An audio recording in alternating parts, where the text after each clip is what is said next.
Apologies for the delay. Welcome to the July 6th meeting of the Ann Arbor City Council. If you're able, please rise and join us for a moment of silence, followed by the Pledge of Allegiance.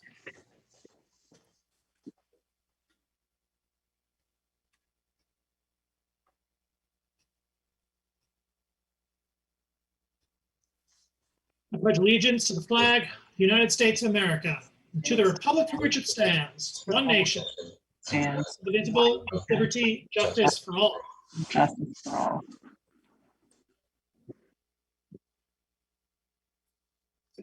Would our clerk please call the roll of council?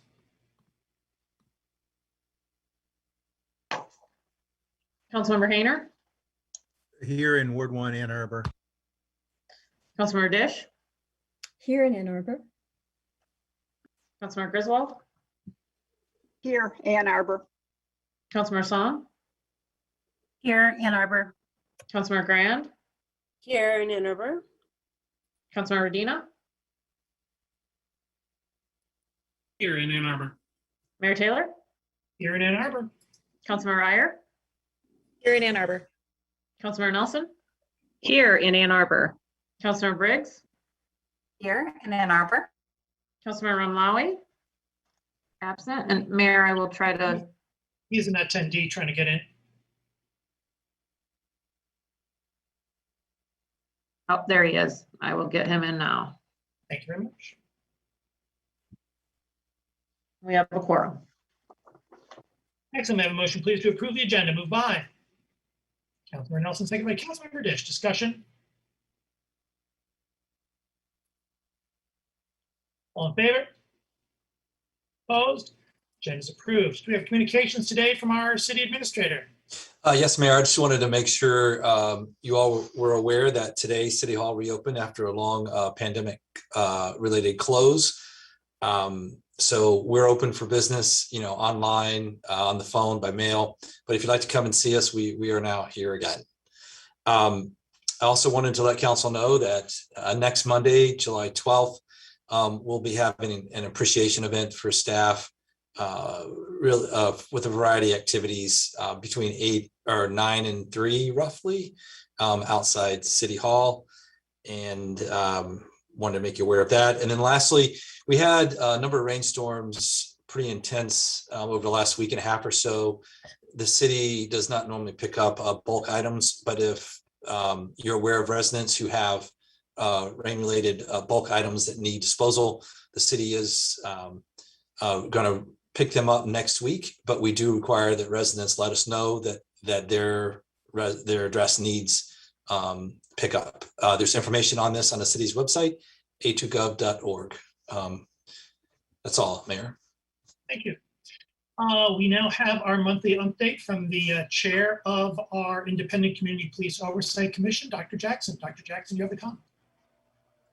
Good evening, everyone. For those of you who don't know me, my name is Lisa Jackson, and I'm the chair of Ann Arbor's Independent Community Police Oversight Commission. I'd like to start my comments with an update. Last week, ICPOC concluded the fiscal year with a strategic planning retreat. It's the first one we've ever done. And this last year has certainly provided us with many things to think about. And so we spent the strategic planning session thinking about how far we've come since the beginning of this process in 2014 with the community protesting the death of Aura Rosser, to 2019 when we were first installed until now, as well as how far we have to go until policing is something we don't have to worry about anymore. And we were certainly happy to have Councilmember Song join us to participate in the process. Some key insights. As a reminder, I know some of you already know this, we exist to foster a transparent and mutually beneficial relationship between the Ann Arbor Police Department and the community at large. And the mission kind of stands on 4 pillars. First, encouraging Ann Arbor Police Department's respectful treatment of all community members. Second, enhancing communication and the sharing of information between the police department and the community. Third, promoting positive interactions between the police department and members of vulnerable, at-risk, and marginalized groups within the community, and building mutual trust between the community and law enforcement. We seek to do this by hosting more public forums. They are always so well attended, and the community has been so forthcoming sharing their visions for public safety and talking about what they'd like to see. So we're committed to doing that more in this next upcoming year. Also actively working to examine police union contracts and bring them more into alignment with community expectations. So now we have the opportunity to start doing that process a little bit earlier than we first did. And so we'd like to be able to have a little bit more input into that process as council is thinking about and negotiating on the new contracts. We also intend to work with even more community partners, such as those in public health, housing, faith-based organizations, and neighborhood groups to talk about oversight, but also to hear the concerns of people who live and work and visit Ann Arbor. And last, we're interested in having even more collaborations with established and emerging oversight agencies in Michigan. And so one of the things of which I'm aware is that more and more cities in the state are getting oversight. And, you know, us being able to collaborate with them helps them not reinvent the wheel, but the more oversight agencies there are in Michigan, the better off we all are. Also, our commission considers our annual report to be sort of a yearly capstone project. And we didn't produce one in 2020 due to COVID. So this will be our first one. It's mandated by the ordinance, and it details both our activities as a commission, but also things about the police department, including the number and types of use of force incidences, as well as the numbers of calls for specific types of police service. It could also include things like closure rates, the rates at which crimes are solved by different types of crime. Unfortunately, the publishing of this year's annual report has been severely delayed due to lack of cooperation from the police department on this front in providing us with the data necessary to complete this report. Despite first requesting this data 2 months ago and following up on multiple occasions to date, we have received zero information from the Ann Arbor Police Department. And so we're not asking for complicated statistics, we're just asking for data that they already have. This is especially troubling because previously council provided funds to the police department to fund a specific person, part of whose job was to facilitate our commission's access to this exact kind of information. I've actually had to go as far as FOIA-ing this information because it seems like at this point, that's the best way to get the police department to act. So today I'm asking council to intervene so that we can complete our annual report as mandated by the ordinance, though we'd also like to note that this situation kind of demonstrates that previously implemented sort of solutions to the communication efficiencies or inefficiencies between the Ann Arbor Police Department and our commission have really not been very effective. Moving on, today, I know it's on your agenda to vote on three amendment changes to the ordinance that governs our work. And our commission is in favor of all three changes, but we'd like to ask that you slightly modify the verbiage of the second amendment to better reflect the spirit of the change being made. As it exists, the amendment reads, in part, the chief of police may make exceptions for the commission information managers to conduct an earlier review of significant incidences generating public interest that have completed the internal department and human resources review process, including any internal investigation and internal grievance process. This exception does not apply to any pending criminal or civil litigation. The goal of this amendment is to allow our information managers to begin reviewing significant events before the police have concluded their internal investigation.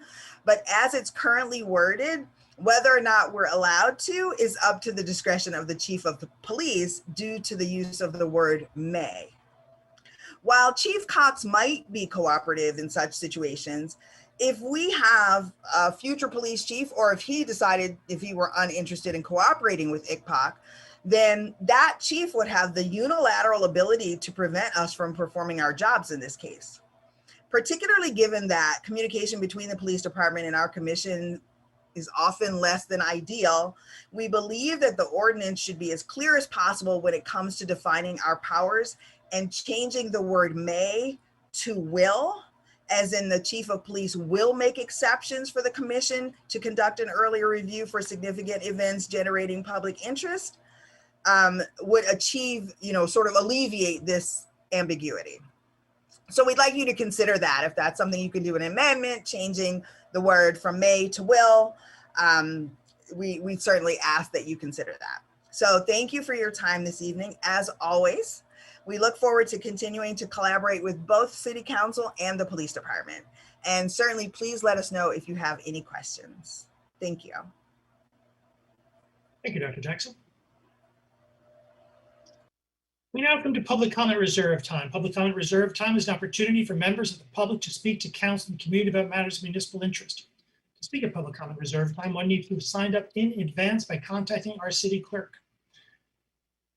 To speak at public comment reserve time, please enter the number on your screen. That is 877-853-5247. 877-853-5247. Once you're connected, please enter meeting ID 942-1273-2148. 942-1273-2148. Once you are connected, you will be notified that it is your turn to speak by our clerk, who will identify you by the last 3 digits of your telephone number. When it is your turn to speak, please enter *6 to unmute yourself. You'll have 3 minutes in which to speak, so please pay close attention to the time. Our clerk will notify you when 30 seconds are remaining and when your time has expired. When your time has expired, please conclude your remarks and cede the floor. Our first speaker today is Elliot Brannon.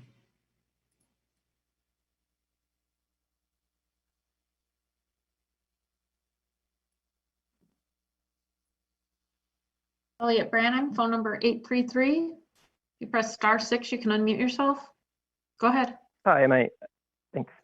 Hi, my name is Elliot Brandon, and I'm a medical student at the University of Michigan.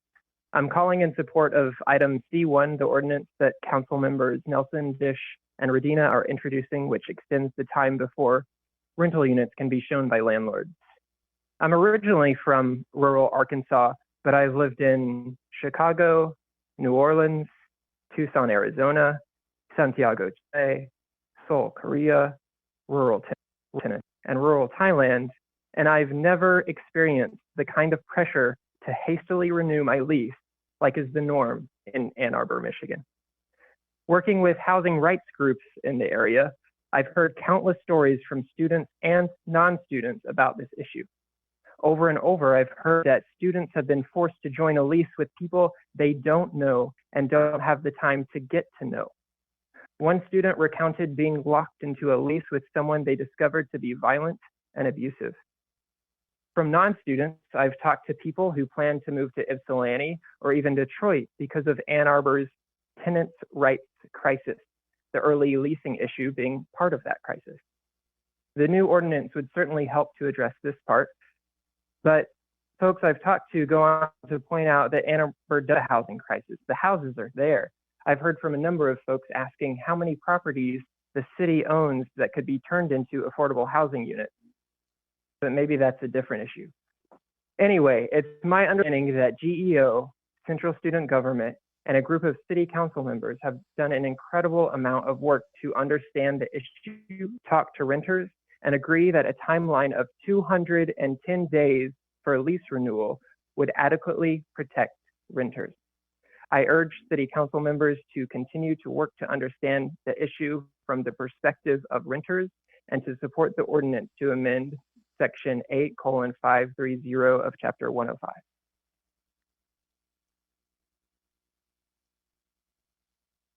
Thank you. Our next speaker is Julia Good.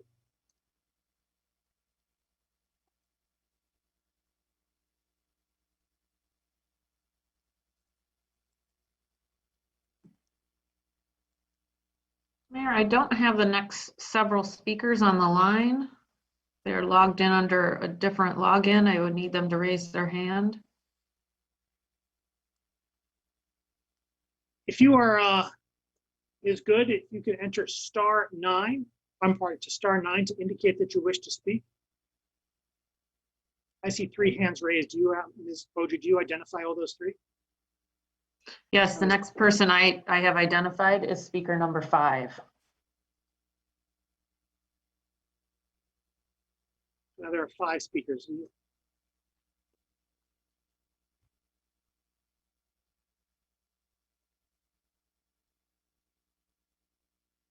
Well, let's do this. Ms. Good is not on the, Ms. Good, Mr. Fleischman, Ms. Wynn are not on the list, are not calling from the phones that they identified. Is that correct? That's correct. Okay, so let's roll with the speaker that we know. That's speaker number 5. At the end of the speakers, we'll cycle back to the 3 speakers that we're skipping. Hopefully there'll be 3 hands raised, and then we'll be able to cycle through that way by the process of elimination. Mayor, I do have Mr. Fleischman now, if you want to. Oh, Mayor, I do have Mr. Fleischman if you want to go with speaker 3. Yes, by all means. Thank you. Our next speaker is Amir Fleischman. Thank you. Mr. Fleischman, caller phone number 632. You can press *6 to unmute yourself. Hello. My name is Amir. I'm a graduate student at the University of Michigan. I am a member of GEO, and I'm really excited that our proposed amendment to the early leasing ordinance is at its 3rd first reading. I'd really like to thank the sponsors of the ordinance, Elizabeth Nelson, Lisa Gish, and Travis Regina. I have to say I'm a little bit frustrated that it sounds like the number of days that this ordinance would cover is still being debated by members of this council. I just want to say this again. The people have spoken loud and clear. 210 days is the number. I really, really hope that that number is not changed in this meeting. It's a little bit unbelievable to me that some members of council think they know better than renters themselves about our experience in this town. You know, we have our lived experience. There's nobody on council who shares that. The 30 days between 180 and 210 makes a big difference in our lives. We're telling you this, listen to us. This number was reached by a grassroots process between GEO, undergrads, and community members. You don't have the authority to override it. I also want to just talk about the just cause renewal, or sorry, just cause eviction portion of the ordinance. There's been a little bit of fear that this might be something that the landlords would litigate the city over. Ann Arbor likes to fancy itself as a progressive town. If it wants to claim that mantle, it needs to take some risks. This is a bold first in Michigan protection. We need this. We are desperate for this kind of protection in this town. As the previous speaker noted, the situation for renters here is worse than in most major cities. A victory of this kind in this town will allow other jurisdictions in Michigan to implement it themselves. We need you to be leaders. And even if the landlords do sue, fight them in court and win. That's what the court system is there for. Renters have rights. We need you to stand up for them and implement this ordinance. It needs to be 210 days. It needs to include just cause eviction. These are basic human rights. I have a right to the quiet enjoyment of my residence. That right is violated every time a landlord tells me I have 24 hours to decide to renew after only having lived there for less than 3 months. Please, please, please help us. You're the government. Stand up to the landlords. Thank you. Thank you. Ms. Boji, do we have Avery Wynn or Julia Good on the line that you're aware of? I do not see either of them, but I believe we have the next sequence of speakers. Very good. Our next speaker is Tom Stolberg.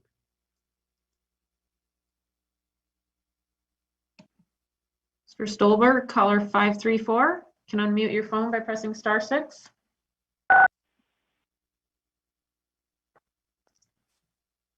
Good evening. This is Tom Stolberg calling from Lower Town. I want to talk about a couple of items. The first one is C1, and I want to call in with the perspective of a small landlord, and I know that I'm different than the large landlords. I do support the tenants on this issue. Being a small landlord, and we'll be able to flex. We're a market follower, whether we're following other landlords or following tenants, we'll be able to manage.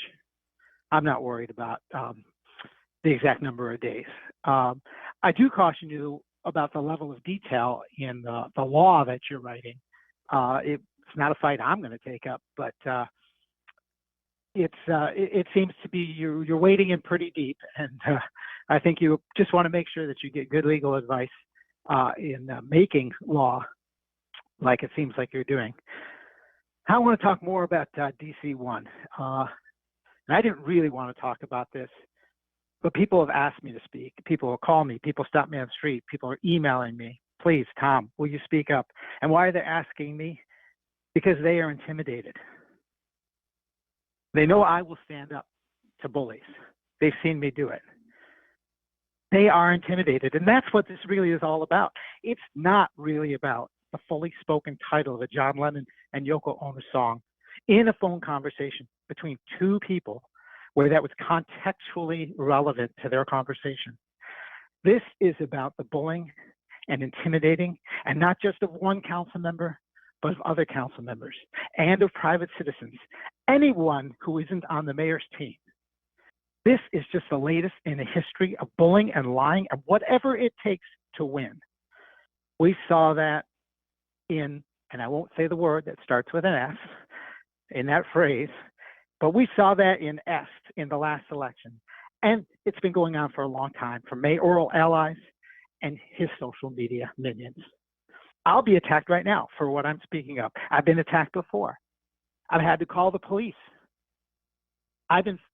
There's been attempts to physically intimidate me by mayoral appointee, one appointee, excuse me, but other harassment, cyberbullying, cyber attacks.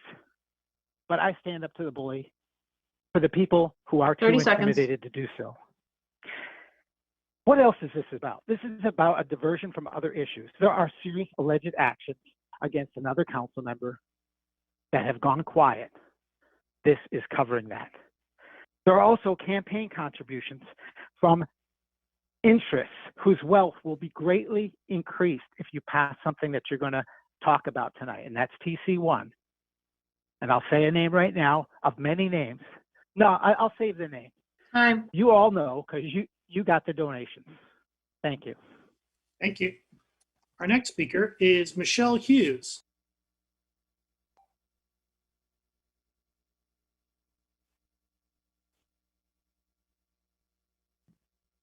Michelle Hughes, caller 677.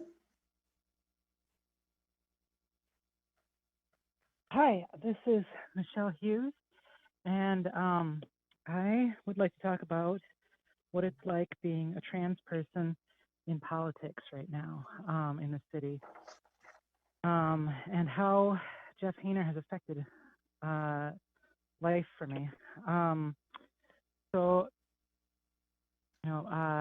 My girlfriend Aria is the person who filed a recall petition against Jeff Hayner because as soon as we saw Jeff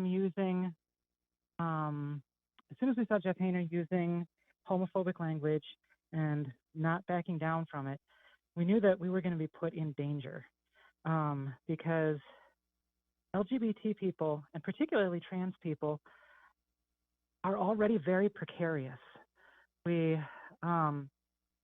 Almost every person that I know who is trans has a GoFundMe link to fund their basic life because they can't rely on emotional or financial support from their families usually. They are afraid when they walk down the street. Just 3 weeks ago, a trans woman was attacked with a box cutter in a hate crime here in Ann Arbor. And so this is why LGBT people are concerned about Jeff Hayner's use of hate speech. And it's not about bike lanes. It's not about zoning. And Jeff Hayner is not a victim. Since we've been working on the recall effort, we've gotten transphobic harassment online from both pseudonymous people and people using their own names. Someone published an article on a blog using Ari's picture and identifying her as transgender right there in a thread about people complaining about the recall effort. Jeff Hayner himself posted our address on a thread about people complaining about the recall effort. People have intensely discussed our personal lives on the internet. We've now on a different occasion, 30 Jeff seconds. Hayner talked about, never mind. Okay, so we've been knocking doors. We've been trying to get the recall to happen, and we've been getting some pretty intensely aggressive responses.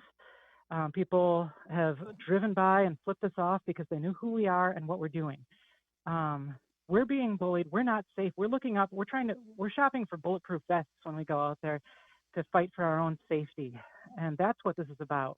And if our council members are sticking up for us, then Thank you. that's good for them. Thanks. Please resign. Thank you. Our next speaker is Ann Bannister.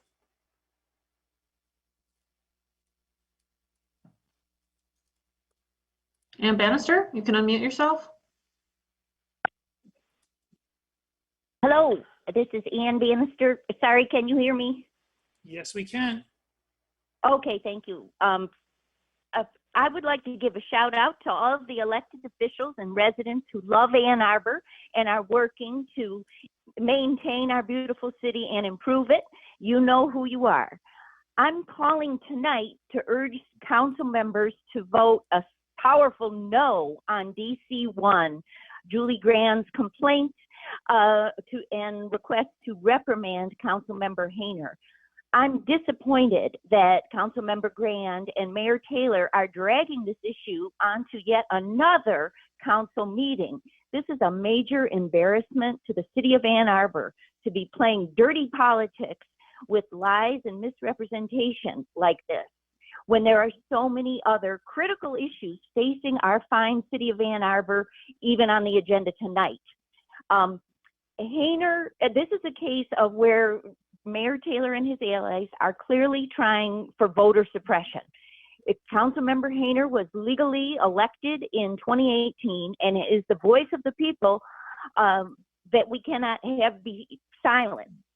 He has served us well on the Energy Commission, the center of the city, and most importantly, as a deep knowledge expert on the Gelman dioxane plume.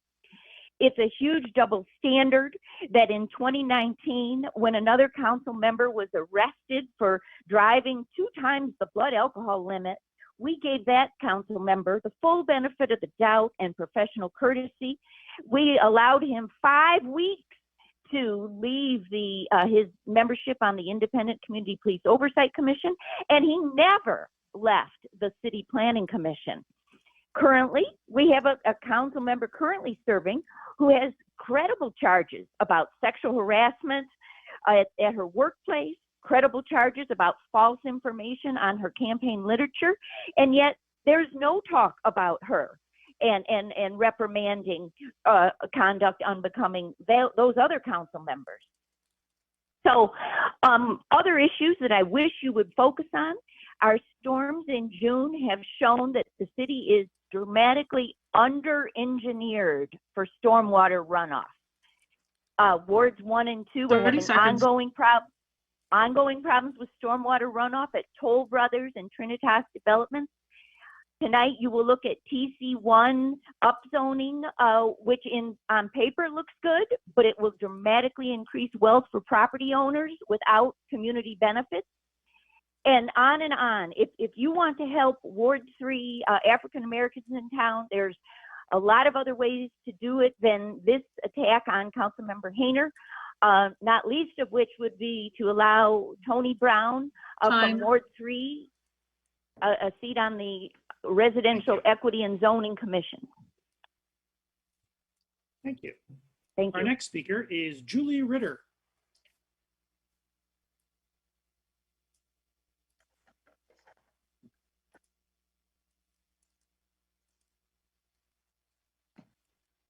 Ms. Ritter, phone number 310, press *6, you can unmute yourself.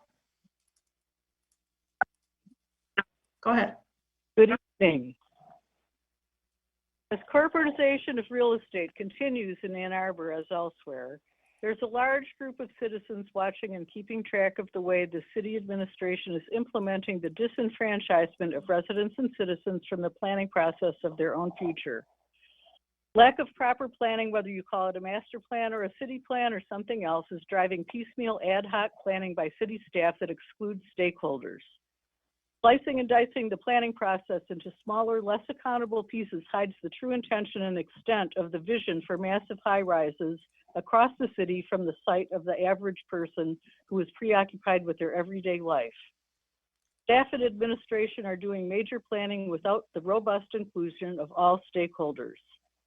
Ann Arbor is a leader in the shift of real estate ownership from individuals to corporations. Developers who corporatize ownership make sizable contributions to the campaign funds of some council members who willingly carry out the wishes of their donors.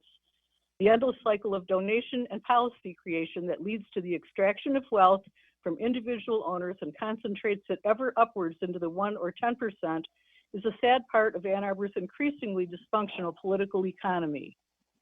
There's a difference between affordable rent and affordable ownership. As real estate is corporatized, we get less ownership and more renting. Citizens get less agency, less voice, and have less opportunity to build wealth. Very convenient for developers.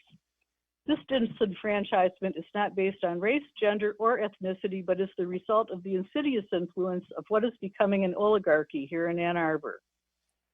A different aspect of this endless rush to build is that our buildings are unprepared for climate change. Our codes and standards are based on the supposition of a climate that no longer exists. Horror stories are coming out about how current buildings will fare in the long term. Not well. How many more 100-year floods will we have this year? Depopulation hits college-age students in 5 years. The university may not suffer the effects immediately, but within 30 years, when there are more deaths than births, it certainly will. Will we be left with towering favelas? Ann Arbor suffers from this lack of inclusive planning. Instead, we have a paternalistic series of knee-jerk reactions focused on whatever hot-button issues make the most money for developers and keep many current council members in place. There is no way Ann Arbor is going to build its way out of the tidal wave of change that is coming. Change in climate, population, modes of 30 work, seconds. education, consumerism, and more are hurtling toward the city. A robust community might have the resilience to successfully navigate the changes to come, but this administration's policies are focused on other priorities. The proposed unlimited height buildings will become monuments to late-stage capitalism. When people wonder how an 8-story building came to be constructed next to their home without their foreknowledge, we will be able to tell them. Thank you. Hi. Thank you. Our next speaker is Blaine Coleman.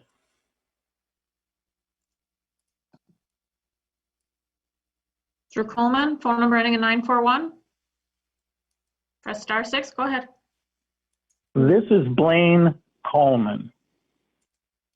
Recently, every one of you city council members, except one, cast your vote just like a bomb against the Palestinian people. Every one of you except one. When you throw your weight against the whole Palestinian people to save Israel from criticism, you have effectively signed on with the Ku Klux Klan. That is what Israel is. Look how they lynch thousands of Palestinians with your money.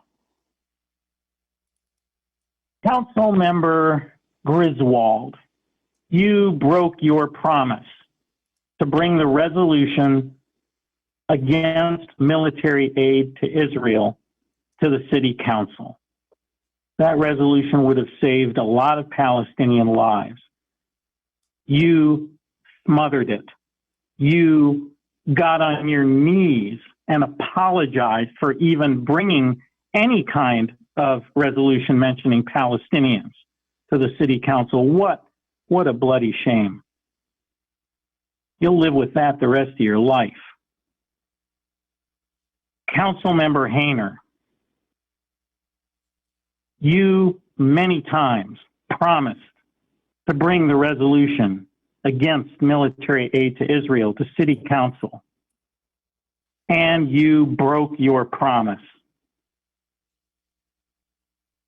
That's a real shame. I hope you live a long, long time and have to think about that every day while you see Israel massacre more and more Palestinians. You could have stopped it. The rest of you are a hell of a lot worse. The rest of you never made the slightest squeak about bringing a 30 resolution, a simple human rights resolution for the Palestinian people to this council. Dish, Song, Radina, Grand, Nelson, Iyer, Briggs. How on earth can you live with yourself when you are effectively an accomplice to the murder of so many Palestinians? You can't even bring a simple human rights resolution to this council that would protect the Palestinian people? Why? Why on earth not? Time. Thank you. Our next speaker is Mojan Savabiasafani. Hello, can you hear me? Yes, we can. Okay. All right, my name is Mojgan Savabi Isfahani. Did you hear that, Mr. Mayor? I've been here for 20 years. You still fuck up my name. Anyway, I am going to be talking about Palestine again.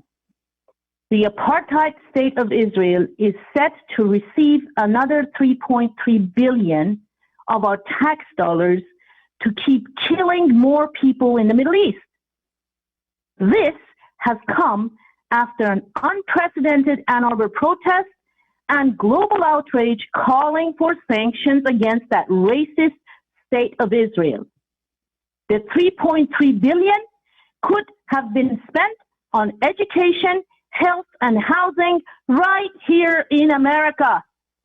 That 3.3 billion could have been spent on global vaccination in Africa, South America, and Asia, where past U.S. foreign policies have left devastated communities, often suffering under U.S.-installed dictatorships that have made the life of every community a living hell. The next time someone asks you, why do they hate us? Tell them, because American liberal democracy is a bunch of racist and brutal bastards who accommodate the worst wishes of American fascists. Everybody, remember Vietnam? More than 3,000 people in this town demanded on May 22nd that you approve the resolution against military aid to Israel. They marched right outside of the city council building. Do you remember? You turned a blind eye to them as you have turned your blind eye to me for 20 years. You are a bunch of racist bastards. Hayner, Griswold, they have gone back on their word to bring the resolution to the city council. You will be judged for these racist actions, not only by the voters, but also by those who you depend to love you. Every single one of you. Councilmember Griswold, Dish, Song, Radina, all of you, your hands are filthy with blood of Palestinian children. If you can sleep at night, it's because you have no heart or soul. You are monsters.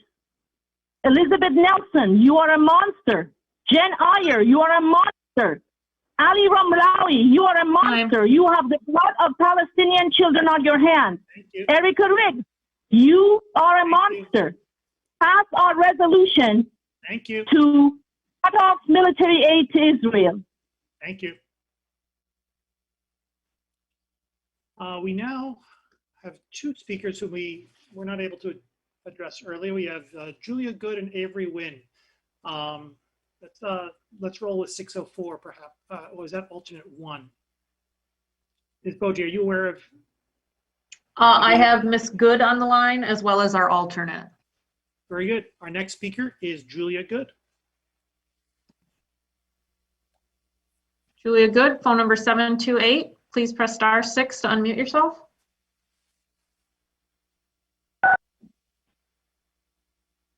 Okay, hi, this is Julia Good. I want to talk about the housing proposal, the entry to show premises. But first, I kind of feel like I have to say, as a Jewish resident of Ann Arbor, if you guys could bring peace and justice to the Middle East, that would be fantastic. But I think that's probably out of your control. What you can do is improve some of the housing situation in Ann Arbor. Ann Arbor's had a super low vacancy rate forever. And there is a real need for affordable housing, but there's a real need to have a little fairness for the people who are renting places. And I want to stress that this isn't just a student issue, that this is a big issue I went to school in the 80s here, and I'm here now, and there's lots of people my age who rent. I had a lease that started in the end of August, and the first week in December, I was told, because I didn't immediately sign the lease for 9 months in the future, they were going to start showing my unit. And it was crazy. My response was, this is the first week of Hanukkah. My mother's in the hospital. It's a pandemic. I don't know if my employment's going to stay. And the response was, oh, well, that's Ann Arbor. And that's ridiculous. That's not Ann Arbor. That's landlords knowing they have all the power and being bullies for no reason. There's no additional monetary benefit to force me out of my housing. So I really want to give my support for improving the current housing and for the extension that Councilmember Nelson is proposing. I think it could go a lot further. Portland, Oregon, where I used to live, is in a similar situation and has passed much stronger protection so that tenants aren't forced out of their existing housing.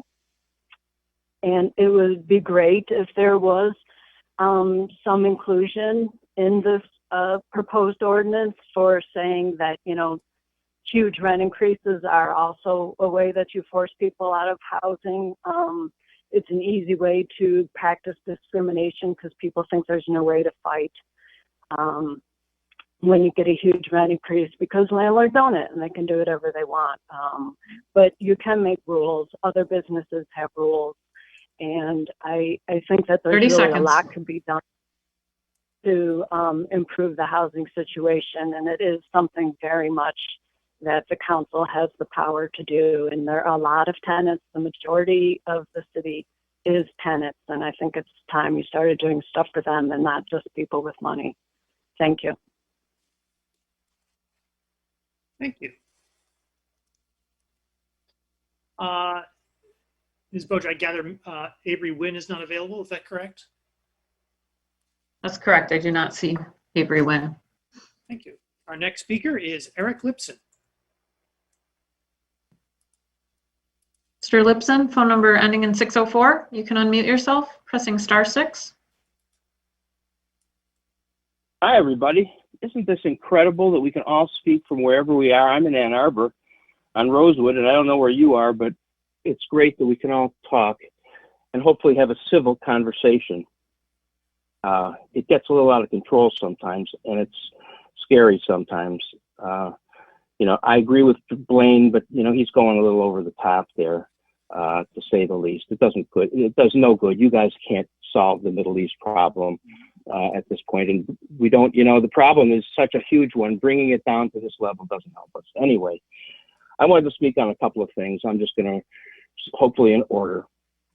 First, the tenants' rights issues, adding to the amount of days the tenants have before they have to commit to a second lease is not just a tenants' rights issue, it is a human rights issue. I was, my first legal job was as an attorney for Student Legal Services and later as the acting director at the University of Michigan, Student Legal Services. And I can tell you that the landlords have an incredible amount of bargaining power in this town. And having to force someone to make a decision about an apartment to re-rent before repairs, significant repairs have been made to the apartment and only promises given, is not an unusual situation. So in this case, I strongly, strongly support all of those people who spoke today in favor of that. The next issue, I'm calling from Rosewood Street, as I said, and I'm going to unofficially represent my neighborhood here on Rosewood, Packard, Harps, and Page and Jewett that are going to have traffic calming measures. That is, they're going to be made non-through streets. I also support the traffic very strongly, the traffic calming efforts for Baldwin between Packard and Stadium. I think we have to take take our cities back from automobiles. The automobile, especially in a town like this, is taken over so much of the high percentage of our town. And I applaud the city council for the steps that you've taken in that direction. And I applaud even though I'm not sure how the efficacy of some of the improvements with the improvements, physical improvements like on William Street for bike lanes down on Ashley. Great ideas. Okay, next on my topic, lights on Packard. You know, it's a student area, so it keeps getting those lights. There's no lights on Packard between Stadium. 30 seconds. Excuse me, and State Street. And that's a crime. And it's a high crime area and has been. Drive down at city council members at night tonight. And if you tell me that that's an adequately lit street, I'll pay you $10, okay? I promise. That street needs some pedestrian lighting. It's a 24/7 student pedestrian area. That's why it's not getting any attention. And so that's something that's important. Anyway, so that's all I had to say. This is such a privilege. Thank you. Thank you. Are there communications today from council?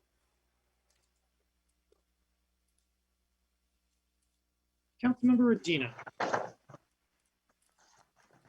Thank you. Just very briefly, I wanted to let residents know that on July 18th at 2:30 p.m., Councilmember Brand and I will be hosting a Ward 3 coffee hour, actually just across the street in Ward 4 at York on Packard. And so if you would like to join us, we encourage you to join us to talk about issues related to the city.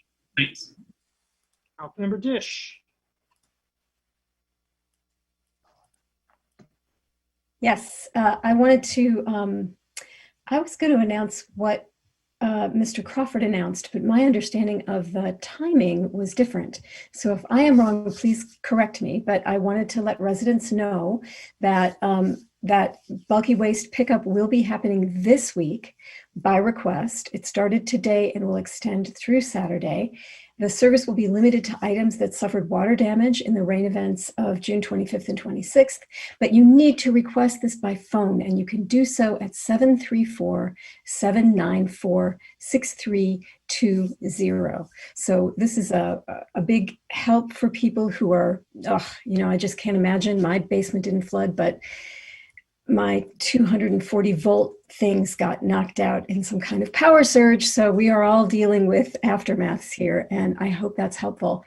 I also wanted to mention a Ward 1 specific thing, which is that there will be a meeting this Thursday morning with staff at 9 a.m. at the Trinitas Development site on Hilldale, the part that where it abuts Hilldale, to address concerns about flooding. So folks in our neighborhood, if you would like to speak in respectful and reasoned and calm ways with staff about the flooding that's happening from Trinitas, please join me and some other folks there on Thursday morning at 9. Mayor, if I could just add in, I want to thank Councilmember Dish for correcting me on the timing. I'm a week off with the holidays, so it is this week. Thank you. Excellent. I have Councilmember Song. Today is the 18th day in the United Way's Equity Challenge, 18 out of 21, that started on Juneteenth. Day 18, the topic is the process of allyship and how it's a continual process that we have to work at and be intentional about. So I encourage folks to participate in that. It's never too late to sign up. It's at the United United Way of Washington County's website. There are daily challenges, daily readings, and we all love to read. There's also a notice on SOS Community Services is helping folks out with the federal relief from the CERA program, CERA. And this is for eviction. So there are eviction funds that folks can use to pay rent, pay utilities, pay for internet bills. And if you're having an issue with a current landlord, I'm helping a resident who's helping an immigrant family in a difficult rental situation. And there are funds that will follow the family. So you can move from one insecure housing situation to a better situation and have those funds follow you. So that's at soscs.org/eviction-funds. Thanks.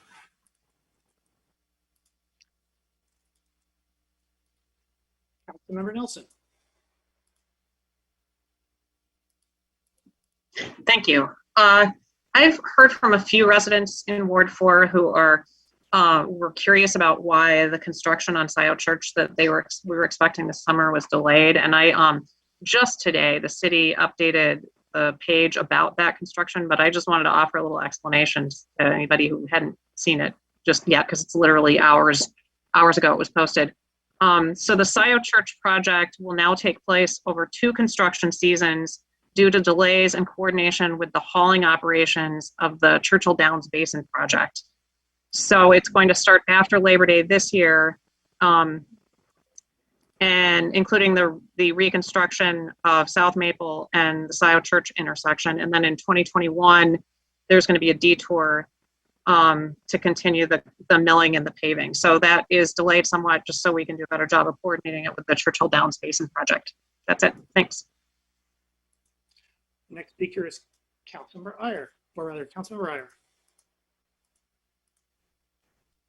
Thank you. Just a quick announcement that at the next meeting, I'm going to be introducing a resolution to place the charter amendment on the November ballot. This is going to be aiming to bring the charter in line with council policy with respect to the procurement of construction contracts. As many people know, and some don't, currently our charter requires that each contract for public improvements or for supplies and materials shall be let to the lowest responsible bidder. And this has come up previously at the table, but in the past few months, it's become really apparent that this charter provision is preventing the city from fully implementing the responsible contractor policy that was passed by council last year. The responsible contractor policy, of course, gives city staff a framework for gathering important information from bidders regarding things like the skills and training of workers, quality of work, safety of job sites, and more. This information then is to be weighed in order to determine which bidder provides the best value to the city. I like to compare it to buying a car. Most people don't just automatically run out and buy the cheapest car that can get them from point A to point B. Most people weigh a whole range of factors that are important to them and then choose the vehicle that best balances cost with desired features. So that is the process that was set into policy by council last year, but which is being largely prevented from being put into practice by our current charter language. So just a heads up that this is coming, and I wanted to let my colleagues know that I welcome any questions as we are continuing to finalize the language in advance of the next meeting. Councilmember Ramlawi. Thank you, and welcome everybody. I hope everyone had a good 4th of July. I know that we've received many emails complaining about the fireworks this year as they continuously grow in volume and days with every passing year.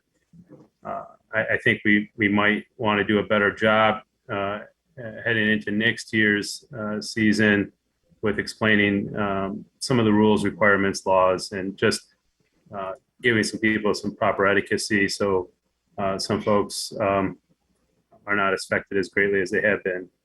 But real quickly, I wanted to move on to, there was a big development last meeting that, kind of went under the radar.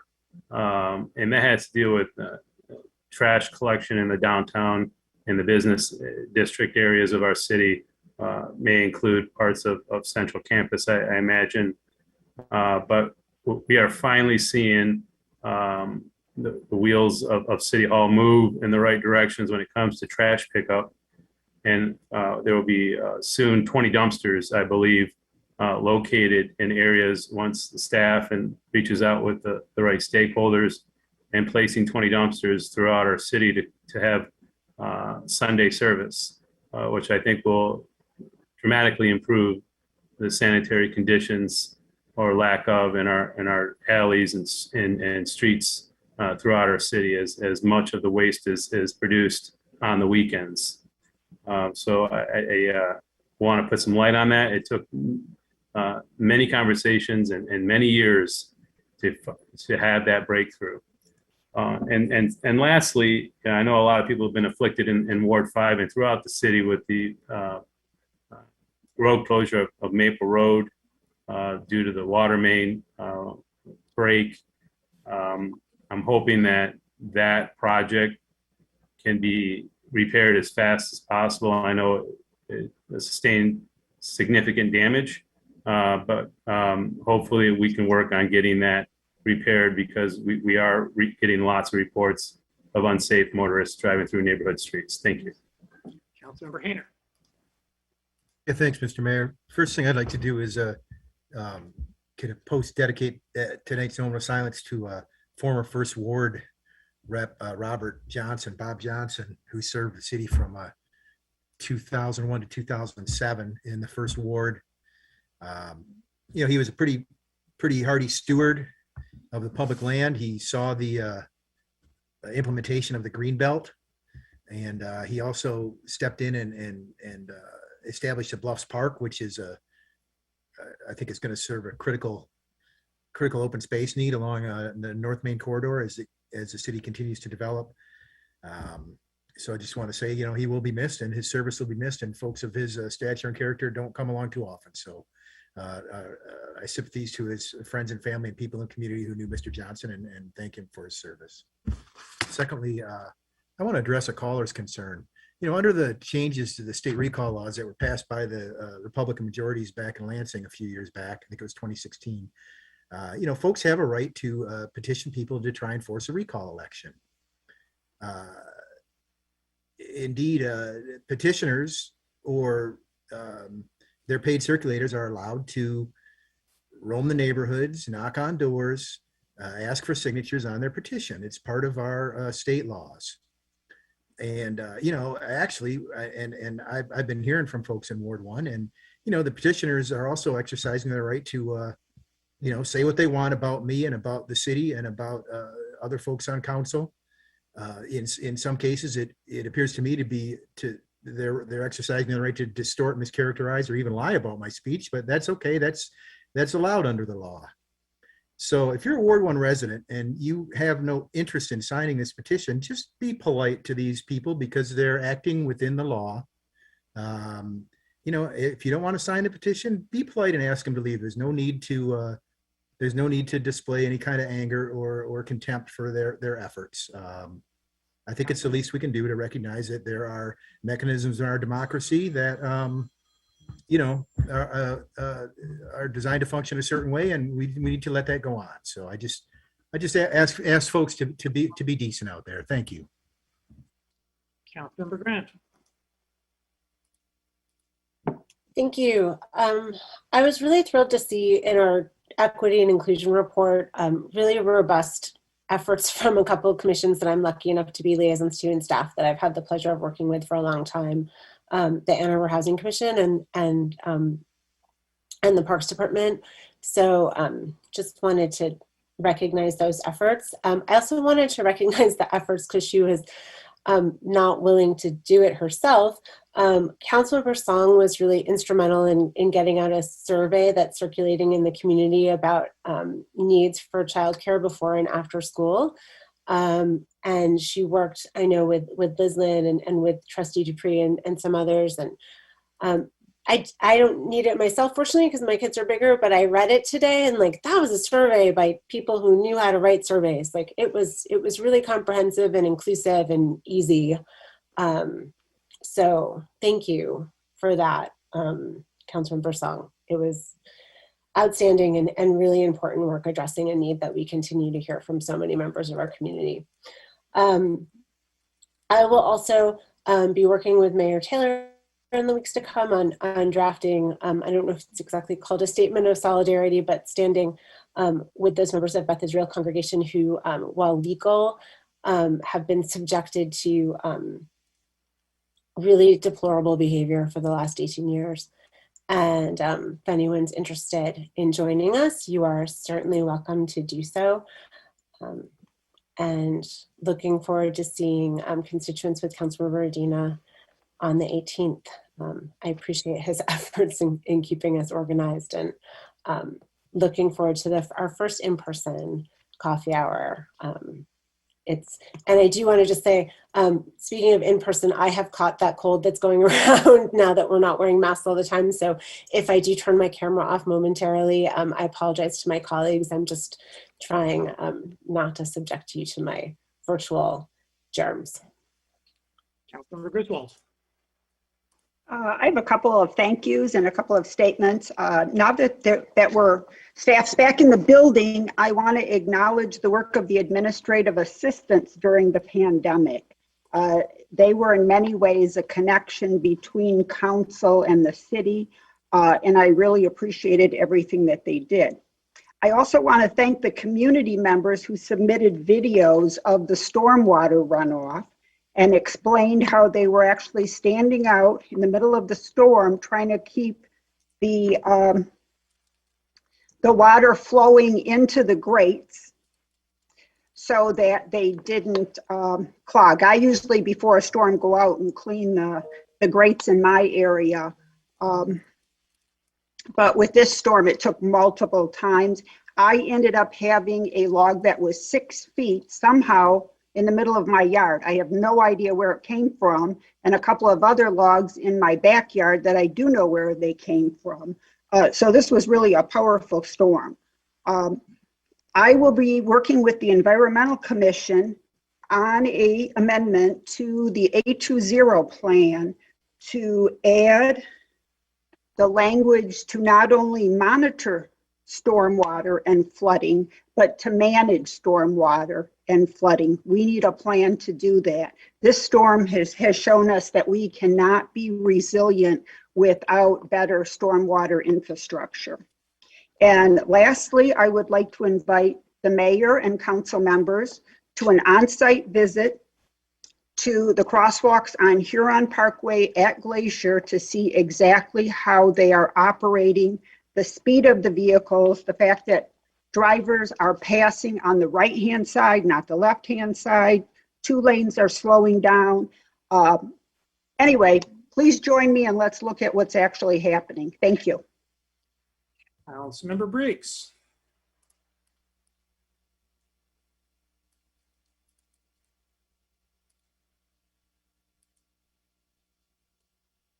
All right, now I'm unmuted. I'm glad to hear there's a staff appreciation week or a day next week. Staff certainly deserves kudos this year, and particularly for all of the work that has happened over the past couple of weeks in managing the severe storms and the flooding that has come about and the response to that. So thanks for that. And in particular, thanks to the response to the water main break on Maple Road. That was something not anticipated and a real problem for folks in the 5th Ward. And I'm glad to see that construction is beginning this week through an emergency contract, and it's due to wrap up by August 10th, I believe. So hopefully we'll be through this soon. I appreciate the police department and engineering working to look for different solutions for managing traffic as folks have been trying to do dangerous cut-throughs on smaller residential streets. I would urge folks to, regardless of how they're traveling through the city, even if they're following the detours, that folks who live on Jackson Road and Miller and 7th. They're also part of our neighborhoods as well. And so drive slowly and cautiously through those as well, even if you're a little frustrated that your trip's taken a little longer by car. So thanks for that. And in terms of my constituent coffee hours, I've also moved to in-person this summer. I'm holding them typically on the Sundays before council meetings, rotating through parks across the 5th Ward, with the exception of this last Sunday, 4th of July, which I took off. But if you want to nominate a 5th Ward park, please reach out to me. Further communication from council? I'd like to recommend the following nominations for your consideration: the Ann Arbor Area Transportation Authority Board, Roger Hewitt and Susan Pillay; to the Energy Commission, Edith Juneau and Nicholas Stevenson. Also, resolution to appoint Jonathan Overpeck to the Energy Commission, both to be considered, all this rather to be considered at our next meeting. Folks know that we declared a climate emergency in 2019, and during the pandemic, we unanimously approved the A20 carbon neutrality plan, which is a path for equitable, justice-driven, community-wide carbon neutrality by the year 2030. To achieve this goal requires action on the part of others, but most of all ourselves. And to do our part in the global climate crisis and to help community members face existing climate change, we need to do a lot of things. We need to move forward towards zero waste with comprehensive composting and new recycling. We need community solar and geothermal programs to support residential, commercial, and honestly, neighborhood-wide renewable energy installations. We need to help low-income residents save money and improve comfort, including with net zero affordable housing and weatherization. We need to build neighborhood community and resilience centers, equity-driven tree plantings, and greater heat and flood monitoring. We need to invest in energy efficiency programs for residents and businesses to save money and improve comfort, and we need to do a lot more than this too. But we can't do these things today because we lack the necessary resources. And so just as we went out last year for affordable housing, so too do I plan and look to bring forward a proposal at our next meeting to ask voters to approve a $1 million 20-year community climate action millage. So you'll see this and the proposed youth resolution at our next meeting. Folks demand that Ann Arbor lead on important issues, and no issue is more important than climate change. Folks also demand that we constantly improve basic services and enhance quality of life in a way that keeps equity and justice front and center every day. The Community Climate Action Millage does both. It'll enable residents to band together to help the global climate crisis and to better and equitably respond to local climate change that's already upon us. And I very much look forward to that conversation. We have before us the consent agenda. May I have a motion, please, to approve the consent agenda? Moved by Councilmember Nelson, seconded by Councilmember Griswold. Discussion, please, of the consent agenda. I'm sorry, Mayor. Mr. Delacorte is here to respond to some council member questions that came up regarding CA6. Thank you. Mr. Delacorte, we await you.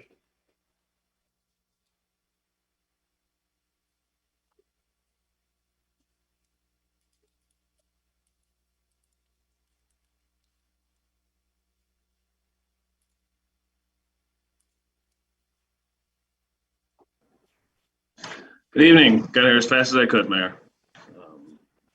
I received 2 questions regarding CA6, which is the DNR grant for acquisition of a portion of riverfront property associated with the DTE project approval that took place, PUD approval approved by council and is currently being reviewed for construction by the city. The 2 questions were, why is there no cost to the city? I was asked if the grant preparation costs the city any money to put together. My response was no. Grant applications and preparation are part of our normal course of business. There was staff time. I think there was a part of the question that talked about staff time. There was probably 20 or 30 hours of staff time in there in it that was assisted by the Smith Group. A lot of the information necessary for the grant was part of the site plan and PUD approval, so there was not that much time and effort necessary after speaking with the DNR. My response was no, but if you did count the staff time, the landscape architect's times, the parks planner's times, there was probably between, I guess, 15 and 30 hours in there. fully loaded costs are probably between $80 and $120 an hour. So there was a nominal cost in comparison to the grant amount. The second question we received was, what is the conservancy that was mentioned? If council remembers, as part of the PUD approval, one of the requirements of the developer is to stand up a conservancy nonprofit entity that will manage the public space that's a part of the private development. That conservancy is required to be stood up by the developer and endowed. I believe it was either for 1 million or 2 million. I apologize, I don't have that money or that number in front of me. But they will be responsible for the public open space going forward as a nonprofit entity. The operation and maintenance agreement that was referenced in the responses will be with that conservancy regarding if the city were to accept a grant, if we were to purchase this property, the ongoing operation and maintenance of it would be in an agreement with that conservancy to cover the cost of that long term. Thank you. We have a force consent agenda, which has been moved and seconded. Discussion? Councilor Hayner. I'd like to pull CA6. I had a couple additional questions, if that's possible. Thank you. Further discussion? All in favor of the consent agenda with the exception of CA6, please say aye. Aye. Opposed?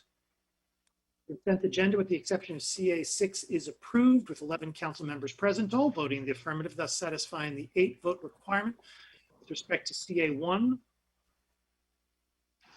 that is all. CA6 resolution approving grant application to the Michigan Department of Natural Resources Grants Management for the acquisition of land and site improvements along the Huron River at 841 Broadway for up to $7 million, moved by Councilmember Hayner, seconded by Councilmember Rumlawi. Discussion, please, of C6. Councilmember Hayner.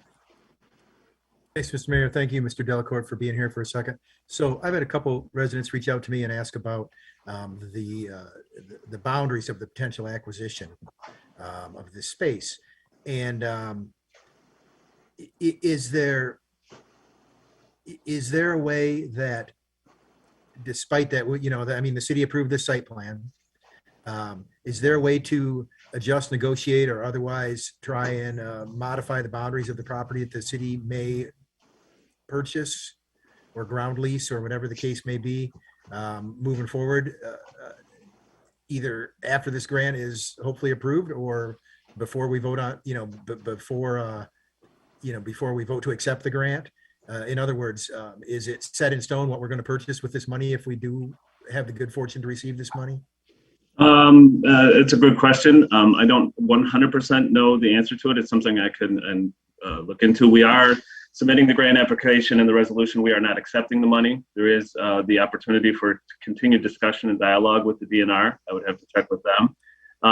The definition of the area was designed to allow the conservancy to have enough of the public open space to generate revenue for itself. It includes some of the amenities. The city's not buying all the amenities of the public open space, only the river frontage, the bridge, and the access to the river, which are the amenities the city considers to be most important, or at least the Parks Department does, for long-term preservation.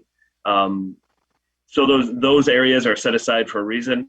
However, to answer your question, I do believe there would be the opportunity to have that discussion if council so desired.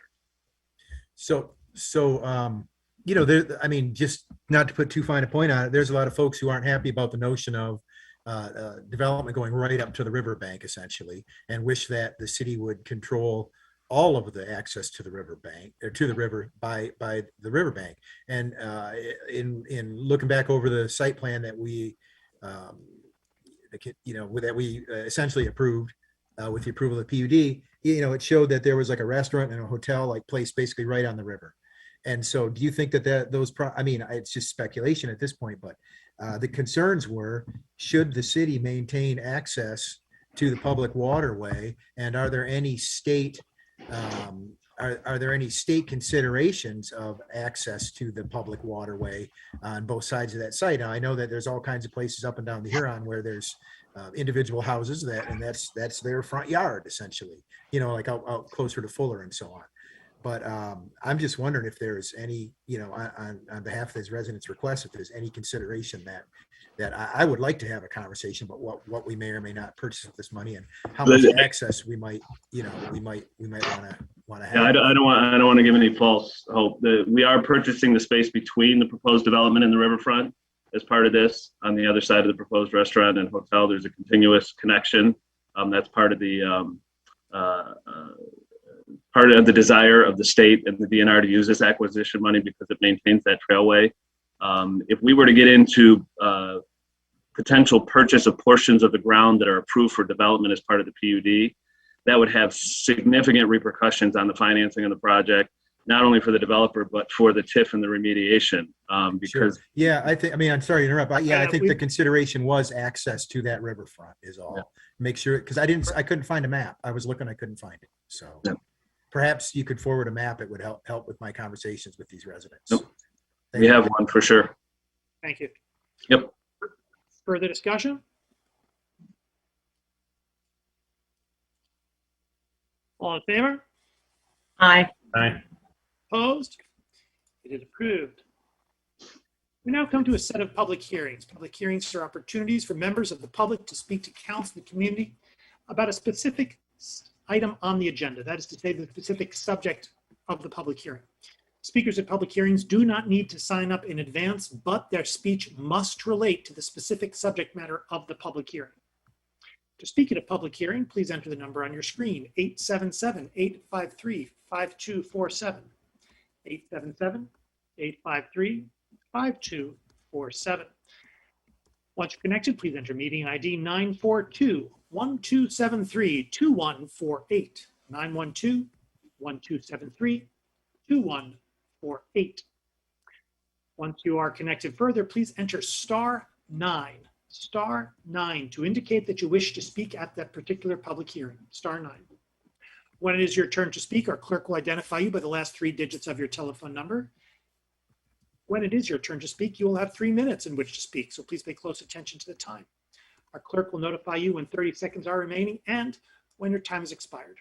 When your time has expired, please conclude your remarks and cede the floor.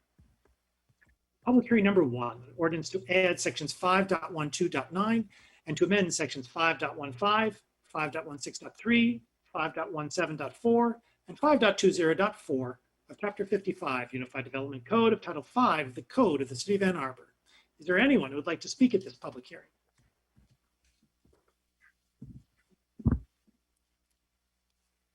Caller with the phone number ending in 955, do you have a comment? Good evening, Council. Kirk Westfall, 3505 Charter Place. I wanted to speak in favor of this item. As staff has pointed out in their multiple reports, the TC1 district is the result of over a decade of extensive public input and plans. In my mind, there's no benefit to continuing our outdated and harmful zoning practices throughout much of the city. And I hope council sees fit not to just approve the creation of this district, but to pursue the rezoning of our arterial roads as soon as possible.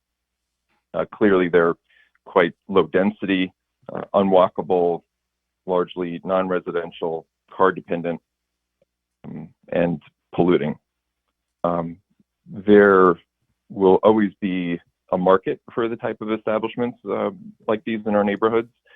But the sooner we can rezone, the sooner we can at least stop allowing more of this type of construction and filling our finite city land with more and more fancy strip malls.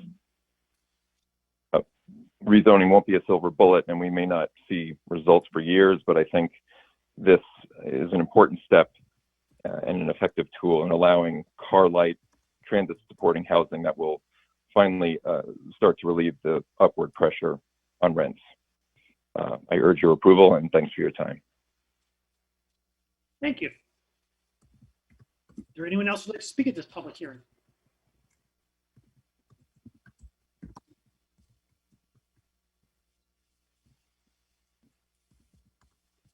Caller with the phone number ending in 644, do you have a comment?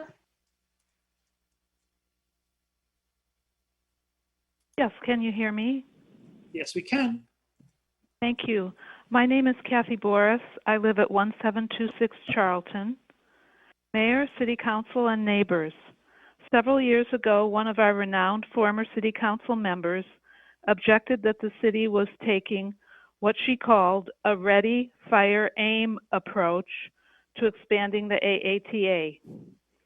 Tonight, City Council may be taking the same sort of backwards approach to bringing transit-oriented development to Ann Arbor. Transit-oriented development is a good idea. It provides many advantages to a large city or metropolitan area that already has both regional transit and local transit in place. But Ann Arbor has neither regional nor local transit. What we do have are two things: a local feeder bus system, which we call AAATA, and lots of alternative transportation in the form of pedestrians, bikes, scooters, etc. The AAATA and alternative transportation by themselves will not make a transit corridor successful. What is needed is actual transit, meaning light rail, subways, bus rapid transit, something on that order, something quite beyond our current bus system. Are there current plans to build local and regional transit? If so, when will these be built and who will pay for them? As a rule, transit-oriented zoning is adopted after transit is in place rather than before. Some landowners along designated T1 corridors or TC1 corridors may reap windfall profits when the values of their properties increase due to the rezoning. Will we ask anything of them in return for the gift of a T1 zoning? Apparently not, because the legislation text for this T1 proposal includes this statement, quote, specific requirements for sustainability measures or affordable units have not been incorporated into the T1 proposal zoning district. 30 seconds. That is quite surprising considering all of the talk regarding sustainability and affordable housing that we hear from the Planning Commission and from City Council. I hope you will not approve T1 tonight without incorporating into it substantial sustainability and affordable housing requirements. Thank you for listening. Thank you.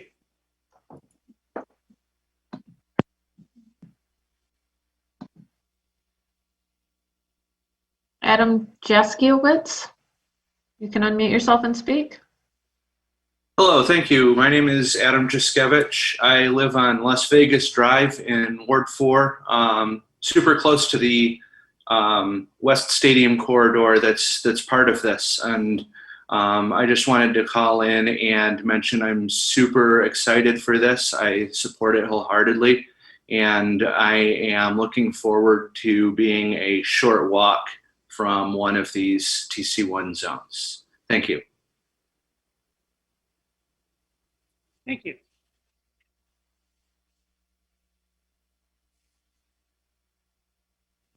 Caller with the phone number ending in 604. Press *6 to unmute yourself. Hi, everybody. Eric Lipson again. Transit-oriented development is, in theory, a great idea. But my only concern is that in order to make it really work in a community, I think you need buy-in from the community. And I think that the lack of public process here is sort of disturbing. This is in things like the Valhalla development, in which the master plan is violated by a function of 5 as far as the density goes. So I just am concerned that we not get too carried away with all of the glitter of tax base improvements to the exclusion of all else. That's always seems like it's the undercurrent of development. That was the big hook about Valhalla. And I think it's dangerous to allow that to be the motivating factor, because in fact, the literature shows that the costs of development oftentimes outweigh the benefits in tax base, the services, the wear and tear, the utilities. So I think that you've got to think twice about density as being uniformly good in all circumstances. And I certainly endorse what Kathy said about making sure that there's equitable division of both resources and benefit. So the benefit and the burden are shared equally. You know, that's part of the issue with environmental justice.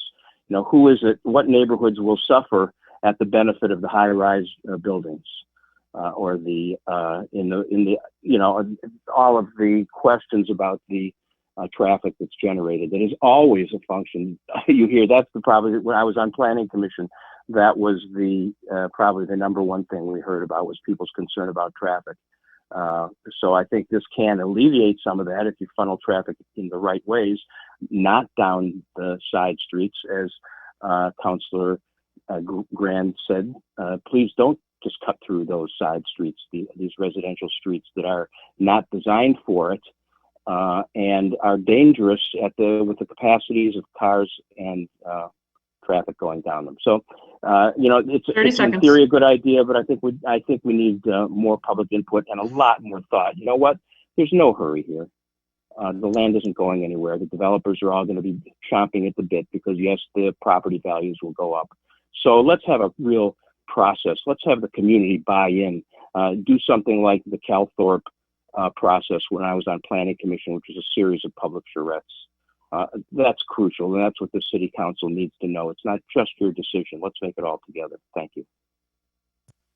Thank you.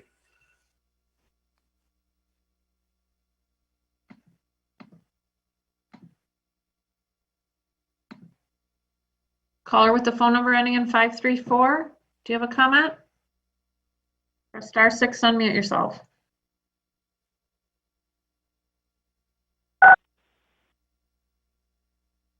Hello, this is Tom Stolberg again. I am calling from Lower Town. I've been a real estate professional for 29 years. I've been a developer. I've participated in master planning processes both in Ann Arbor and other communities and rezonings in other communities. Here I participated as a citizen in A2D2, the Lower Town area master plan process. Those are both pretty good processes. We have a model for how to do it right. This process was not done right. This process is not in compliance with the Michigan Zoning Enabling Act. A zoning ordinance is a codification of the master plan into an enforceable law. It cannot be divorced from a master plan and be done all on its own. I've watched almost every planning commission meeting, including the working sessions and ordinance revision committees.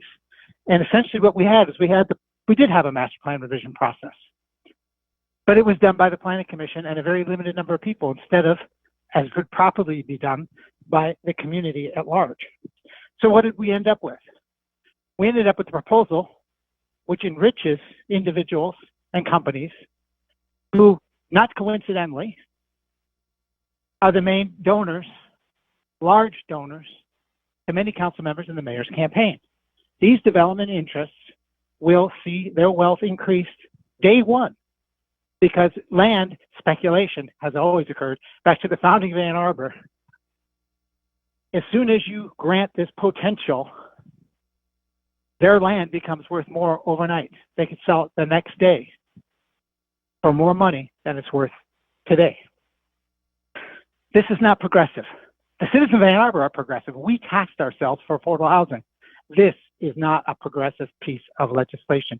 This is classic Republican trickle-down, supply-side voodoo economics. Give some rich people some money and hope that they're going to do something that benefits us. A progressive policy here would demand that we're giving them something and they get something back, or give something back to us that meets our community needs and goals, which we've stated. And we stated in the resolution that we wanted the Planning Commission to bring this back to council. It's right there in the resolution. You directed Planning Commission to do that.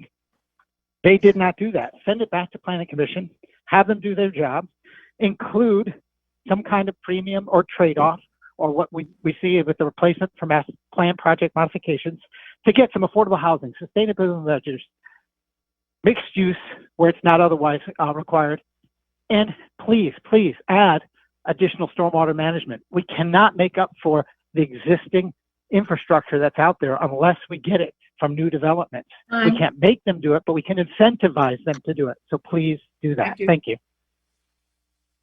Thank you. Caller with the phone number ending in 205, do you have a comment? Hey, this is Joe Spalding, and apologies if I'm not as on point as I usually am. I just had my appendix removed, and it was kind of messy. So, I did want to call in about this issue specifically because this is super important, and this is the type of legislation that needs to be modeled in every city in Michigan. And honestly, and it's extraordinarily painful currently, it turns my gut to hear a bunch of, frankly, white, wealthy landlords try to give every excuse, every NIMBY excuse in the book, not to incentivize real development when we're in the middle of a housing crisis. And not only are we in the middle of a housing crisis, we're in the middle of a climate crisis. I don't want to sound like I'm judging y'all by your looks, but there's a lot of sweating going on. And it's also, it's everywhere because we're super hot. And I don't know if anyone knows this, but this week in California, in the Central Valley into Nevada, it's going to be over 120 degrees. And that doesn't happen there. And then obviously we have the stuff that happened back in the Pacific Northwest last week. We know that we're in the middle of a climate crisis, and not building enough housing, throwing up the same excuses that we've been throwing up, and they're going to get echoed across the state. Throwing those excuses up over and over again is going to lead to climate catastrophe. And frankly, the rich landlords, they're trying to stifle their competition from being able to have access to more housing. Those folks are climate arsonists. That's it, full stop. Thanks, everyone. Thank you.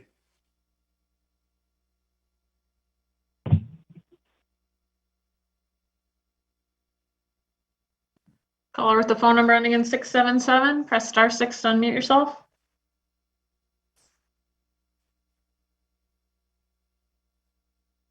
Caller 677, do you have a comment?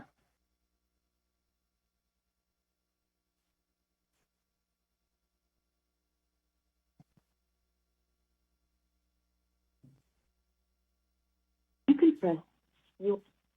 Hello? Hi. Hi, this is Michelle, and I am calling to say that I am excited about the TC1 zoning. I'm a human, I'm not a car, and therefore I would like more things to be built on a human scale. I'd like more destinations to be reachable in a small amount of time. And I'm also, as a human, I'm someone who likes to have friends and neighbors, and so I'm happy to have more opportunities to have them.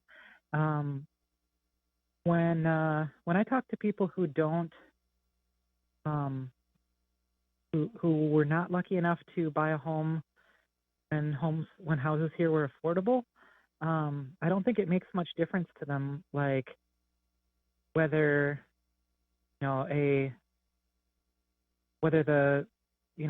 which rich person is benefiting. So so I don't think it makes a big difference if it's going to be single family homeowners raking in tons of money as their land value increases, or if someone can come and develop that into more homes. The difference for most people, though, is going to be, can they live here or can they not live here? And if there's not enough homes, then they can't live here. And if there are enough homes, then they can live here. So I'd like to see more homes. I'd like to see them closer together so that it's easier to get from one to another. And I'd like to see them closer to destinations that we might want to go to. So please go ahead and approve the transit-oriented zoning.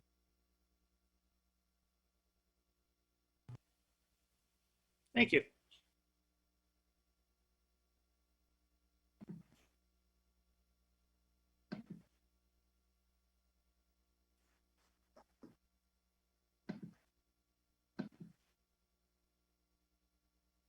Caller with the phone number ending in 556.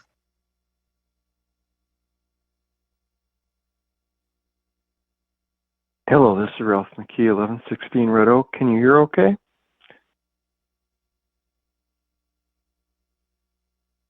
Yes?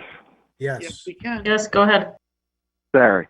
I have a couple of comments. One, I would echo what Mr. Stolberg and Ms. Boris, Kathy Boris said. I think there's two things going on here. One is the things that we can predict pretty accurately will happen here if this is passed. The land which is being rezoned or would be rezoned will become more valuable. We have a lot of data on that, and I think that's pretty clear that the land speculation will happen. The other benefits that have been discussed just by the last couple of callers, affordability, mixed use, nice centers that we can all walk to, climate sustainability, all of those are pretty much wishful thinking unless you figure out a way to really incentivize those pieces. And there is none of that in here. There's no incentivization to get affordable housing or to get sustainability. We're not requiring sustainability in any of these buildings that will presumably be built. And to assume that these other things other benefits will magically happen is really nothing more than wishful thinking. And there is a way to provide some incentives just so that we could at least get some money out of some developers to provide for affordable housing or to require some elements of sustainability, to do something that would get real change done that we all want, to just provide developers with something that they want with nothing in return and hope that it's all going to work out. It might, but it also might not. And it might not work at all. The level of thinking on some of the detail has been pretty impressive, but the big picture, what's going to happen, is really not fully thought through here. And we really need to have incentives that will make those other goals happen rather than to just wish for them. Thank you. Thank you.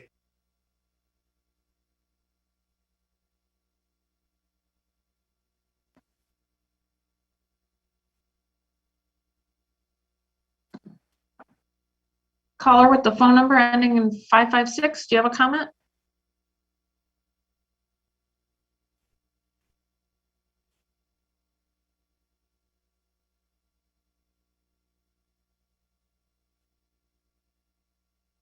Ann Bannister, do you have a comment?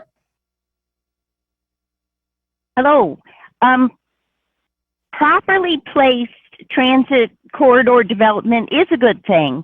However, I would like to agree with Eric Lipson and Kathy Boris and Tom Stolberg and Ralph McKee that this particular ordinance is not ready, and I would like to echo the comments that it go back to the City Planning Commission, and particularly the new Residential Zoning and Equity Committee needs to take a close look at this, because I, like the other callers, am seeing an upzoning here, a huge increase in wealth for the property owners and developers without a clear community benefit. And I agree that's magical wishful thinking. It's Republican, conservative, supply side, trickle down economics, hoping that they will be generous to the community, which never happens. So I would like the new Equity and Zoning Committee and the Planning Commission to strengthen the sections of this about affordability and sustainability elements, stormwater management, because as we've seen, the city has under-engineered stormwater protections, and a lot of us have suffered a lot this June with unexpected expenses and inconvenience. So there's a huge wealth transfer going on with this, the way it is written, without commensurate community benefits.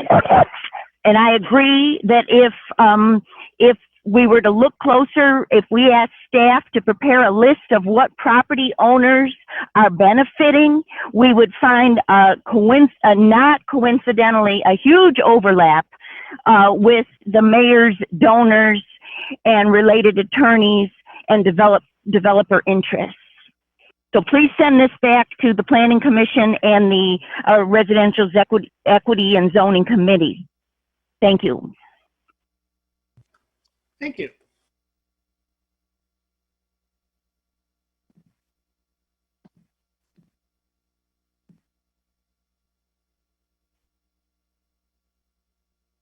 Adam Goodman, do you have a comment? Yes, hi. I'm joining here tonight to support the transit corridor zoning proposal. I've joined several meetings over the last several months. I guess really years even. I remember talking about this in 2019. So I first want to start by commending the city and the Planning Commission and council over the extensive public process that's shaped this proposal. I think it's achieved a really good result. Like some of the earlier callers, I live near the West Stadium corridor. Just tonight, I saw pictures of a huge line of cars lined up waiting for the drive-through at Chipotle. And that's the current reality of West Stadium. It's dominated by cars and hostile to all other modes. That's not what the community wants. And this is documented in our current master planning documents, going back years, maybe even decades. But it is what the current zoning enables and encourages. We need to change this, and we need to change it kind of urgently, because over the last year, several more car-oriented and traffic driving proposals have been proposed along that corridor. A big self-storage facility, a drive-through bank, yet another drive-through. You know, the Chipotle is interesting because that was an existing drive-through. It wasn't even a new one, but we're seeing new proposals for these sorts of things happen. And we need to change the zoning so that this is not what we keep getting. What we want are walkable areas accessible by all modes of transit, walking, bicycling, bus, and cars. And, you know, to these points about sustainability and affordable housing, dense car light housing will already be more sustainable and affordable than a lot of what gets built here, even if it's purely done at market rate. And that's because building parking is expensive, both in terms of dollars and in terms of the cost to our environment. So if this is what we're concerned about, you know, why don't we start by looking at sustainability and affordable housing requirements for single family developments? I think that's all for me. Thank you. Thank you.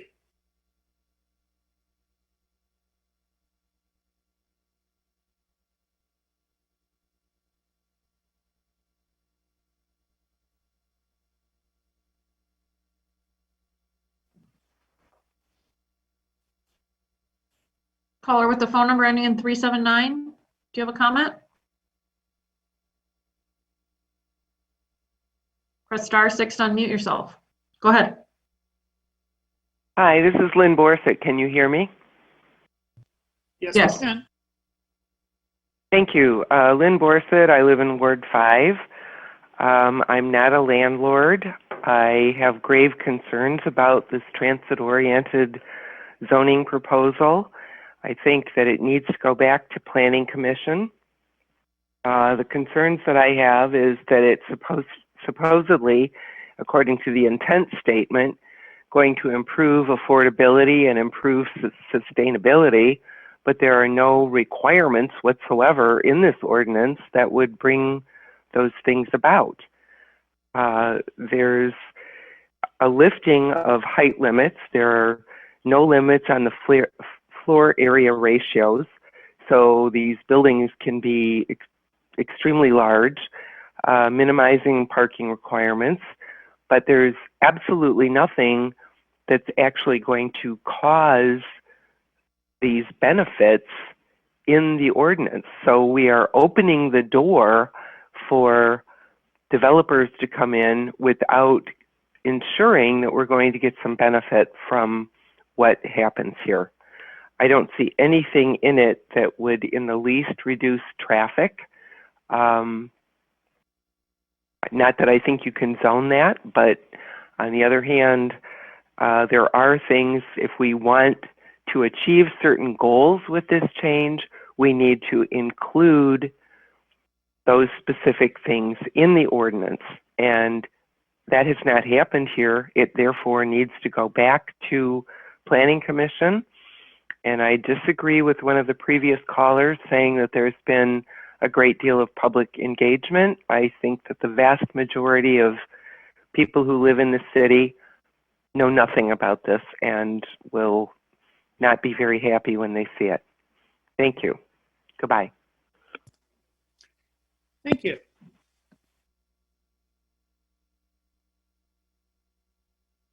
Mayor, I don't see any other callers on the line for this hearing.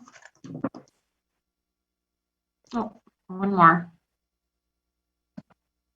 Caller with phone number ending in 367. Do you have a comment?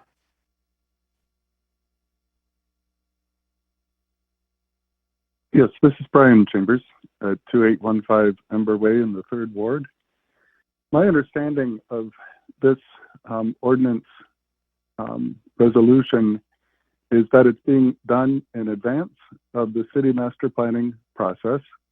There were a number of council and the previous council who stayed on through this council who said it was important and urgent to improve our transit supported development capabilities in the city before the master plan process update went through.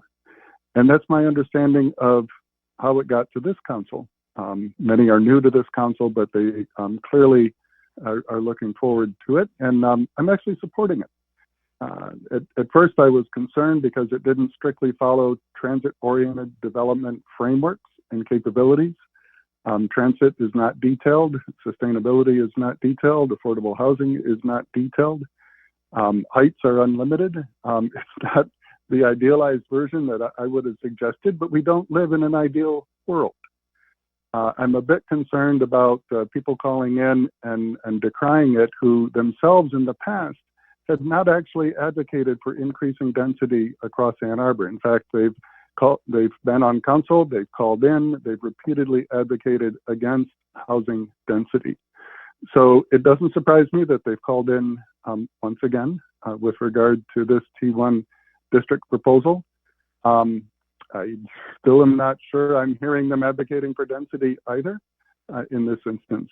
I would, however, encourage council to follow through with the master plan update. We do need a broader approach. We do need transit-oriented development. This one is going to encourage development that would occur before the full master plan update is through and the ordinance are in place. And if that can benefit density, I'm okay with that, especially if we can then rationalize the transit-oriented development elements, rationalize the transit plan, AATA, and all the rest of that. It's hard to do that all in advance. I'm a bit surprised people would say you have to have all of the transit investments planned in advance.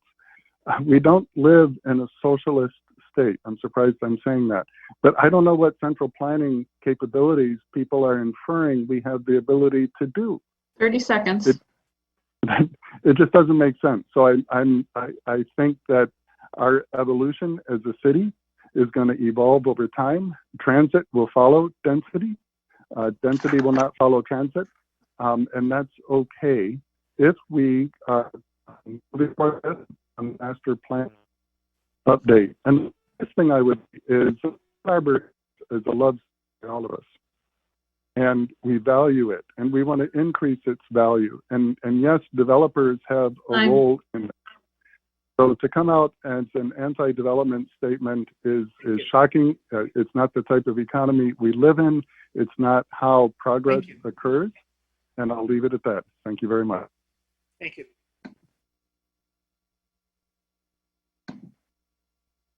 Caller with the phone number ending in 326.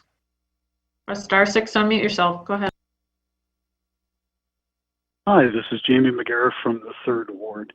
And I wanted to first reference sort of the historical aspects of conversation in our community in terms of transit-oriented development. Actually, it's probably been over a decade now that conversations about density and the connection to transit-oriented development were brought about either through staff or through community, and dating even further back into conversations about density that came out of Greenbelt. So it's part of a larger conversation that's been going on a long time. In terms of this particular thing, it's dating back several years now, and there's been, I think, a fair amount of community input in that regard in the different pieces of this. I also want to pull back a little bit and look at the science, right? So we know that the science of planning has shown that these types of corridors can contribute to the affordable housing, towards access to resources, people being able to get to school, education, healthcare, food, etc., because they have access. We know that nearly 20% of a family's budget is transportation. You decrease that amount, that frees up money for housing, it frees up money for services, it frees up time for people to be able to participate in the community. So with the science there, and with the long conversations that have been happening now in our community for, again, at least over a decade, I think it's time to take some tangible steps. And this is a great opportunity to take tangible steps to get us towards that goal. We don't have all of the pieces in place in our community yet for these things. I don't think that that's possible at this time, particularly coming out of the pandemic. We don't have the ability to manage all of those pieces that involve different organizations, not just the city of Ann Arbor, right? It involves transit agencies. It involves other entities that we're in the process of bringing on board to contribute in different ways, maybe. So I'm encouraging council to support this. I think the pieces will fall in place once the city of Ann Arbor exercises leadership on defining transit-oriented corridors and development. Thank you so much for your time. Thank you.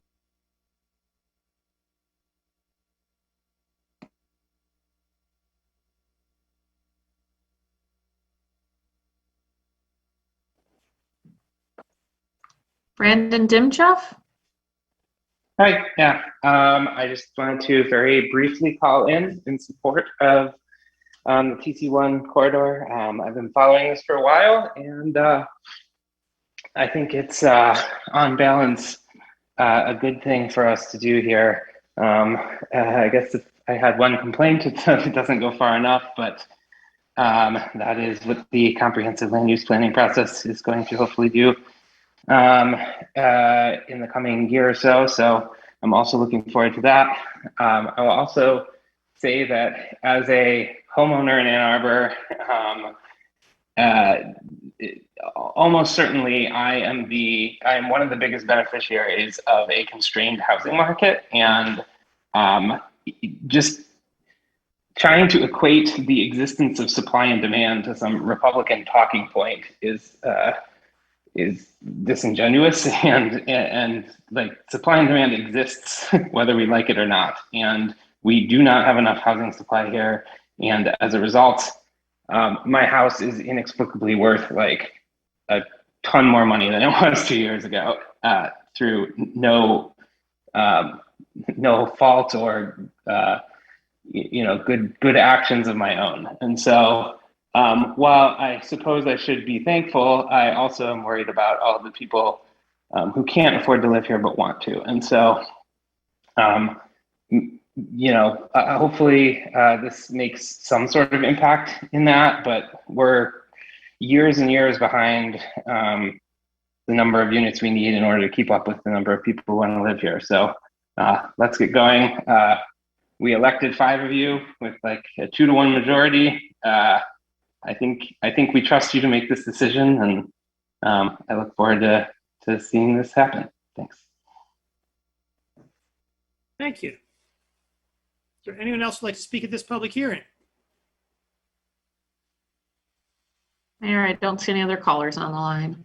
Seeing no one, this public hearing is closed. Public hearing number 2, an ordinance to amend sections 5.18.3, 5.18.4, 5.17.3, 5.37.2.a, and 5.37.2.s, and to add sections 5.19.6 and 5.33.6, and to repeal sections 5.30.1 and 5.30.4.b of Chapter 55 of the Unified Development Code of Title 5 of the Code of the City of Ann Arbor. Is there anyone who would like to speak at this public hearing?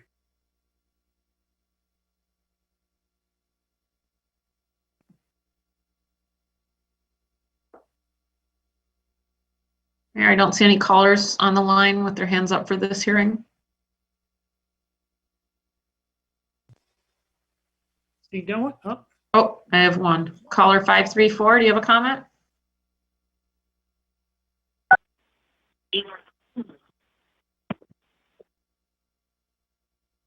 Hello, this is Tom Stolberg calling from Lowertown. Sorry, that came pretty quick. I don't know if I am calling about the right public hearing. This is for the replacement of the plan project modification. it is. Yes. Thank you. I do want to support this proposal. The plan project modification was a very problematic part of our ordinance, very arbitrary. This replacement, that's very specific and understandable, if complicated, but understandable, parsable by developers, so they know if they give us X, then they can get Y. Variations at setbacks. If they give us affordable housing or sustainability, then they can get some premiums. We don't necessarily use that word all the time, but similar to our downtown premiums. And this ordinance does it in such a way that it's clear and that developers are incentivized to meet our community goals and needs. So while I'm supporting this, I'm also mystified why we're not doing this for TC1. We have the model right here in front of us. We have these needs. We do have desires for affordable housing and sustainability measures that are covered right here in this ordinance that we're asking developers to help us meet by incentivizing that. Why are we not doing that with TC1?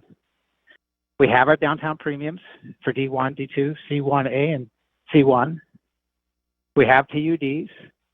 Those are other models. This is a third one. It's a good one. I'm hoping that this will see some actual affordable housing units built or money put in the Affordable Housing Fund in lieu of that. I'm hoping it will see more sustainable building. And we're giving developers something in trade for that. And there's absolutely no reason not to do that in TC1. So please support this and also ask TC1 to do the same. Thank you. Thank you. Mayor, I don't see any other callers for this hearing. Is there anyone else like to speak at this public hearing?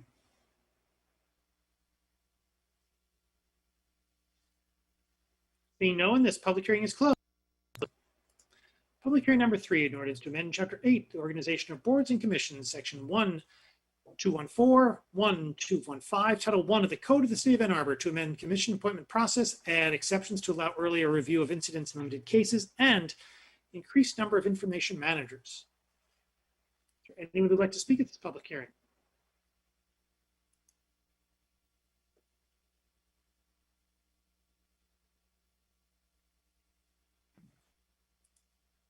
Mayor, I don't see any callers on the line for this hearing.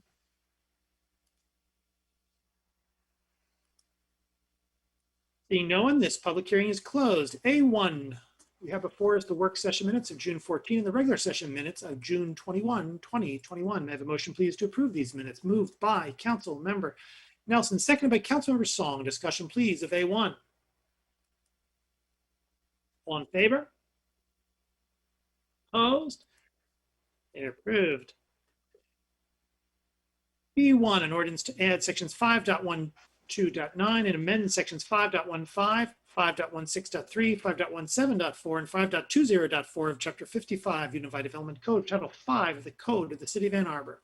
May I have a motion, please? Moved by Councilmember Briggs, second by Councilmember Iyer. Discussion, please, of B1. Mayor, we have the planning manager, Brett Leonard, here to respond to some council questions that came in earlier today. Thank you.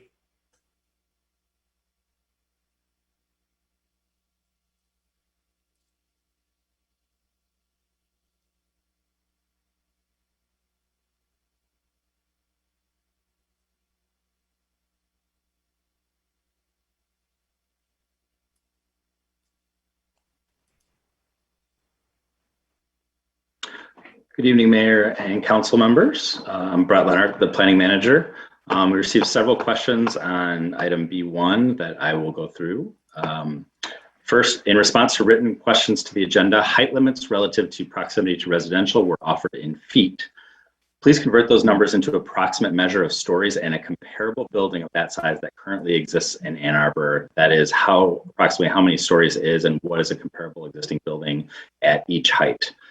For examples, at 55 feet, an example that would be approximately 4 stories. An example of a building that is being completed right now is 950 Green.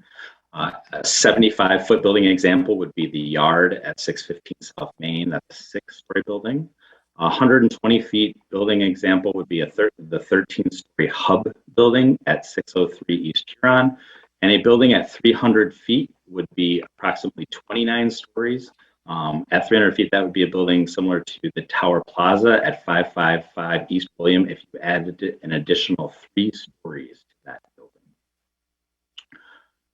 The maps of the proposed transit corridor zones show areas that are in keeping with the district. The district should be located proximate to a transit corridor, meaning a street with an existing fixed transit service.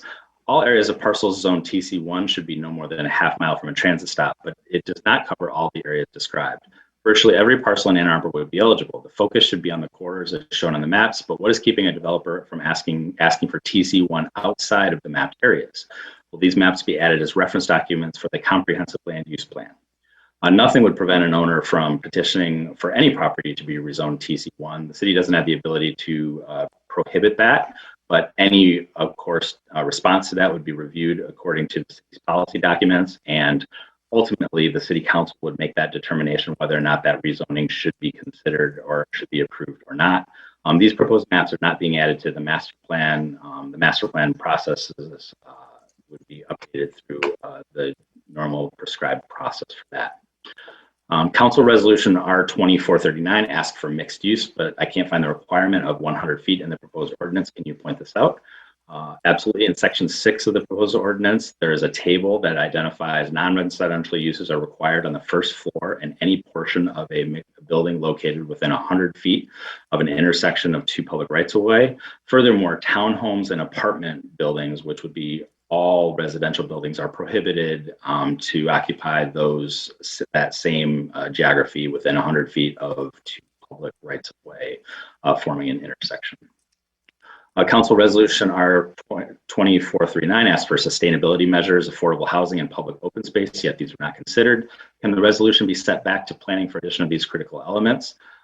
These items were considered. I think you heard from the public on sort of a replication of some of the dialogue that happened at the Planning Commission, that the prototype of development being proposed with this district would be sustainable. It would have the opportunity to reduce vehicular miles traveled and reduce the physical cost of development in those areas. But yes, City Council could refer this back to the administrator and the Planning Commission to direct both staff and the commission to further consider those provisions if desired. Was the ordinance amended at first reading to reflect a maximum height of 120 feet when greater than 300 feet from our zones? If not, can language be prepared to do so tonight at the second reading? There was no change made at the first reading. If there was a desire to amend the ordinance that a maximum height of 120 feet would apply for all areas greater than 300 feet, the language would likely be as follows. A motion to amend Section 7 of the proposed ordinance to modify the TC1 height regulations at Table 517-4 as follows. That would be to replace 120 feet between 300 and 1,000 feet and 300 feet more than 1,000 feet from an R district that phrase would be struck and be replaced with 120 feet more than 300 feet from an R district. How can adding a new zoning district that impacts substantial areas of our city happen outside of a master land use plan update and still comply with the Michigan Zoning Enabling Act? Many components of the city's master plan support this typology of development sought through the proposed zoning district. The Unified Development Code and these proposed amendments are intended to implement the policies set forth in the city's master plan documents, including the land use plan and the recently adopted comprehensive transportation plan and the South State Street Corridor Plan as a couple of specific examples. And those are all the questions I have for this item. Happy to address anything else that comes up. Thank you very much. Question of E1, Councilmember Dish. Thank you. So is TC1 a response to pressure? Yes, it is. Pressure from the housing crisis and the climate crisis. Did it undergo a comprehensive planning process? As planning manager, Mr. Leonard just said, yes. There has been over a decade of public input on transit corridor zoning, which has been gathered over the course of the processes that went into building several land use and transportation planning documents. In addition to the South State Street Corridor Plan from 2012-2013, the land use element of the Comprehensive Master Plan of 2009, sorry, man, I'm out of my millennial. And also the Comprehensive Transportation Plan that we just approved on June 7th. Can we do this here without light rail and bus rapid transit and trains? Well, yes, we have bus corridors, travel corridors that have frequent bus service now and that can accommodate additional buses as needed. When the post-pandemic bus service begins on 8/29, just in time for the university to come back into session, buses will run every 10 to 15 minutes along all of these corridors, except for Maple Road north of Stadium and Plymouth Road from Green to Nixon, where they run only twice per hour. Development of housing units in Ann Arbor is at a historic low. Our housing crisis is a supply crisis. We want more units in a part of town where the rents will be lower and where people will not have to drive to their jobs so that they may reduce their transportation costs, which is, as one of the callers pointed out, 1/3 of a typical household budget, the second largest piece next to rent or mortgage. Affordability and sustainability will be served by adding large numbers of housing units where market rates are lower than downtown, and locating those on bus routes that people can use to get to work. The Planning Commission has chosen not to ask developers to provide affordable units or sustainable features in exchange for additional height, out of the concern that this will make development prohibitively expensive and we will get nothing. The heights are limited. And I will not try to go through those complicated numbers because Mr. Leonard just laid that out for us. But if a building proposed for a transit corridor is located across the street from a residential neighborhood, that building will not be larger than 4 stories high. Thanks. Councilmember Hayner.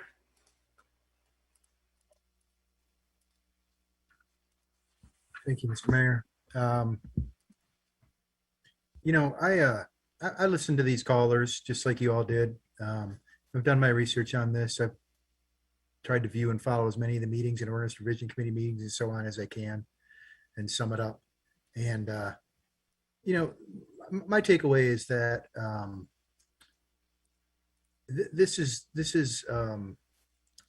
we have good goals here. We have the proper goals here, but it's a poor approach to it. And the fact that Planning Commission didn't put in specific incentives in response to council's request for such tells me that they have other things in mind here, that there's some wishful thinking going on. And the caller who spoke to, why don't we do these things for residential or single family zoning? Well, we did do something to R4E and it's been terrible. It hasn't worked for us. It's created single family houses that would be better if they were a townhouse style. They'd be more sustainable, more efficient. They'd make better use of the land. They'd leave more open space and or have more room for more housing if we didn't adopt R4E. And the reason R4E was a failure, in my opinion, is that it was not specific. It didn't describe nor incentivize the type of housing we needed. It simply didn't, and neither does TC1. And so without asking for it, we're not going to get it. And money can be made anywhere here in Ann Arbor by developers. I doubt we're going to scare away development. And if we're going to scare away the type of development that isn't interested in providing affordability or sustainability or any of our other city goals, good. We don't want that type of development. We want the type of development that we want to forward our goals. And, you know, for that reason and more, I will explain in a moment, I'm going to move that we do send this back to Planning Commission. I move that we send this back to Planning Commission to add in specific affordability and sustainability incentives and some other things that I will describe later.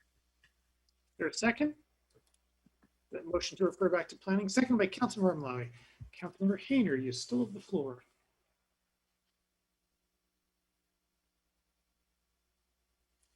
Councilmember, you are inaudible. I'm unmuted. Can I be heard? Yes, you can. Thank you. I'm not sure what that was.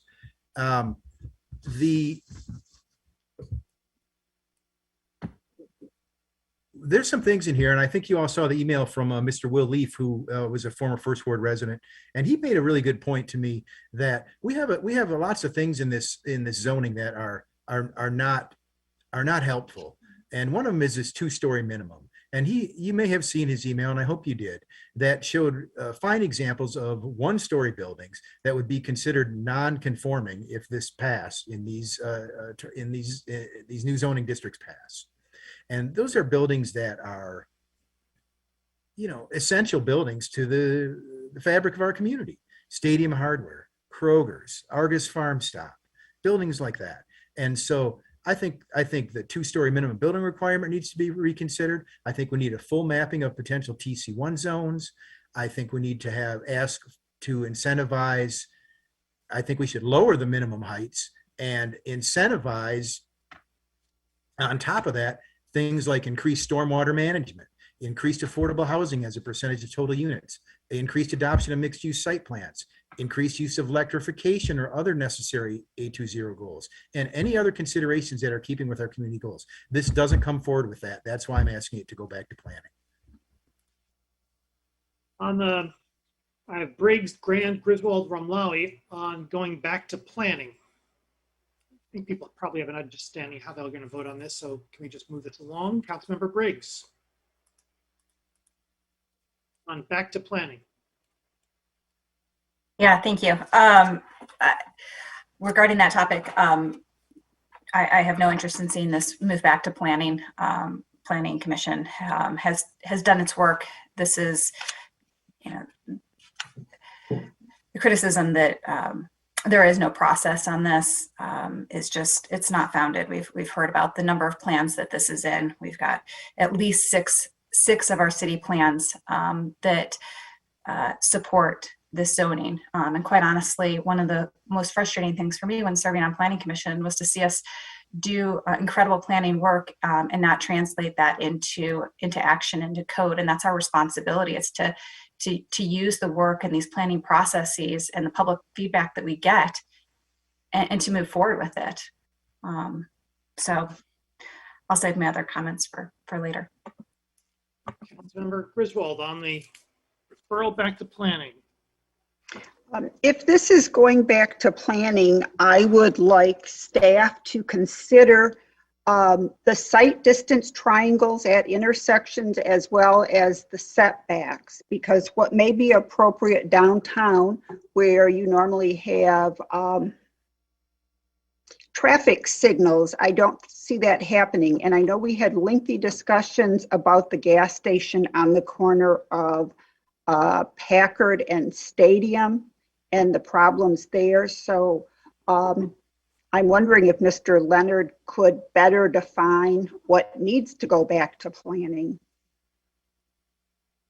I mean, I guess What I've heard so far from the proposed motion would be that this zoning should incorporate provisions that require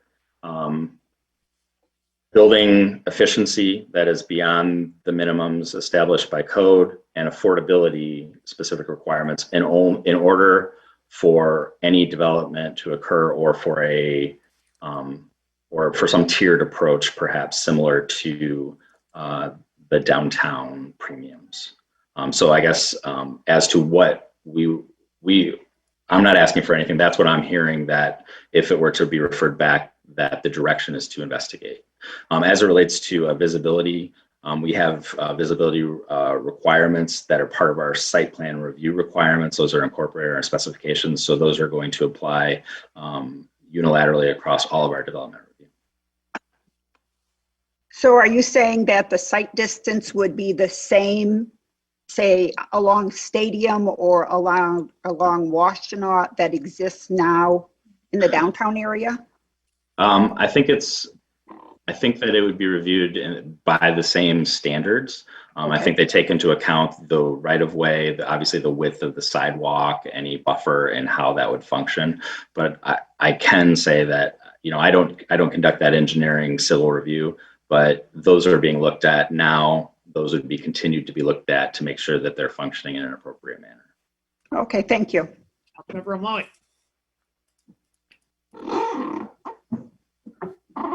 Thank you, and I appreciate the motion to refer this back to planning. I do believe many of us, if not all of us, are in favor of this notion of increased density along transit-oriented corridors. But I believe that this measure right here is incomplete, and with all due respect, it's half-baked. We have no specific requirements for sustainability measures or affordable units to be incorporated in this zoning district. That is a big, we're falling short big time. The conversations that we're having and continue to have all are based on sustainability and affordability. We are on the precipice of changing the land use in our community to a big degree without putting in the assurances that we get what we're looking for, and that we are just going to leave it up to the market to provide these things. And the market does not provide these things, as we have seen. The market has created the problem that we currently are experiencing. In fact, tonight we heard another proposal to add another 1 mil tax to our property tax bills. And I'm not sure how that's gonna sit with many folks when they're getting their property tax bill right now that's due at the end of this month. That's huge. We're asking to come up with money, but we're not putting these assurances in with this zoning change. I believe it's the right thing for us to do is to put this and codify it and ask for it at a time like this. We have one bite at the apple, and it's now. It's now that we have to ask for the sustainability measures and the affordable housing goals that we want in these changes. To do anything otherwise, I believe, does a huge disservice and really is going to cause people hesitation on supporting any other measures that we take in fighting climate change. If we're only doing it in selective ways, this is the time and this is the matter that we do it in, not by just raising people's taxes. Councilmember Hayner. Yeah, I wanted to just correct myself. I meant R1E was the residential zoning that hasn't really worked out for us up the street. Mr. Leonard spoke to a couple of things. I would also want to have additional stormwater considerations put in place without going too far down the road here. There have been some very innovative things that have been done in residential, primarily residential areas in other states and other cities to make attempts to naturally mitigate stormwater, where it would be difficult, not controlling the water, but accepting the water as part of its propensity to flow through land and be part of the land and part of the environment properly. You know, that's a long shot. Better is to ask people to increase the amount of stormwater that they do on new development. And so that's another thing I'd ask for. And again, I want everyone who supports increased density and new building in the city to ask themselves, do we believe that these buildings that will be built under this will be standing in the year 2030? If you believe that these buildings will be built and standing in the year 2030, then you need to send this back to incentivize the type of buildings that we want in our community in 2030. Don't just let people build things up. Don't just let people build, excessive embodied carbon, expand our heat island effect, kick the stormwater management crisis down the road. And, you know, I'm not holding my breath over the Equity and Zoning Committee to come up with a solution to this either, because, I mean, we had some callers use some odd language talking about rich white people, but yeah, look at the Equity and Zoning Committee. Let's talk about rich white people. You know, nothing about us without us is for us. And so, are those people going to come up with an equity solution for our housing woes? Are they? Nothing about us without us. Councilor Graham. Send it back to. Thanks. I'll be voting no on this, and I just want to echo a couple of things. One, that Mr. Leonard explained to us that this housing is in line with our sustainability and affordability goals, and he's the expert here, so I'm going to take him at his word for that, along with plenty of other experts around the country that support this kind of policy. And I'm going to also come back to something that Ward 3 resident Brian Chambers said. Now, Dr. Chambers is, and I mean this with all due respect, is not someone who's like an underthinker. And he told us, I don't love everything about this, but let's not let perfect be the enemy of the good here. This is excellent work by planning. We could pick at it and make it so hard to build anything that nothing would get built, but that's not my goal. So I'm going to be voting no on this, voting SNTC 1. Thanks so much.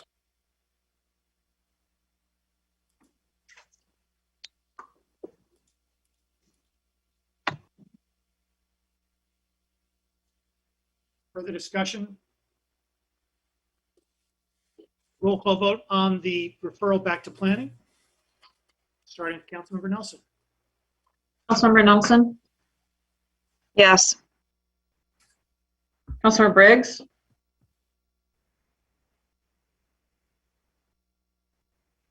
Sorry, wrong thing. No. Councilmember Romlawi? Yes. Councilmember Hayner? Yes. Councilmember Dish? No. Councilmember Griswold? Yes. Councilmember Song? No. Councilmember Grand? No. Councilmember Medina? No. Mayor Taylor? No. Councilmember Iyer? No. Motion fails. Further discussion of the main motion. Councilmember Hayner. Thanks, Mr. Mayor. I'd like to move that in table 517-4 mixed use zoning district dimensions and the confluence of the row TC1 and column height, we strike the first caption, which is minimum 2 stories. Is there a second? Seconded by Councilmember Romlawi. Councilmember Hayner, you still have the floor. Well, I described it earlier. We don't want to create a whole class of useful, practical buildings. And we've had people say, oh Lordy, we're going to discourage development. Well, there's no better way to discourage a new grocery store than saying they have to have a minimum 2 stories. Now, are we going to count little buildings that are little micro shops like they have out at Myers and Pittsfield Township up on that kind of half-second floor? How fine are we going to cut it when we describe 2 stories? And so I think it's appropriate to strike that. I don't think, why do we have a problem asking for some minimum amount of sustainability or affordability But, here we're saying, hey, we want a minimum size. That just tells me that we're trying to maximize our taxable value here. So I think it's appropriate that we strike this and don't create an entire class of existing properties that are considered outside of the code now. Councilmember Dish. Mr. Leonard, I wanted to ask if you could respond to that, why we chose that, because much of this ordinance was developed before I was on Planning Commission. I'm Sure. hoping. The minimum 2 stories was, it was discussed quite a bit for some of the same reasons that are being discussed this evening. Ultimately, the ordinance that was recommended by the Planning Commission did just include that minimum requirement. The basis for that is, I think, consistent with some of the threads of dialogue here. For example, the stormwater impact of a footprint, whether it's 1 or 2 story, is comparable. Also, very consistent with the goals of trying to find alternative ways of transportation and land use links to reduce vehicular miles traveled. Part of that success is to establish a pedestrian-friendly orientation. We have a sort of a convention and an experience set of multi-story buildings in many of our downtowns that have demonstrated that is a comforting arrangement for that to be successful in communities. So those are some of the reasons why that was included. There was a provision to provide for single-story buildings set quite far back on the proposed district. The intention of that specifically was to allow sort of perhaps an incremental redevelopment of those properties where you might have some existing single-story buildings, but the opportunity to infill on perhaps open yards or parking spaces would be done in the proposed form presented. Councilmember Medina. Thank you, Mr. Mayor. I will be opposing this amendment. I actually can think of cities all over the world that have incredibly successful models where they have retail, grocery stores, convenience stores, pharmacies on the first floor of residential buildings. And if what we are looking for is to transform our transit corridors into these walkable hubs where businesses have built-in customer bases, I can actually think of a better way to encourage businesses to locate than to have customers living above them. But if we're looking to continue the exact same layout that we have now with no additional housing, then this is the way to go. But I can't support that. I'm looking for increased housing in these areas, and building housing on top of retail is not unheard of. It's done successfully all over the world. Councilmember Nelson.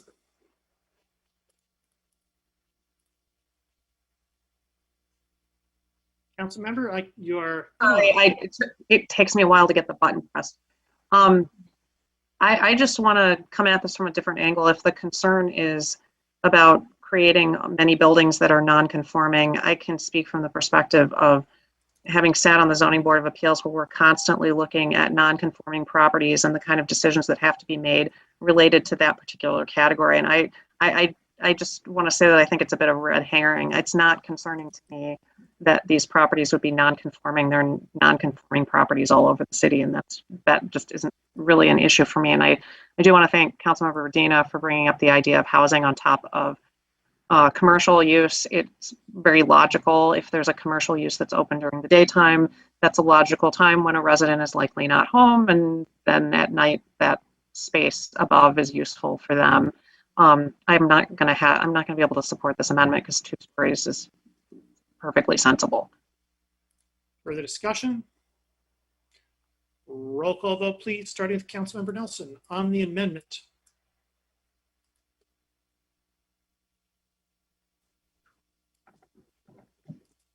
Councilmember Nelson?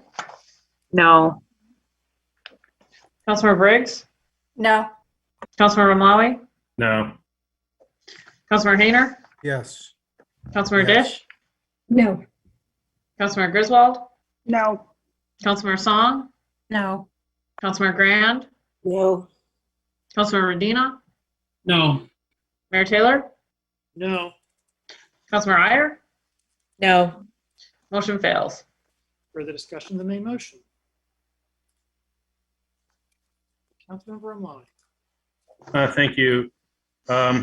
It's unfortunate that I'm put in another position where I'll be not in support of something that I believe ultimately I would be if it was put together in a responsible fashion. I believe this is a rush decision. The housing crisis doesn't just exist in Ann Arbor. It exists in almost every city in this country right now. In almost every single city in this entire nation, there's a housing crisis.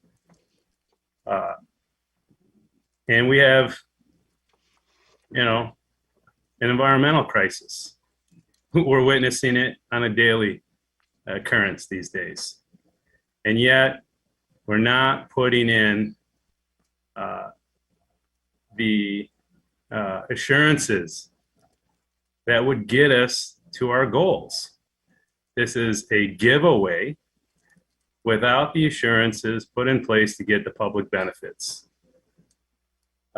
We've heard that in order to have those assurances put into this change, that it would cost the developers too much and they won't develop.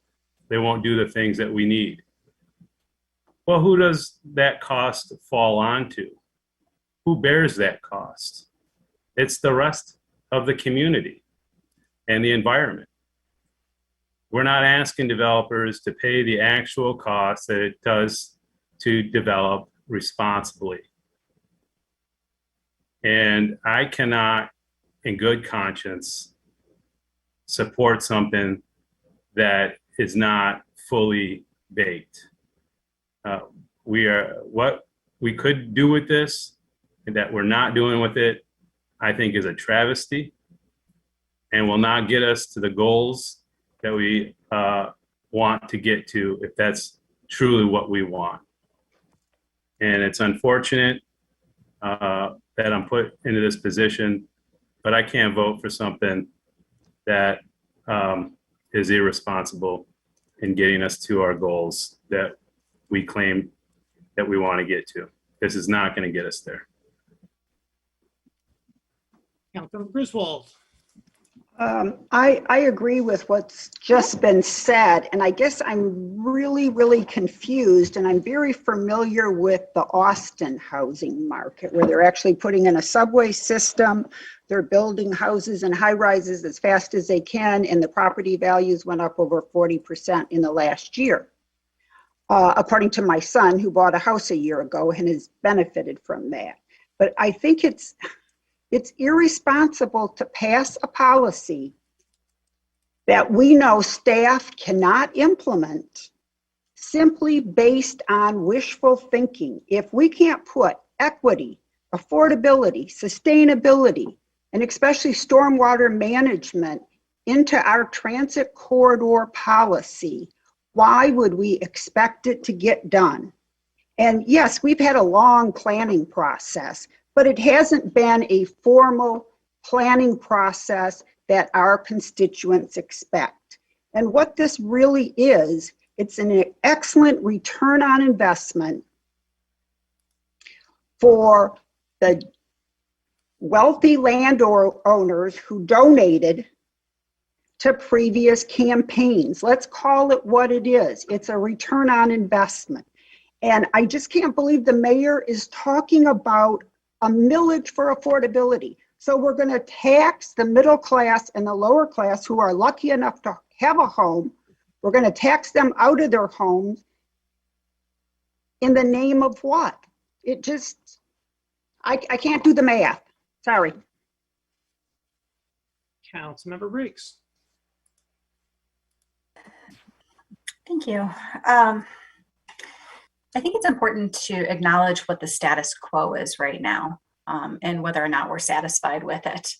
We, pre-pandemic, have 80,000 people commuting into Ann Arbor every day. As others have noted, we have a housing and climate crisis. We have the choice to do nothing, and nothing is going to get better. There's not one solution that's going to fix these problems, but it is going to be a compilation of policies and transportation and land use policies that we put together that are going to help us make progress on these challenging problems. Transit-oriented development is something that's recommended by the EPA. It is a sustainable practice. Would I love to be able to require our developments to be sustainable both and have affordable housing? Yes, but the state does not allow us to do that. So we all know that here, right? So what we do want to incentivize is non-car centric development like we have today. I do find it surprising when I hear that we don't have transit. Just to read off the 2019 numbers for AAATA, we had a total ridership of 6.9 million in 2019. Would I like to see our transit system get more robust than it is today? Absolutely. And how do we do that? By building more density. That's the only way we do it. Those who are benefiting from the status quo are those of us who have single family homes in this community. There's a lot of conspiracy theory discussion around this table tonight. But my personal goals are to make sure that we actually advance on the work to build more housing, to get more people living here, to get more people living close to services, because we know that that's the solution. We can look at report after report, after paper, after academic paper, after planning best practice. It is well documented, but we have to do the work. There's plenty of buy-in for this. We see it in our plans. We have to take steps. We can block everything because it's not perfect, but that's just being obstructionist. Councilmember Grant. Thank you. Councilmember Briggs made a lot of excellent points. I'd like to look at this at the, this is a national housing crisis that we're having. And I look to what the federal government is asking communities to do. And lots of Ann Arborites thought that President Biden was a little to the right or a lot to the right of what they wanted to see at the federal level, but their administration, which is not necessarily considered progressive, is making a push for communities to end exclusionary zoning practices. And this is one of those steps. It's not the be all end all, because we're going to have a lot more. This is the low hanging fruit. When we get to thinking about eliminating parking minimums or more radical changes to what our community looks like and how we need to change to really think about being more inclusionary. Those are the hard discussions. This should not, this is the easy one. And it's one that we've been trying to implement for a long time. So I appreciate what staff has done. I appreciate the conversations I had with Councilmembers Dish and Briggs in moving this, to planning and to this table. I appreciate the efforts of former Councilmember Ackerman who really pushed for this. But we have people at the federal level that are telling us that the problem is constraint of supply.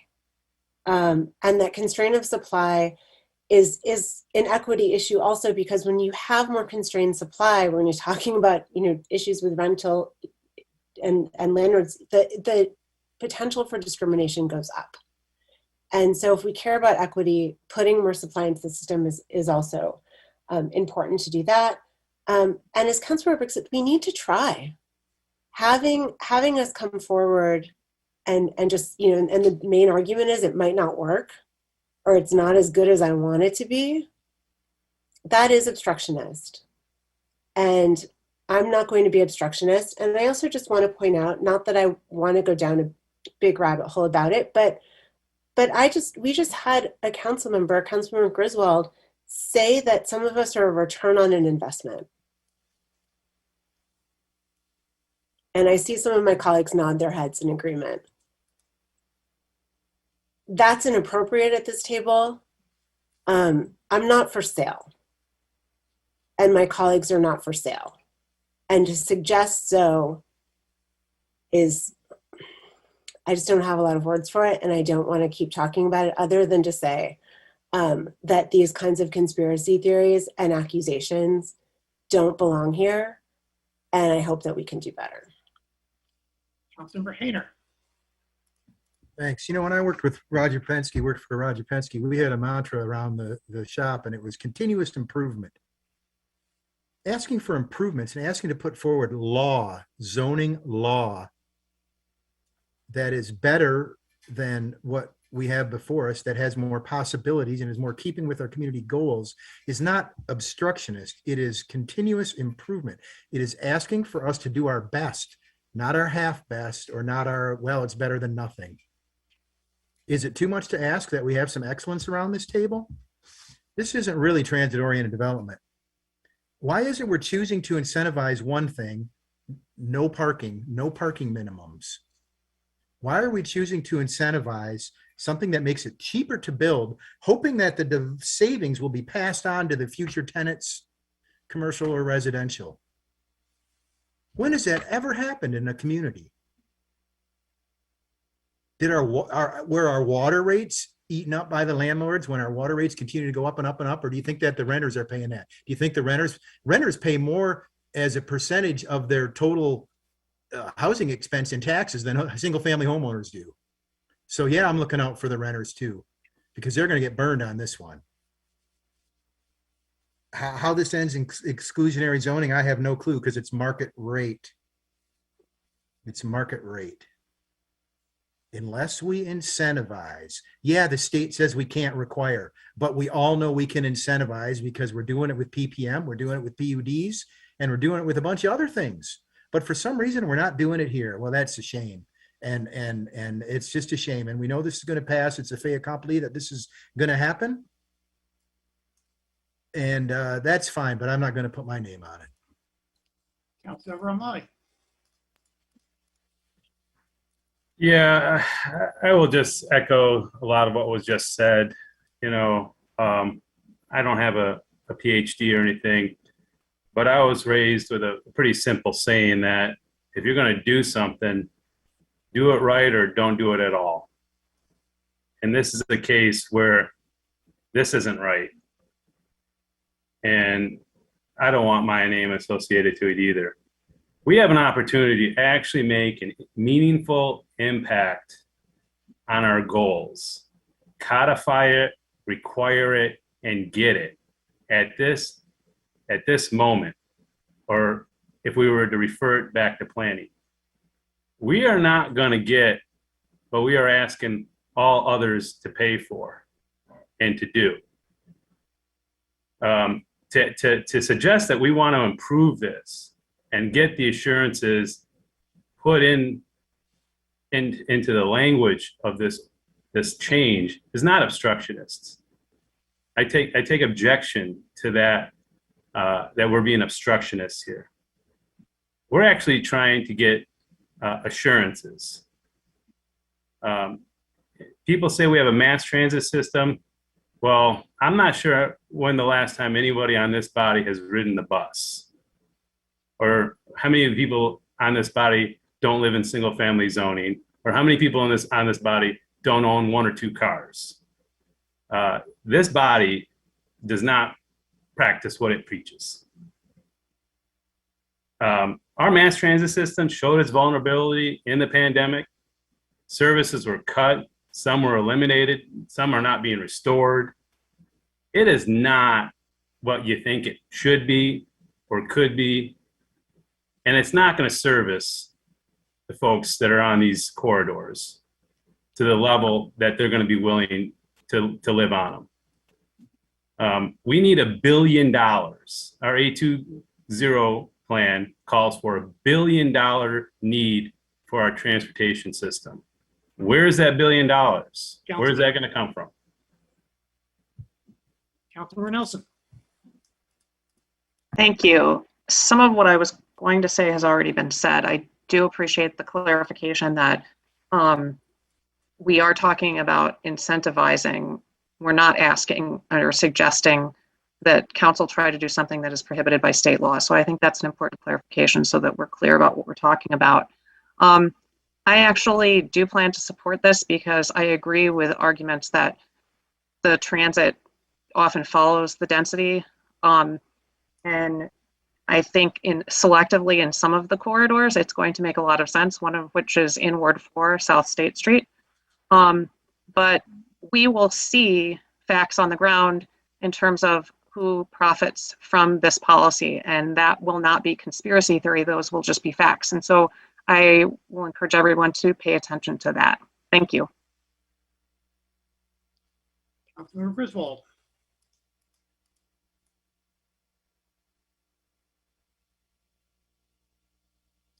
Councilmember, you are inaudible. That's probably a good thing, given what I'm saying. I have a Michigan MBA, and so sometimes I use business terms that are purely business oriented. They have nothing to do with a person. They're not a personal attack. When I say a return on investment, that's exactly what it is. You put some money in and you get something out. And all I'll say is this plan, without a clear implementation strategy, This is a violation of rules attacking is council irresponsible. I'm not attacking anyone. I am talking about a business phrase. That's all, a business phrase. You put something in and you get something out? That doesn't speak to someone's motivations? No, it's not about a person. It's about a financial process. That's all I'll say. But it's irresponsible to have a policy that staff cannot easily implement to reach the goals that we have set for them that have to do with affordability, sustainability, equity, and most importantly, based on what's happened in the last 2 weeks, is stormwater management. We're told, oh yes, developers, you can manage more stormwater, and after you do your development, it's going to be better. Stormwater management is going to be better. You tell that to the neighbors of Toll Brothers. You tell that to the neighbors of what used to be the cottages at Barton. And it's not fair to staff to expect them to work out all the details when we pass ideological policy without the necessary support. Councilmember Iyer. This discussion is so disappointing. For the second time in the short time that I've been on council, a policy discussion has devolved into accusations of bribery, essentially, of buying votes. And it needs to stop. We can discuss policy and have disagreements about policy without attacking each other, without spinning crazy theories. So just stop it. Stick to policy. And here, the policy decision is clear. It's been laid out for us by our colleagues who served on Planning Commission and by city staff who works in planning, that sustainability and affordability are baked into this policy by the very nature of it, by the very nature of where these developments are going to occur and the transit that's available and the land cost that's lower than where we see elsewhere in the city. You can disagree with it. That's fine. Disagree, vote no, but stop accusing your colleagues of being bought. There's one side that keeps doing that, and it just needs to stop. Point of order on that last comment.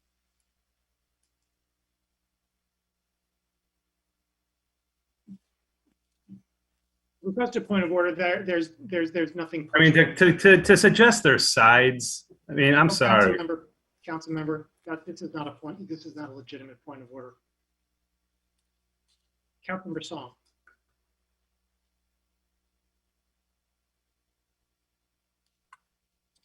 So this has been a 10-year discussion, correct, in our community. Mr. Leonard, can you remind us where TOD is implemented in other cities in Michigan?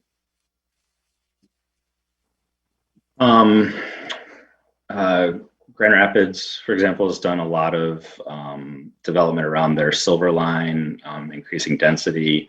Some of that was private sector, some of it's public sector. The city of Detroit recently, as part of a lot of their neighborhood focused, is focusing on transit-oriented development, specifically a lot of other goals as well. So those are a couple that come to mind that are happening elsewhere in the state, and there is a lot of national literature about it happening throughout, and it for sure. I just I think it is a balance. Transit, and I would be remiss. Forrest Yang, the deputy CFO of the RIDE, is available if you have any questions. But the land use and transit service are obviously interconnected. The RIDE responds to land use patterns and demand, and that is how the service here in our community has evolved over time, responding to that.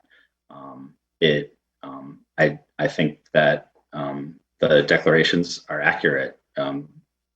The city as policymakers cannot snap its fingers, nor can the RIDE, and instantaneously change all of those things. And so it is a balance. It is what can the land use do to help support and induce additional demand. The transit system is, when successful, responds to that demand, and this is an opportunity to sort of hopefully incrementally grow that. Mr. Yang, my son is a new line cook downtown and is a new proud recipient of a Go Pass. Is that something that could accommodate our TOD transit demands, having a similar kind of program for employers to provide to workers living along the corridor? Hello, thanks for the question. For the like that Brad just described, if we increase density or have a mixed-use development along a transit corridor, that basically encourages more people to get on transit, and then we can improve or can support better service along that corridor because the productivity is going to be up. Like the program Go Pass program is another example. So to encourage more people to get on bus instead of driving, because parking is always the issue, traffic is another issue. So having more people along this corridor, having mixed use, they encourage two-way traffic on buses and making it even more productive about a transit service. So then we can afford more services going along that corridor. Great, hope that thank makes you. sense to you. It makes sense to me, and it sounds like you both have thought about this a little bit and probably do it a little bit in your daily job. So I thank you. That's all I have. Further discussion? Main motion. I'm delighted that this is going to be moving forward. We have for years now been talking about transit corridor development. The benefits to the community as a whole, I think, are unanswerable. We're going to be putting an emphasis of residential development and commercial development on transit corridors, where the good people at the AAATA will be able to increase and improve services, where folks will be able to come in and out with less dependency on automobiles because of that increased and improved transit, and even that existing transit. I think that we have known for years that scores of thousands, 80,000, 85,000 people commute in and out of and into Ann Arbor every day, and a mess of them, I'm sure, are happy living on their acreage, but a mess of them too, I'm sure, would be delighted to live here in our community, and we welcome them. We have an insufficient supply of housing, and this will improve that. It will also, of its nature, be at a market rate, but it'll be at a lower price point. And so I think that is something too that I'm looking forward to, that I think is going to be a benefit for folks who currently are commuting to the city, but also folks who currently live here in the city. So I think this is going to be a good thing all around. It's going to improve our equity goals. It's going to improve our sustainability goals.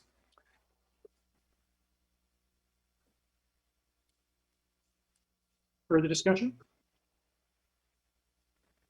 Roll call vote, please, starting with Council Member Nelson. Councilmember Nelson, Yes.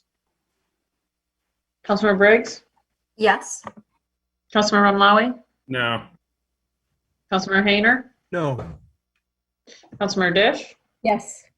Councilmember Griswold, No. Councilmember Song, Yes. Councilmember Grand, Yes. Councilmember Medina, Yes. Mayor Taylor, So, yes. Councilmember Iyer, Yes. motion carries. 9:56, 9:57, let's take a short break. Meet on back at 10:07.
Let's try this again. Thank you, everyone. We're back after a short break. B2, an ordinance to amend sections 5.18.3, 5.18.4, 5.17.3, 5.37.2.a, and 5.37.2.s, and to add sections 5.19.6 and 5.33.6, and to repeal sections 5.30.1 and 5.30.4.b of Chapter 55, Unified Development Code of Title 5 of the Code of the City of Ann Arbor, moved by Council Member Dish, seconded by Council Member Briggs. Discussion, please, of B2.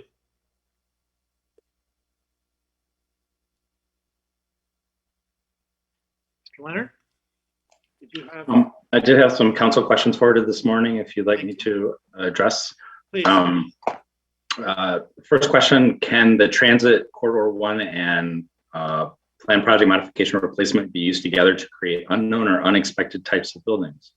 The proposed area height and placement provisions under consideration with this item could be used together with the proposed TC1 development, consistent with the mixed-use, non-residential, and special purpose district provisions. That means it would provide setback flexibility, potential height flexibility, or parking requirement flexibility. The second question, if a revised building under this proposed ordinance has 100 units and they make 15 affordable, does it specify what the number of bedrooms are for each unit? It does not show in section 8. Could a 100 unit building have 85 market rate 4-bedroom units and 15 affordable student studio apartments and qualify as 15% affordable housing dwelling units? In this case, it would really be 4% of the bedrooms are affordable. Would this building still qualify? In a district regulated by dwelling units per lot area, which is our multifamily districts, yes, it would. There's no requirement that a certain size of units be provided. It is based on the total number of units. In those districts that are regulated by floor area ratio, the calculation is based on the square feet dedicated to affordable units. And in that case, we don't specify the number of units. Those could be configured in different ways as long as you meet that FAR calculation. The third question, no parking minimums. This section says it can be used in addition to section 18.6. Are these premiums cumulative? Can a single building earn more than one premium if the developer does more than on a requirement? Can a building do setback, trade, and affordable and solar to equal no parking, a 30% height, and 0 setbacks on one side? Both premiums and the proposed area height placement and flexibility could be used in conjunction so long as the requirements of each are satisfied. It is possible for the example reference to occur. However, any district with a required setback dimension can only adjust up to 50% of the requirement. So you would only be able to get to a 0 setback if that district already allowed a 0 setback. So those are the responses to those questions. And as before, I'm happy to address anything else that comes up.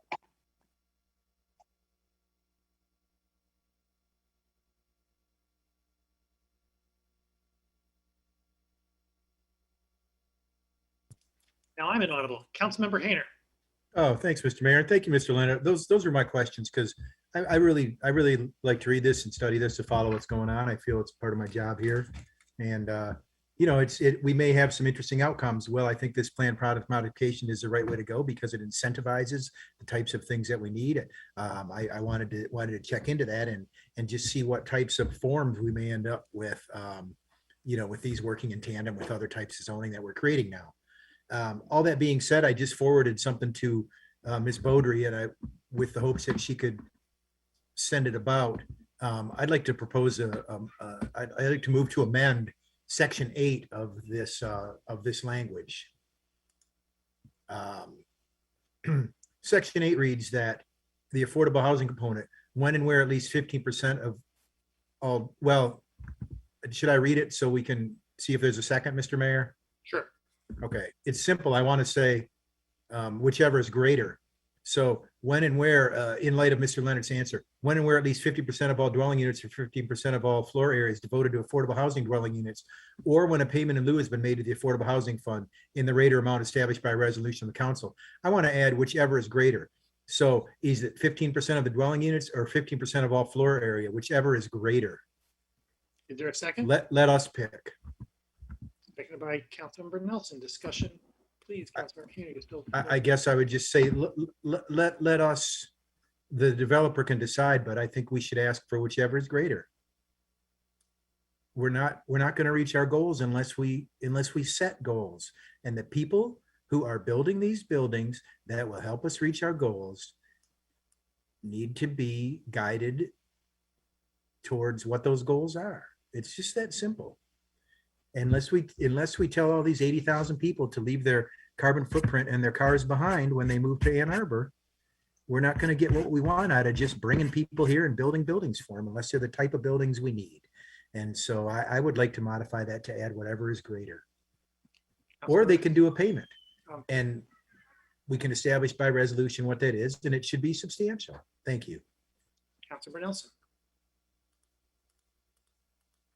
I'm feeling kind of dense in trying to understand this amendment. Whichever is greater, how are you measuring that? Whichever, like more units, or I don't think I follow. Maybe I'm asking for clarification.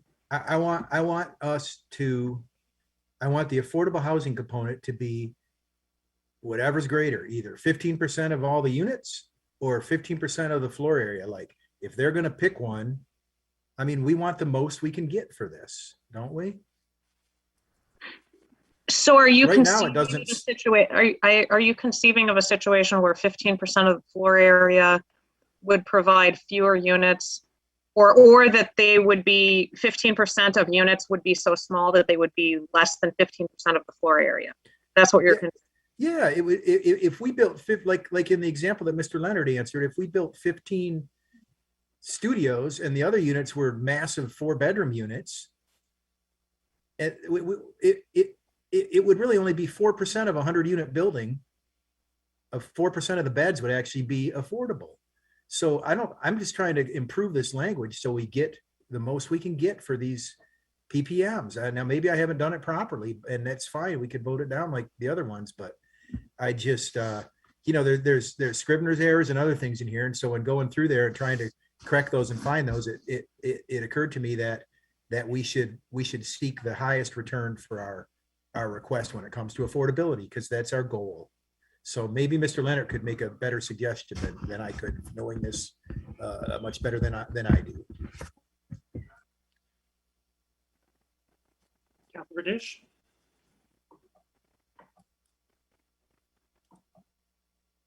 I'm not sure if Councilmember Hayner meant to just pose that as a question to Mr. Leonard, so I don't. Well, maybe you can see where I'm coming from with this after the answer your question. So it's kind of spontaneous, but Mr. Leonard, do you see where I'm coming from, or does it not make sense? And maybe I have the wrong solution. I think that as it's drafted now, it provides more flexibility. So as you said, somebody could designate a portion of their affordable units in a different physical configuration than the market rate units. In fact, that's happened in other projects that we have partnered with. For example, the city apartments downtown, the city supported affordable units, in that all the affordable units are studios where the development is a mix of studios and other bedrooms. I think it's a question of philosophy in a way. I think some number of units is a great gain for the city, and if it provides more flexibility for somebody to put forth a development as you described, that is still going to result in 15 studio affordable units that we wouldn't otherwise get. If the intention, however, was to,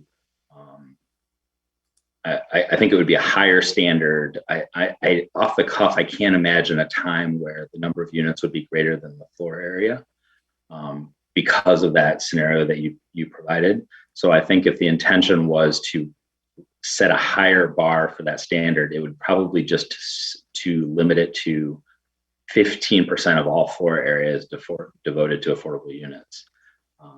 That way, however they're configured, a standard percentage of the floor area being developed has to be dedicated to that use.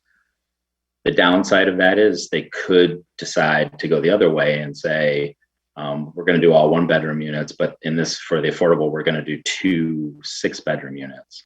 I think the ratio would then be fewer bedrooms But Yeah. even though it was the FAR Yeah. ratio was correct, Yeah. you're saying. So as drafted, it sort of follows the way the district regulates, but right now it provides more opportunity for property owners to find the way that works for them. That means that it could benefit them one over the other. So I guess my off the cuff would be that if you wanted to modify it, I would just say I would probably lean just towards the 15% of floor area, because that would be a more absolute set aside of the physical development towards that use. Yes, it could result in fewer units, but the same amount of, it's going to be a more predictable square footage allocated to it, if that makes sense. Well, that does, and I think you see where I'm coming from here. I'm trying to get the best we can because we're so far behind on this. So, perhaps, well, I don't know if I have that opportunity. I say perhaps I withdraw this requested amendment. Does anybody have, we can do, does anybody have any objection to its withdrawal? I mean, based on Mr. Leonard's description there, I want to come up with the maximum here. That's all. Does anybody have any objection to its withdrawal? We'll deem that to be a universally unfriendly amendment. The amendment is stricken. Everyone's comfortable with that? Fair point. Further discussion of the main motion.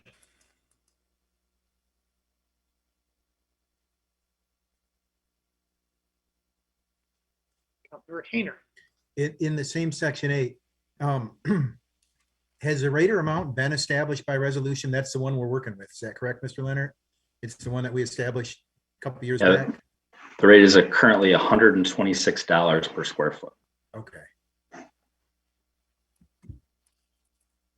Further discussion?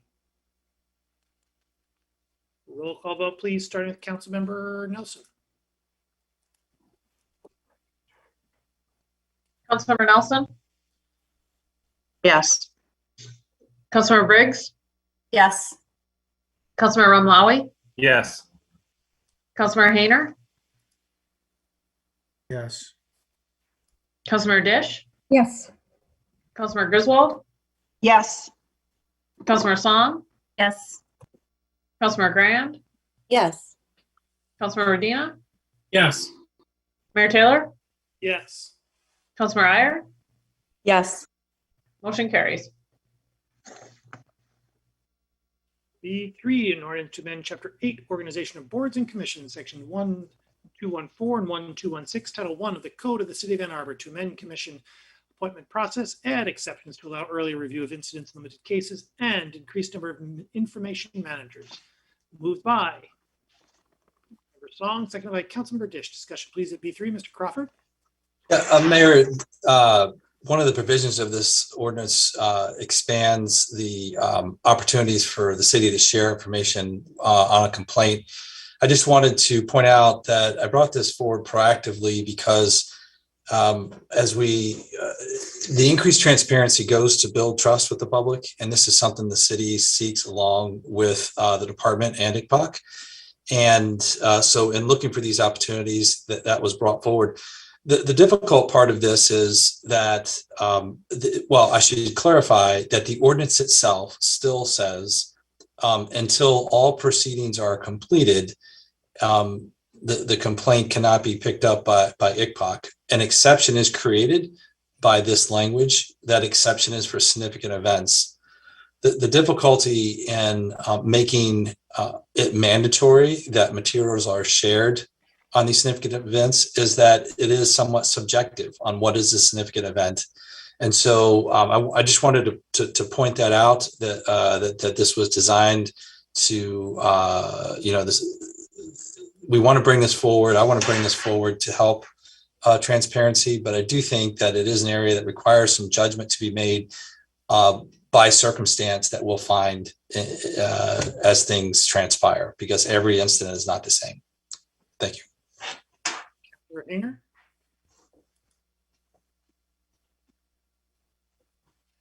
Yeah, I think I actually had a leftover hand up because I'm sending a message to Ms. Beaudry about the various text errors that were still in B1 that we just passed. Thank you. Councilmember Song.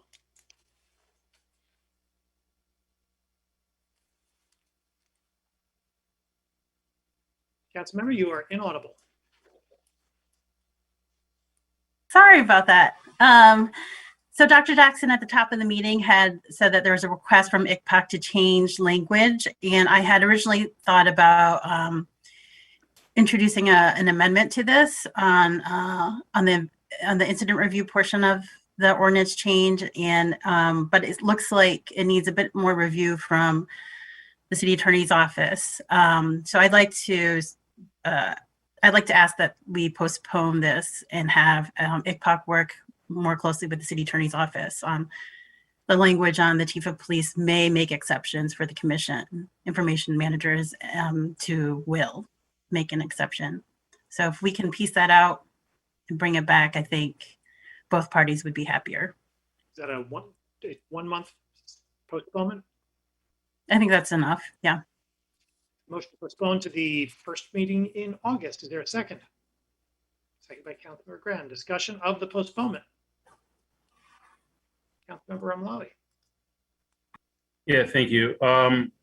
We've had discussions on this. In fact, when we got together a month ago, I had expressed my wishes to have stronger language when it came to this, and it didn't have the support at the time amongst the individuals who were in that meeting, including Councilmember Nelson and Councilmember Adina. I know we need to discuss this further. It doesn't seem it's been settled. My question is, will this postponement affect all the changes that are being proposed here? Or is there a way of teasing that part out so the rest of the changes can be made? I think the thing is a whole. I've not had a question of division like that. My suspicion is that we could, well, I don't know. Mr. Postma, do you have any recommendations on this with respect to procedurally? You're on the second reading. It was introduced as a whole, but I think that it is they are separate parts, and therefore you could. I'd have to look at the exact language, but I think that you could vote on the discrete parts separately.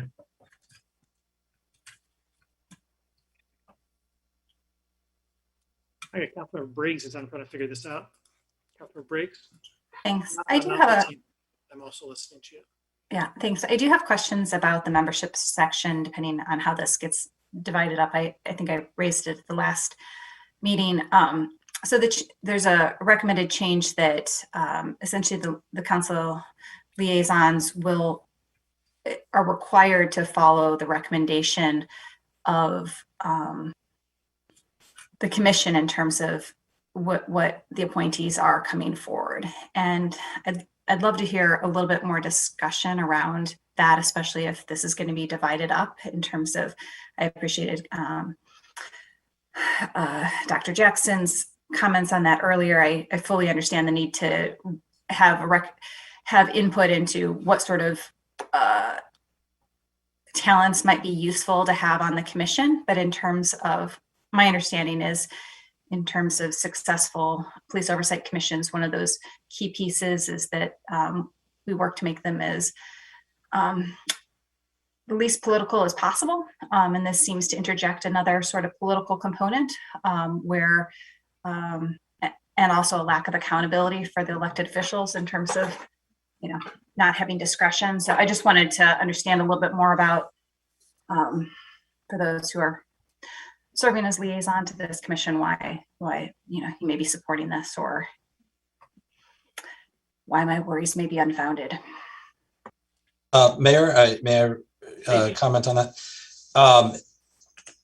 I am I'm not sure if, I just want to confirm or look at the latest version. There was a point in time that there was a requirement that the appointing members accept. There was a proposal. That was not the final language. And I believe the attachment shows that they must consider the recommendation that is recommended by ICPOC.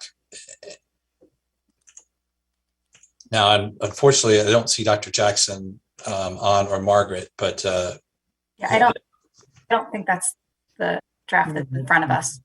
Yeah, what paragraph, please? Is it One. 2141. Commission shall appoint persons who have the recommendation of the commission.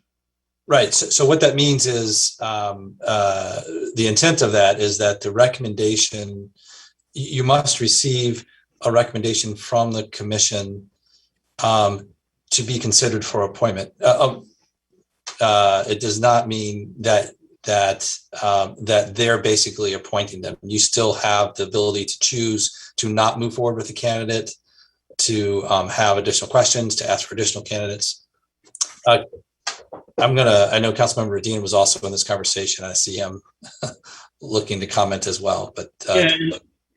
Thank you, Tom. Hopefully I can add a tiny bit of clarity. That was exactly the onus of the conversation that that Councilmember Umlawi Nelson and I had with staff and our attorneys last month. What this language is looking to do is essentially require us as commissioners to collaborate with ICPOC and gain their recommendation. It does not require us to appoint folks who have been put forward by ICPOC, but rather would require us to secure ICPOC's recommendation of our appointments. And so kind of the reverse of that process. And so the previous language actually compelled us to appoint individuals who were selected by ICPOC. And that was the piece that we changed a little bit here to ensure essentially that ICPOC is still has a role in that, and ensuring that actually to negate the piece that you were concerned about, that these would be political appointments from council rather than also in collaboration with ICPOC itself. But the way that we worked on this language is essentially to require us to get the recommendation from ICPOC of the people that we were putting forward. Councilmember Song. I just want to clarify that ICPOC, from what I understand from Dr. Jackson and other ICPOC members, is that they're happy with all the other changes with the exclusion of that one section. So if we can postpone that, if we're splitting this out and having that one section under the incident review, undergo more review with Attorney Postema's office and Attorney Slay. I think that's the only thing they're asking for, is to change one word. But that one change, it sounds like what is actually would compel the chief of police. So that would be a significant change. All right. So I think we're not. There are two topics floating around. Let me see if we can get rid of that second one together. Is anybody going to object to the postponement? To postponing the incident review issue for a month? Looking around. Is anybody going to object to that? Because we were talking about two things at the same time, and I kind of want to just reduce the variables. So on the theory that we can affect a division, let me suggest that we divide out 12151 incident review. It says the chief of police may make exceptions, so forth. The question is, will ICPOC wishes that to be shall make exceptions? There wants to be some more attorney review on that. Councilmember Song has asked for a month's postponement on 12151. Is there a second? Second by Mayor. Ms. Beaudry? Mayor, I think right now it's presented as one ordinance, so I would think you have to strike the language you don't want to approve. I don't know how we would effectively pull it out because it's already presented as an ordinance amendment. I'll defer to you on that. So I guess, so what you're telling us, Ms. Beaudry, is that in your view, and I'm willing to, of course, be led by that, the way to have the rest of it move forward is to have this portion voted down and then come back on its own lights. Is that correct? I mean, unless the city attorney thinks otherwise, you would have to propose a new ordinance to make that amendment. You may need to go through, I've been looking at that while you've been, I've been looking at the screen over here to check that. Right now, it is one ordinance change. It's gone through first reading. I think you could certainly delete this, just amend this out and bring it back through, unfortunately, it would need 2 readings, but in effect, if you brought it back, it could be done separately. So I think I'm not seeing anything different than what Clerk Beaudry is saying. So that might be the easiest way to do it. That would require vote. Or postpone the entire thing. And postpone the entire thing. My preference would be to postpone the entire thing. Does anyone have any objection to that?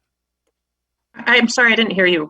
You were Sure. suggesting. I guess my preference would be, Councilor Nelson, my apologies. What were you saying? I couldn't hear what you said. I was asking you to repeat it.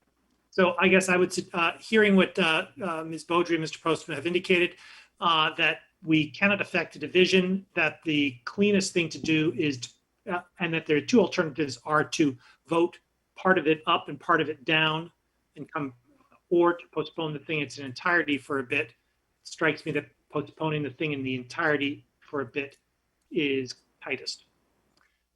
Because we don't want to vote this down at this point, it seems to me. I don't know, Mayor, that that at least the one part about new members, I don't know whether new members are being contemplated right now, so it may be irrelevant for a month. I just don't know. How about this? Like, of the 4 of you, just be cool and only appoint people if they recommend one way or the other. Can we agree on that? Mr. Rodino refuses to be cool. Actually, I apologize. Sorry, I apologize. I know we're slightly out of order here.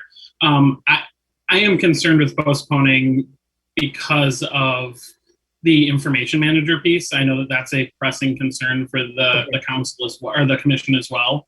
And so I am also wondering, I mean, we heard reference earlier about about continuous improvement here. What is the possibility here if we're looking at delaying this for several weeks and potentially making a significant enough change that this ordinance may have changed?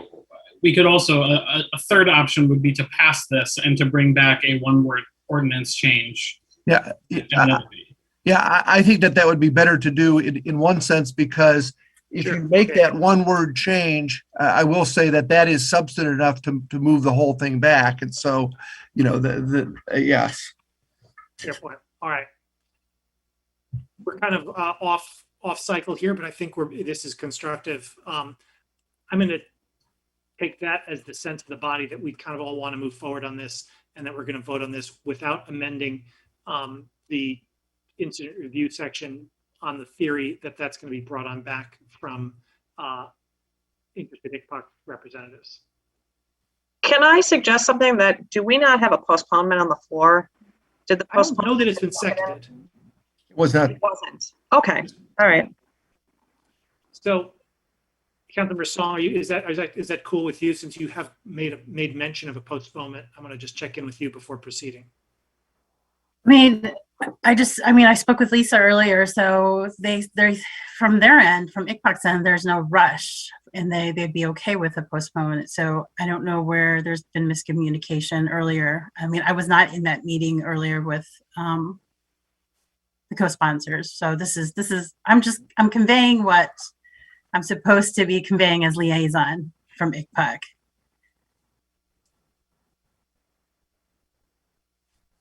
I hear that. For my part, I guess what I'd say is that we're trying to get to the same, it seems like we're all trying to get to the same point through different channels. I'd rather just vote on the thing and have an amendment come back later on. And that strikes me as consistent with postponing the thing in the entirety also. That is to say, it's the same effect. Let's roll with the queue, and let's just roll with the queue on the main motion. Councilmember Rumlai. Thank you. Yeah, I did have concerns of postponement, and not just due to the information managers aspects, but also to filling some vacancies on the commission. There are vacancies that need to be filled, and I would like to have this in place so we can fill those vacancies with this new requirement. And it's been practice ever since the commission has started to take in to account their wishes as to who we appoint on the commission. We've done that with everybody since its initial seating. I will just say to Councilmember Briggs' concern, the commission likes to emphasize the need and the desire to be independent. And in fact, I think some might say that by doing this, we're making it less political. We're giving the commission more voice, more of an independent voice, and who works and does represents that body. And they are not so influenced by members of the city council and other parts of city government. So this is to give them a little bit more distance between this body and the administration and the work that they do, and one that I'm comfortable in supporting all these changes. And I would have made the same recommendation that we come back and make that one word change at a later date. But let's get this moving, let's get it done, and on to the next one. Councilmember Briggs. I just want to make sure I actually understand what I'm voting on. So if I'm reading it correctly, and I think I understood the piece that obviously this is the final say is city council's. However, as it reads right now, the only recommendations that will be brought forward to council by the liaisons are those that would be recommended, specific individuals that would be recommended by the commission. Is that correct? They would have the blessings. I mean, I don't know if the recommendation is the proper, I mean, maybe approved by the recommendation or something to that effect, that they have had approval by the commission as well. That's all. But as Travis has said, that the decision is still left with the members with that responsibility to reject that recommendation and ask for a different name to be put forward. We don't have to accept what the commission puts forward if we're not comfortable with it. Okay, thank you. Perhaps I'm over worrying about this. What I worry about is not so much right this moment, but a future scenario where we are setting ourselves up for an unfortunate political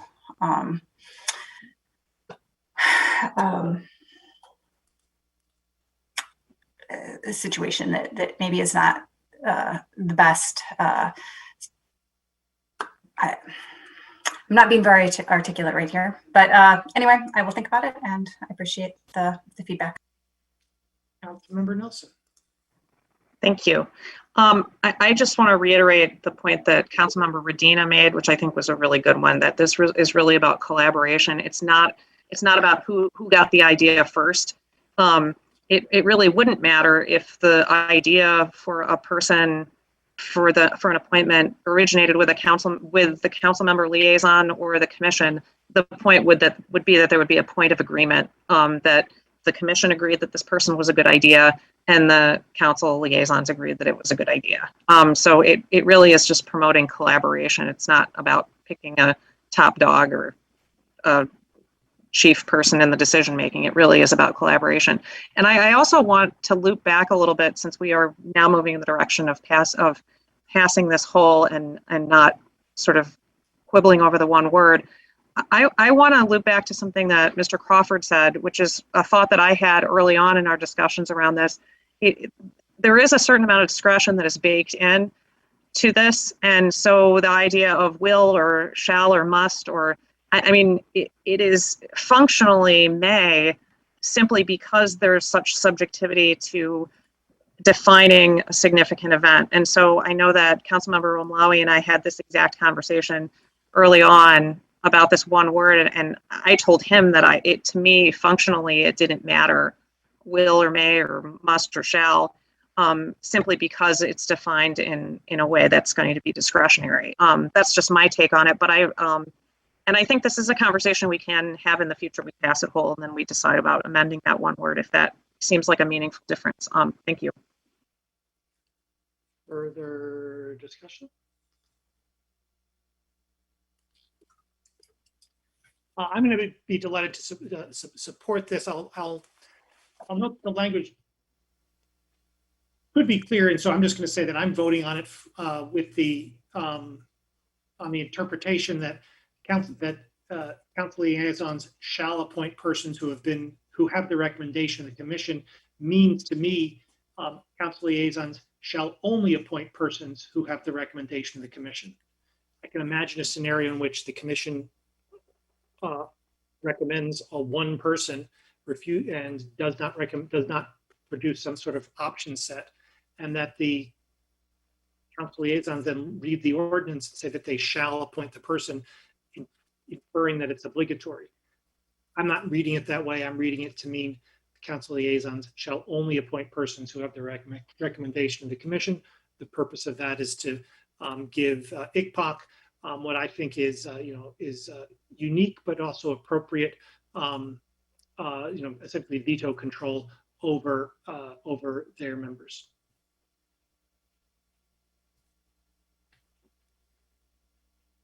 Further discussion?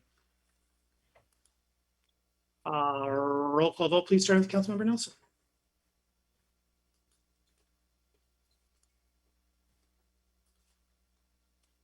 Councilmember Nelson?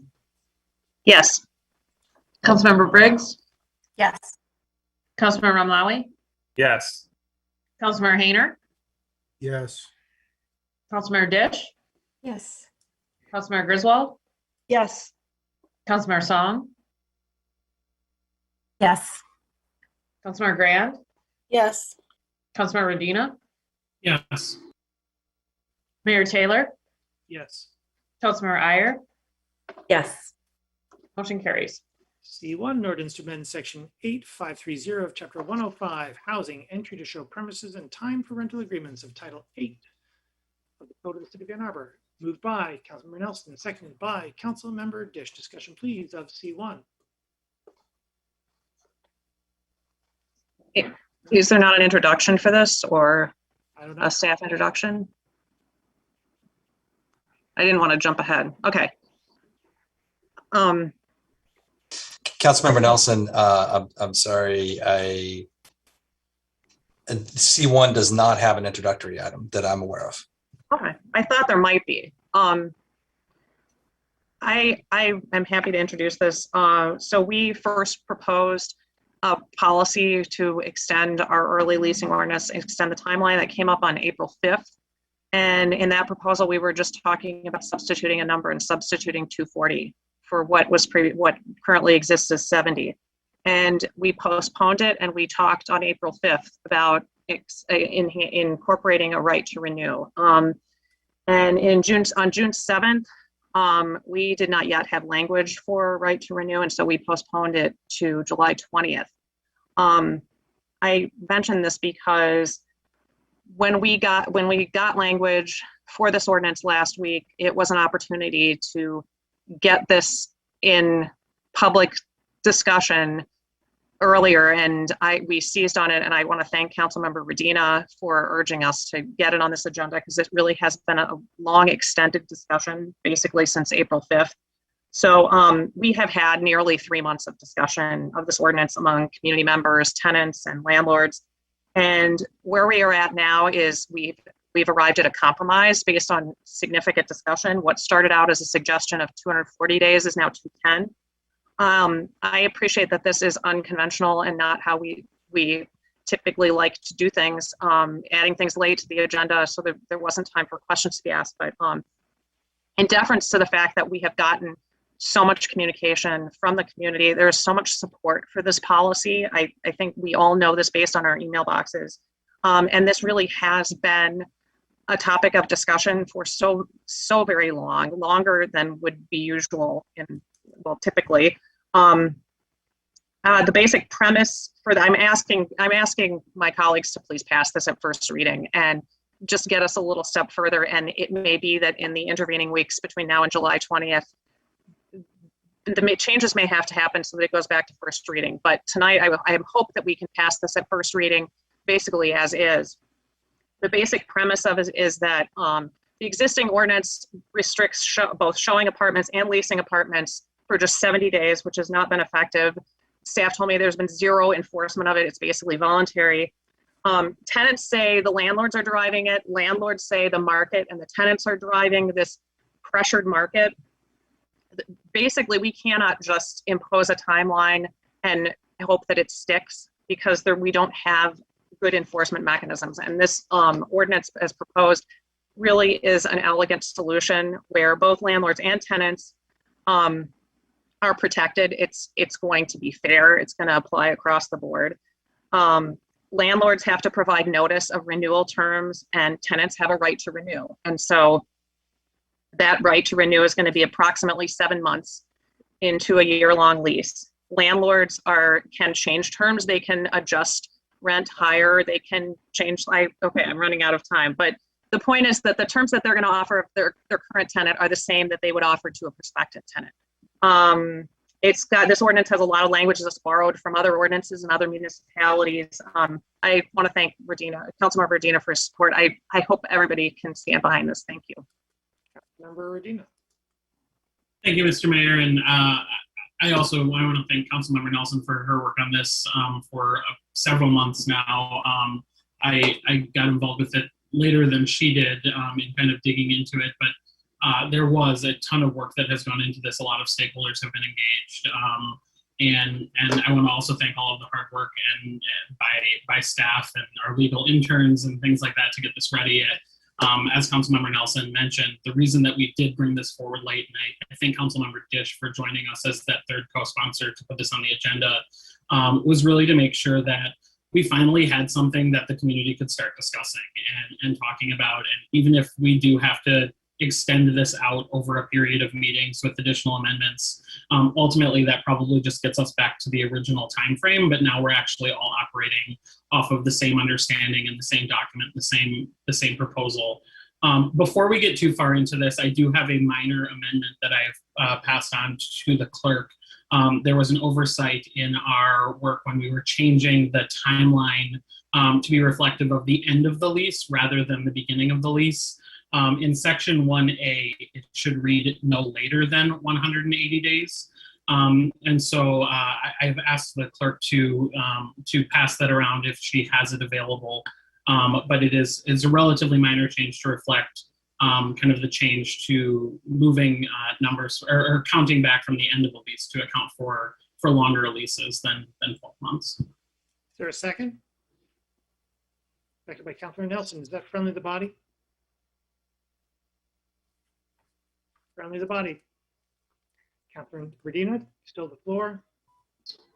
Thanks. I don't have much more to say at this point other than I agree with Councilmember Nelson. I think a big portion of this was really making sure that we had language for the community to see and discuss. Obviously, we have received a lot of community input and feedback over the last several weeks.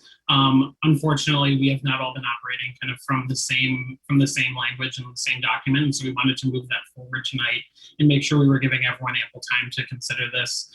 This is still first reading. There are opportunities for us to make changes, and we hope that we'll get your support. Thanks. Councilmember Hayner. Yeah, thanks, Mr. Mayor.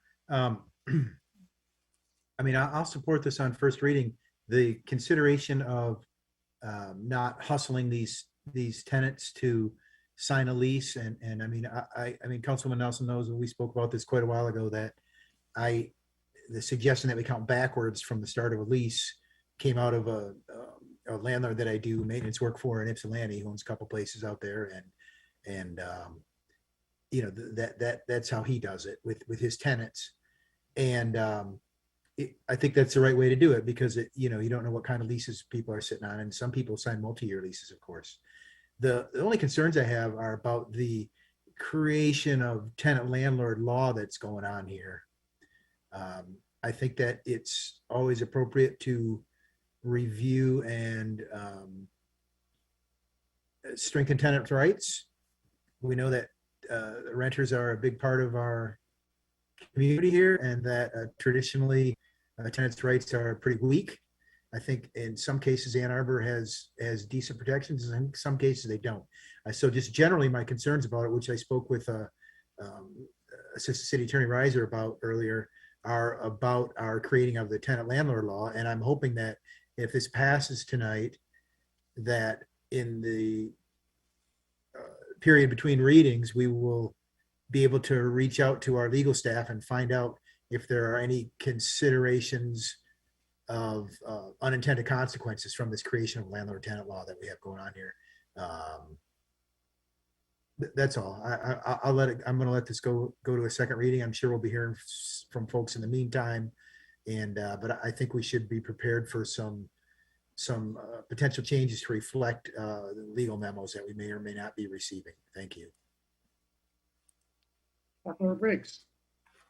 Thanks. I actually did submit a number of questions this morning, but I submitted them a little bit through, I guess, not the proper process. So I don't know if Mr. Reiser had the opportunity to review them and has any responses right now. If not, I can articulate them.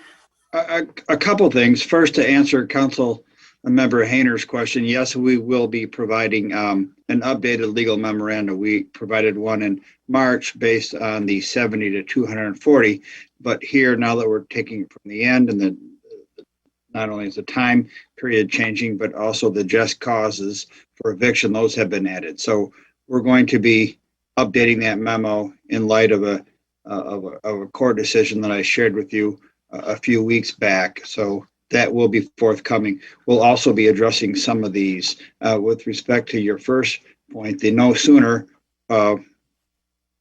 made sense when we had it from the start, but when we changed it to the end, we just didn't catch it. So thank you, Councilmember Radin, for catching that. So that's going to be obviated there. The attempt, that's also a likely a change, given that in an earlier version of this, talked about a landlord initiating litigation, which would be an attempt, but the current version now has both a judgment being received. So the attempt, that's likely to be an amendment that would be forthcoming before the second reading. Okay, thank you. Yeah, the nature of some of my questions I submitted had to do with clarity of different sections and what our intent was that had been raised. Some of the things that I saw when reading through this, and also questions that got submitted to me, I think we need to all acknowledge around the table that this is a significant ordinance change that we're making, and so I just want to make sure that we get things.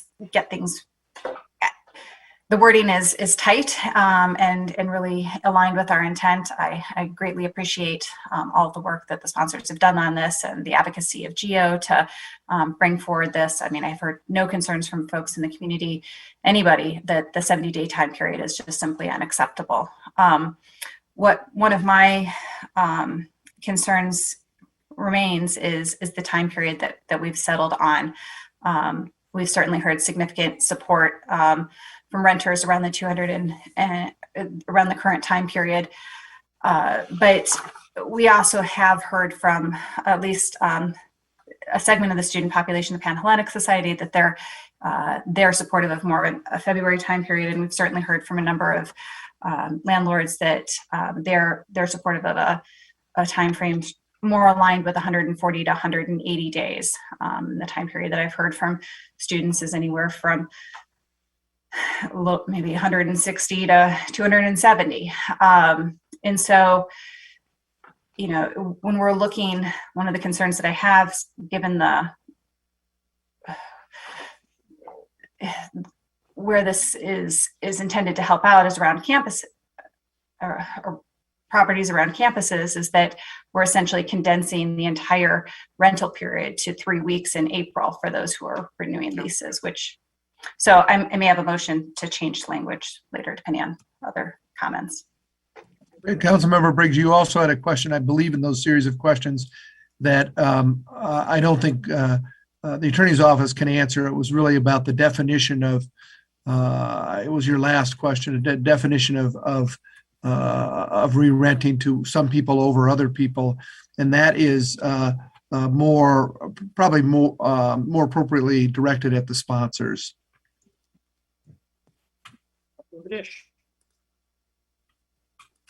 So I have a question to the attorneys. So the existing ordinance that we are amending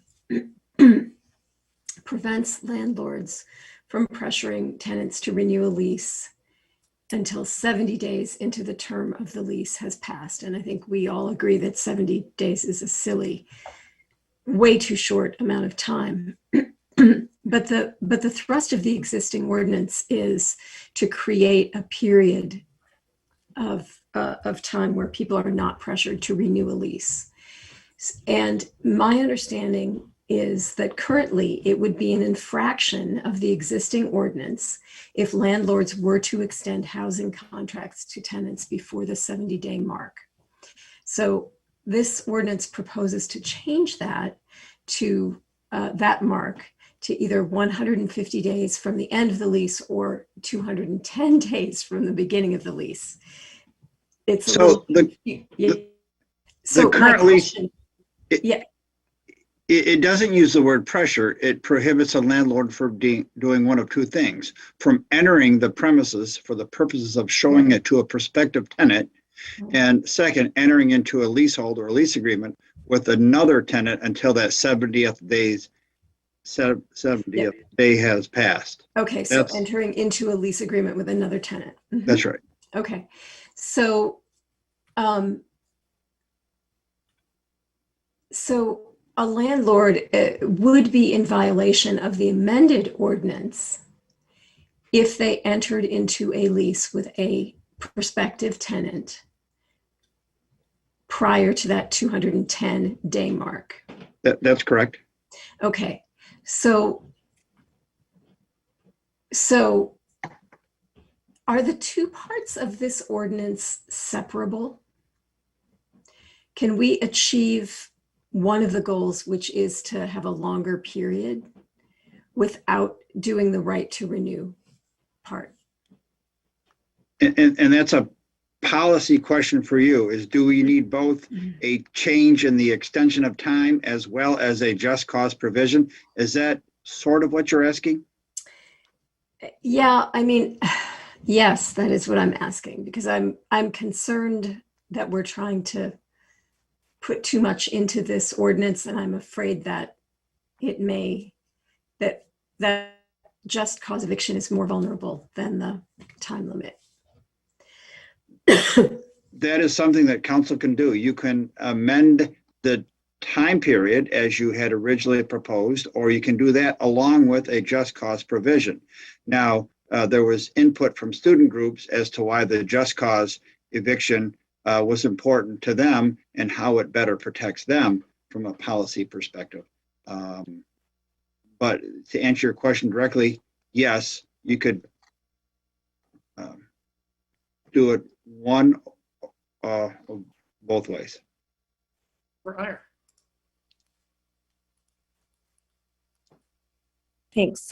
With respect to the time frame, the number that we settle on, I'm concerned that there's a disconnect in the community between the number of days and what that actually turns out to be. We've heard pretty uniformly 210 from students, but when I've reached out and had individual conversations with students and with representatives of students, and asked them, okay, put the number aside. When is a good time in the semester to be apartment hunting? And I've heard late February, early to mid-March at the latest. Once you get into April, you're getting into final papers, final exams. It's a very stressful time. End of the semester stress is real. And then you add apartment shopping on top of that. And anyway, the feedback that I've been getting is late February, early March. 210 puts us at early April because the majority of fall leases start the Friday before Labor Day. So that is right at the very end of August, early September. 210 gets you to April. And so to me, that's just a disconnect. We've got students saying 210, but then when you ask them, when do you want to be apartment shopping? And I'm hearing late February to mid-March, or to early March, maybe mid-March. So that's my concern with 210. I think that there may not be enough education as to when those leases actually begin. If people think 210 gets them to late February or the beginning of March. Councilor Nelson. A couple of things. First of all, I do not believe that the amended ordinance actually prohibits the landlord from entering into a contract before 150 days before the end. And it doesn't need to, because the tenant retains the right to renew.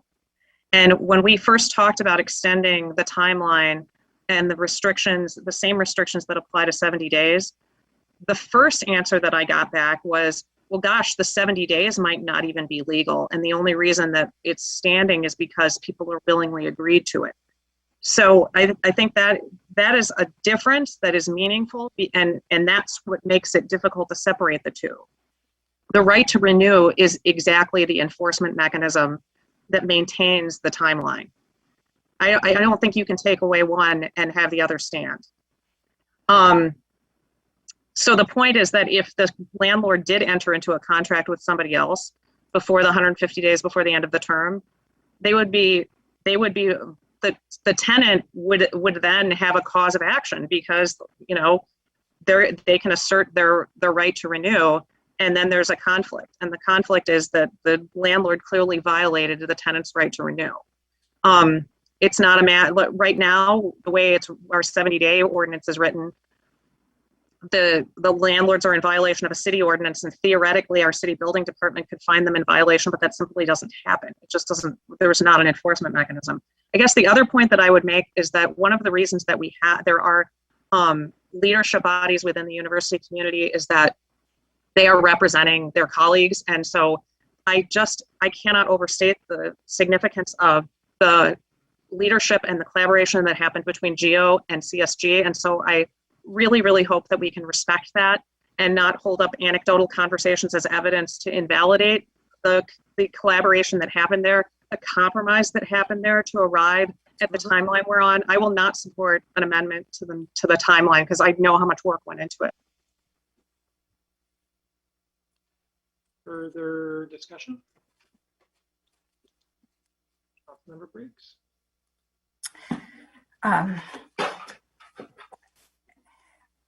Thank you, Councilmember Nelson. I agree that we do need to place greater emphasis on the views of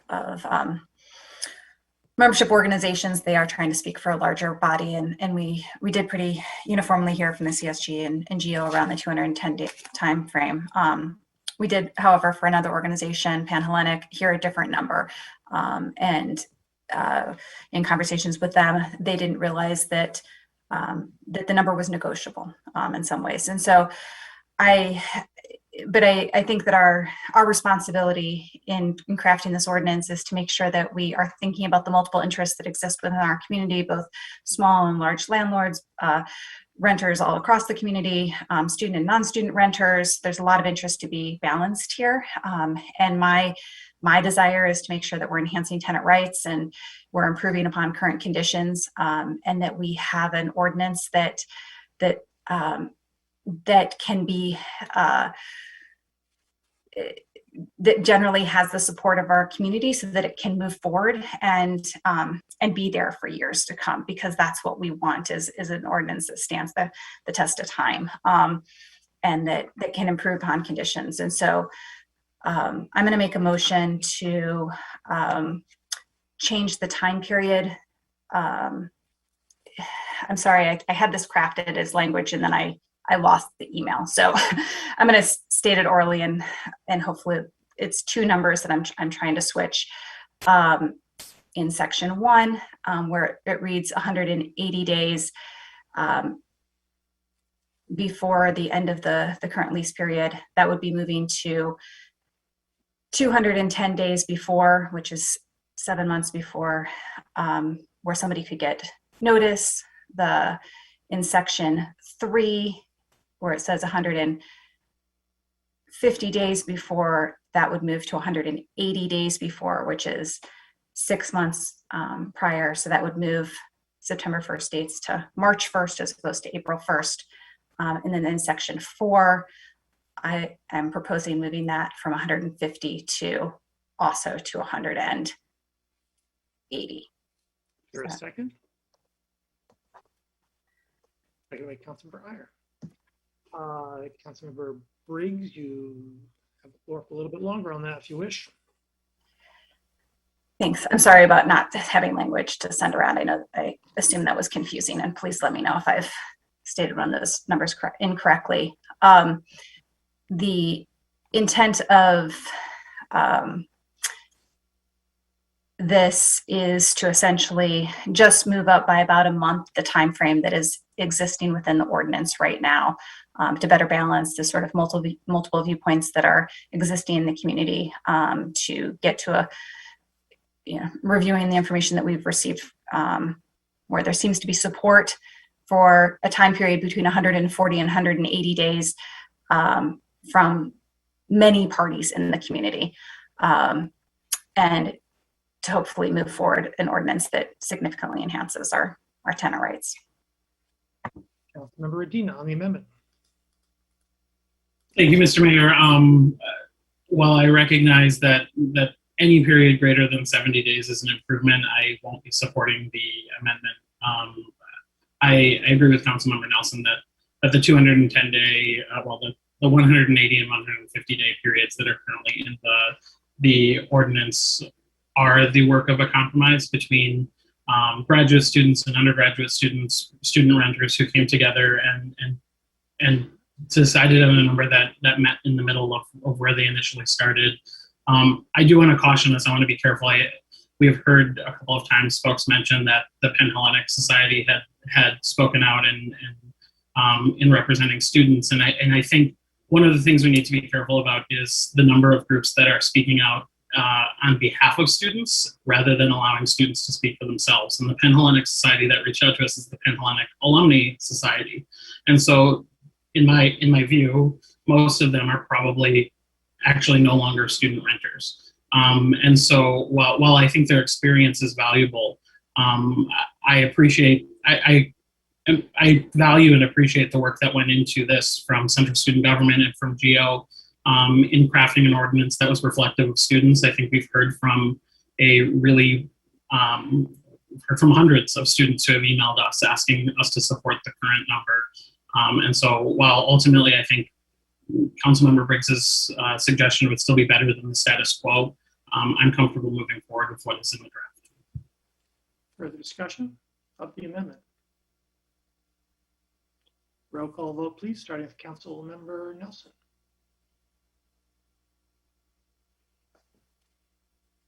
Councilmember Nelson? No. Councilmember Briggs? Yes. Councilmember Ramlawi? No. Councilmember Hayner, No. Councilmember Dish, No. Councilmember Griswold, No. Councilmember Song, Yes. Councilmember Grand, Yes. Councilmember Redina, No. Mayor Taylor, No. Councilmember Iyer, No. motion fails. Further discussion on the main motion? As amended. I apologize. Are others having trouble hearing the mayor? Unfortunately, you're the only person I can't hear well, Mr. Mayor. Well, thank you. I'll sit forward. Thank you. And I'll check my mic levels.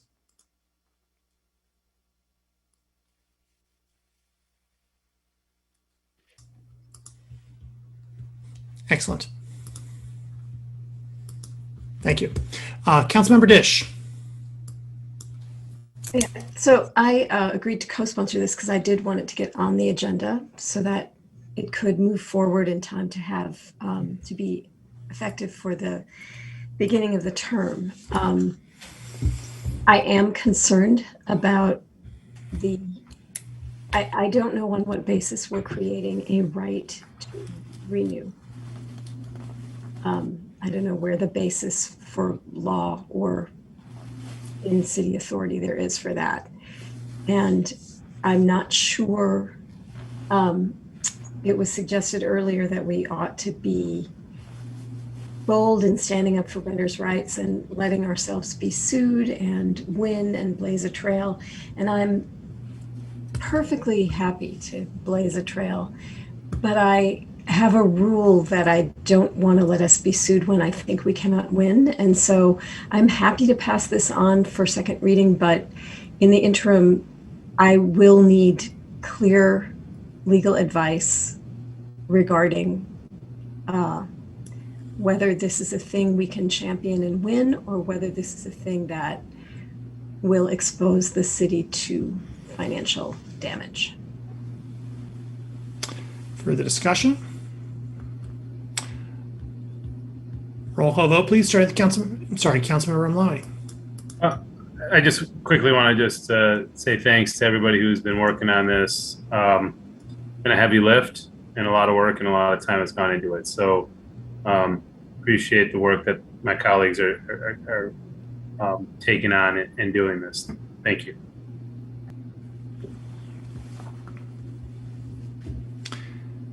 Roll call vote, please. Starting with Councilmember Nelson. Councilmember Nelson, Yes. Councilmember Briggs, Yes. Councilmember Romali, Yes. Councilmember Hayner, Yes. Councilmember Dish, Yes. Councilmember Griswold, Yes. Councilmember Song, Yes. Councilmember Grand, Yes. Councilmember Redina, Yes. Mayor Taylor, Yes. Councilmember Iyer, Yes. motion carries. DC1, resolution to set an ethics rule 12 hearing regarding complaint for reprimand. Moved by Councilmember Grand, seconded by Councilmember Dish. Discussion, please, of DC1. Councilmember Grand. Thank you. Based on some feedback that I got from community members that very clearly asked me and us as a council to move forward with this process, I submitted a complaint. That complaint has been had a preliminary investigation and brought back to the admin committee. So this is just the next step. We heard a lot of concerns about not having due process with some of our other responses, and so this is based on feedback that I feel from community members who've been harmed, that we take this next step to move forward. It brings me no joy to do so, but this is the process that was suggested to me, and one that I was not pleased necessarily to move forward with, but did. And it was supported by the admin committee, and so here we are. Councilmember Omlawi. Yes, I was one of the members of the community and the body to voice concerns on due process. I think we all know what has led us to these discussions. We don't need to go back and discuss those. But being on the admin committee, we were summoned to an emergency meeting a month or two ago to take up this issue. And at that meeting, the issue is bifurcated in a way where a resolution was sent to council ahead of the investigation of the Rule 12 complaint. That's where I think justice was not served. I think there was a rush to judgment without the due process that we have in a democracy. This resolution simply follows the prescription that's laid out in our rule book. When somebody files a sworn complaint, we must do something with it at the admin committee. And there's one of three things that we can do with it. We can dismiss the complaint without merit. We can refer that complaint to a different jurisdiction body, like the FBI or state police, if there was a criminal matter. Or we can set a hearing and have this process take on a very deliberative course of action where, again, the rules prescribe what will be done in these cases. And I think that's the proper way. It's allowing the checks and balances that uphold and maintain a democracy to function and to not allow abuses of a power to occur. It brings me no joy to bring this and discuss it here today. I do believe that this is the proper process into handling a sworn complaint with the gravity that comprised the one that was filed. So this is where we're at today. And I will save my time for more later. Councilmember Grant. Thank you. I just want to clarify that in saying that there were concerns raised about due process, in no way do I believe they had merit, and in no way do the actions taken by council against in requesting that Councilmember Hayner resign in response to his pattern of behavior in the community act as a threat to our democracy. Councilmember Hayner. I think it should be made clear that folks who vote for this are essentially saying that they agree with Councilwoman Grand that the contents of a conversation between two adults is the subject of disciplinary action by this body. The contents of a conversation between two adults outside of this body are subject to the disciplinary actions of this body. That speech is not allowed outside of this body without the judgment of this body. That's what you're saying if you vote for this. Now, if you vote for this and we have a hearing, we're going to call witnesses to this hearing. I'm going to have legal representation at this hearing. We're going to have the due process that is afforded me by our council rules. And if you folks want to vote for this and suggest that you have the authority to regulate my speech and others' speech by extension outside of this body, that's what you're saying with a yes vote. That's a pretty bold statement. That's a very bold statement coming from some of these folks here at this table. So that's the consideration that's being made here. And I think it's worthy of some serious deliberation. You're going to put your name on that. Excuse me, Mayor, perhaps I can clarify that the vote tonight is to set a hearing. I'm going to briefly, just in matter of interest of time, Mr. Post, I'm going to briefly interrupt you. I think that I think that the fact that this is not the reprimand itself, but rather the calling of this calling of the hearing is known. I think it was the suggestion was that a vote yes was an implication that the hearing was legitimate.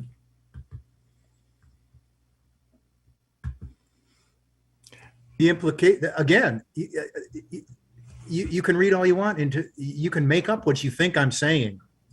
The implication was, if you vote to move this hearing forward, you're saying that you believe that the contents of a private conversation between two consenting adults outside of this body is your concern. Councilmember Song. I've been having so many conversations with Black residents, like constant conversations and concerns and worries, anger, hurt from Black residents. At 2 meetings ago, I had encouraged members of this body to reach out to Black constituents, Black organizations, not just at celebrations, but people who voted for you, and check in on them and see what kind of harm has been committed. I spoke to folks who said, you know, it's so interesting that Ann Arbor would hide behind First Amendment rights and not consider that I also, these are words expressed from Black residents, that they also deserve representation that's respectful, that affords them dignity. I would like to see this hearing advance. I would like to see members of this community be able to share those sentiments. And I would love to see that this body shows support for folks who've expressed that they expect more. And at the very least, expect the same expectations that we have for city staff in our codes of conduct, and how we've terminated staff for the same exact language. So if we can at least model the same expectations that we have for folks that we hire, I hope that's at least one standard that we can use in this hearing and one point of reference that we can use in this hearing. So I will be voting yes. Councilmember Omlai. I will push back a little bit on a couple things here. First, we are not following the prescription of what we would normally do for our city employees, because we would have done things much differently a few months ago if we did, and perhaps would have avoided this current situation. We decided to not do what you've just described, Councilmember Song. We decided to take a different path. With setting this hearing, I am not bringing in judgment. I feel that we are following what we are supposed to be doing when a sworn complaint has been approved, has been accepted and reviewed by the admin committee. And we have 3 things, again, we can do with it: dismiss it without merit, refer it to a higher authority, or set a hearing. I am not setting judgment. I would like to have what you just described, Councilmember Hayner, happen, so we can unpack what's going on here and get to some sort of settlement that has some restorative justice as a basis, as a premise of our actions and the consequences of our actions. I will ask Mr. Postma, since he is the author of this rule, to explain to us exactly why we should be following the rule book and steps following once a sworn complaint has been accepted. Well, there's a couple clarifications. It's not any sworn complaint. It's this process under Rule 12. This particular process is for the purpose of reprimand. That is the important qualification. It's not just any sworn complaint. It's one that is seeking a reprimand. That's what this process deals with, and that's the only thing that it deals with, frankly. So the process as set forth is that again the receipt tonight by the council with this report and recommendation is again to schedule it a hearing or dismiss it, refer to for other action as it has been announced. That may or may not be relevant in this situation. I don't think it is. So your options really are to dismiss this as without merit or schedule the hearing. And so that's done by 7 votes under Section E. And the hearing, by the way, and that would have to be amended into the resolution, needs to be set within 30 days from today.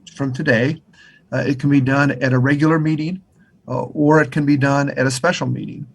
Now, it will need to be put out at least 14 days. I'd recommend closer to 30 days because we do have a provision to give notice for 14 days prior to the hearing. So again, the council member named in the allegation shall attend and have a right to present a defense. That's really the overall rules.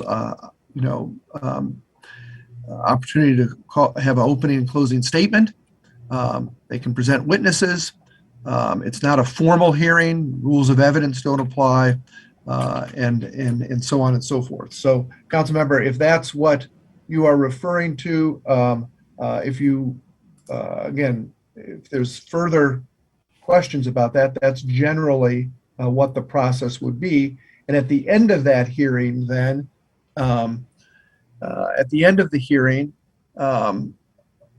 there would be a motion on a reprimand. And again, this only refers to reprimand that would be voted on. And if it approved, it would be needed to be done by 7 votes also.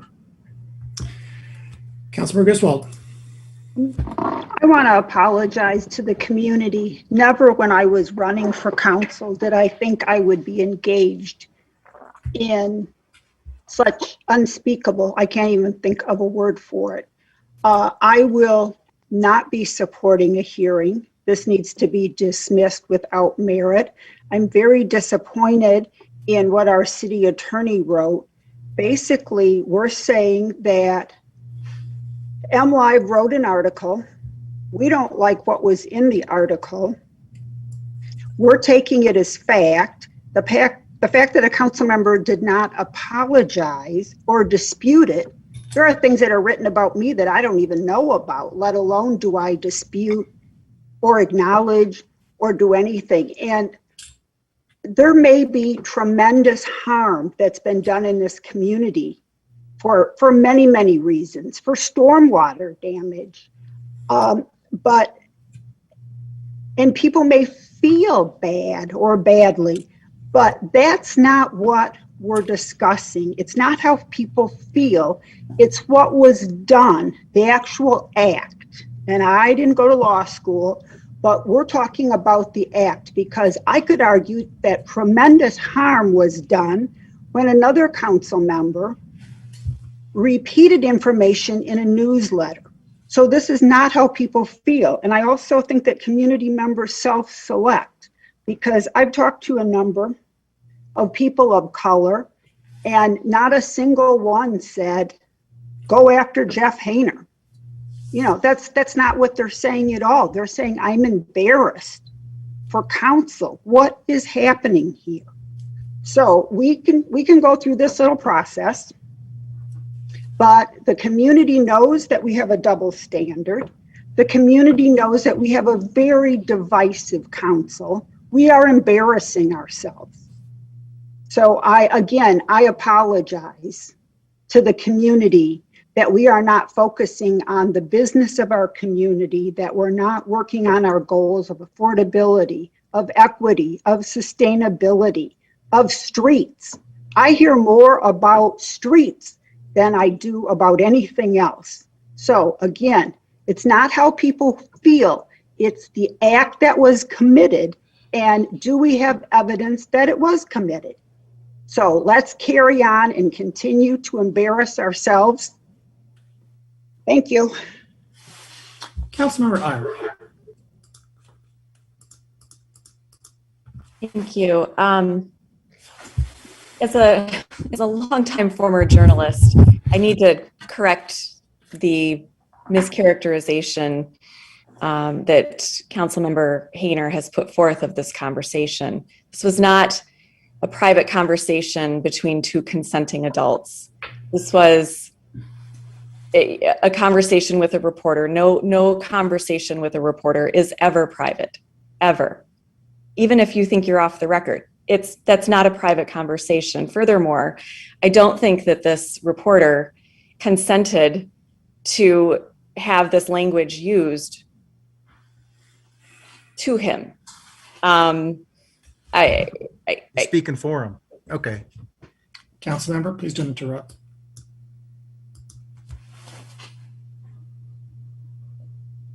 I think it's a gross mischaracterization of what happened. Yes, we will continue to be embarrassed until these actions stop. But it's worse than embarrassment. It's harm to the community. It's harm that we're trying to correct.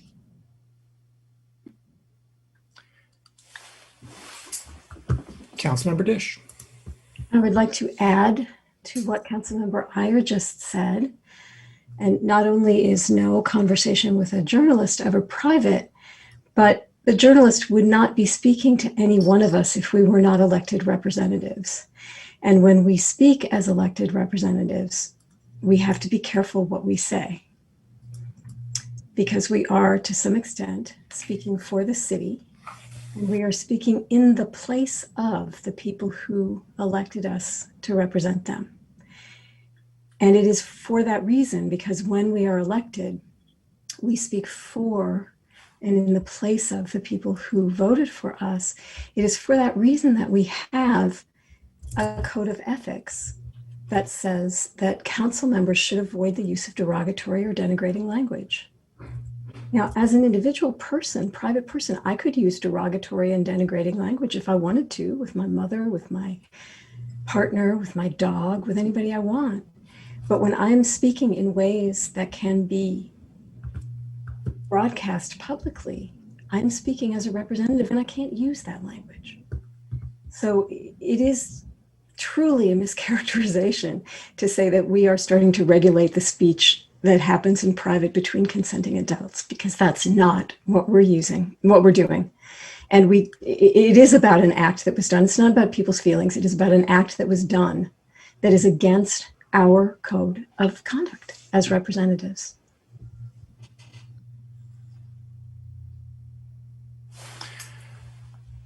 Councilmember Hayner. I'm a pretty lucky guy. I've worked my whole life. I have a family who loves me. I worked hard, and we have a decent house here. I'm able to, I'm physically fit.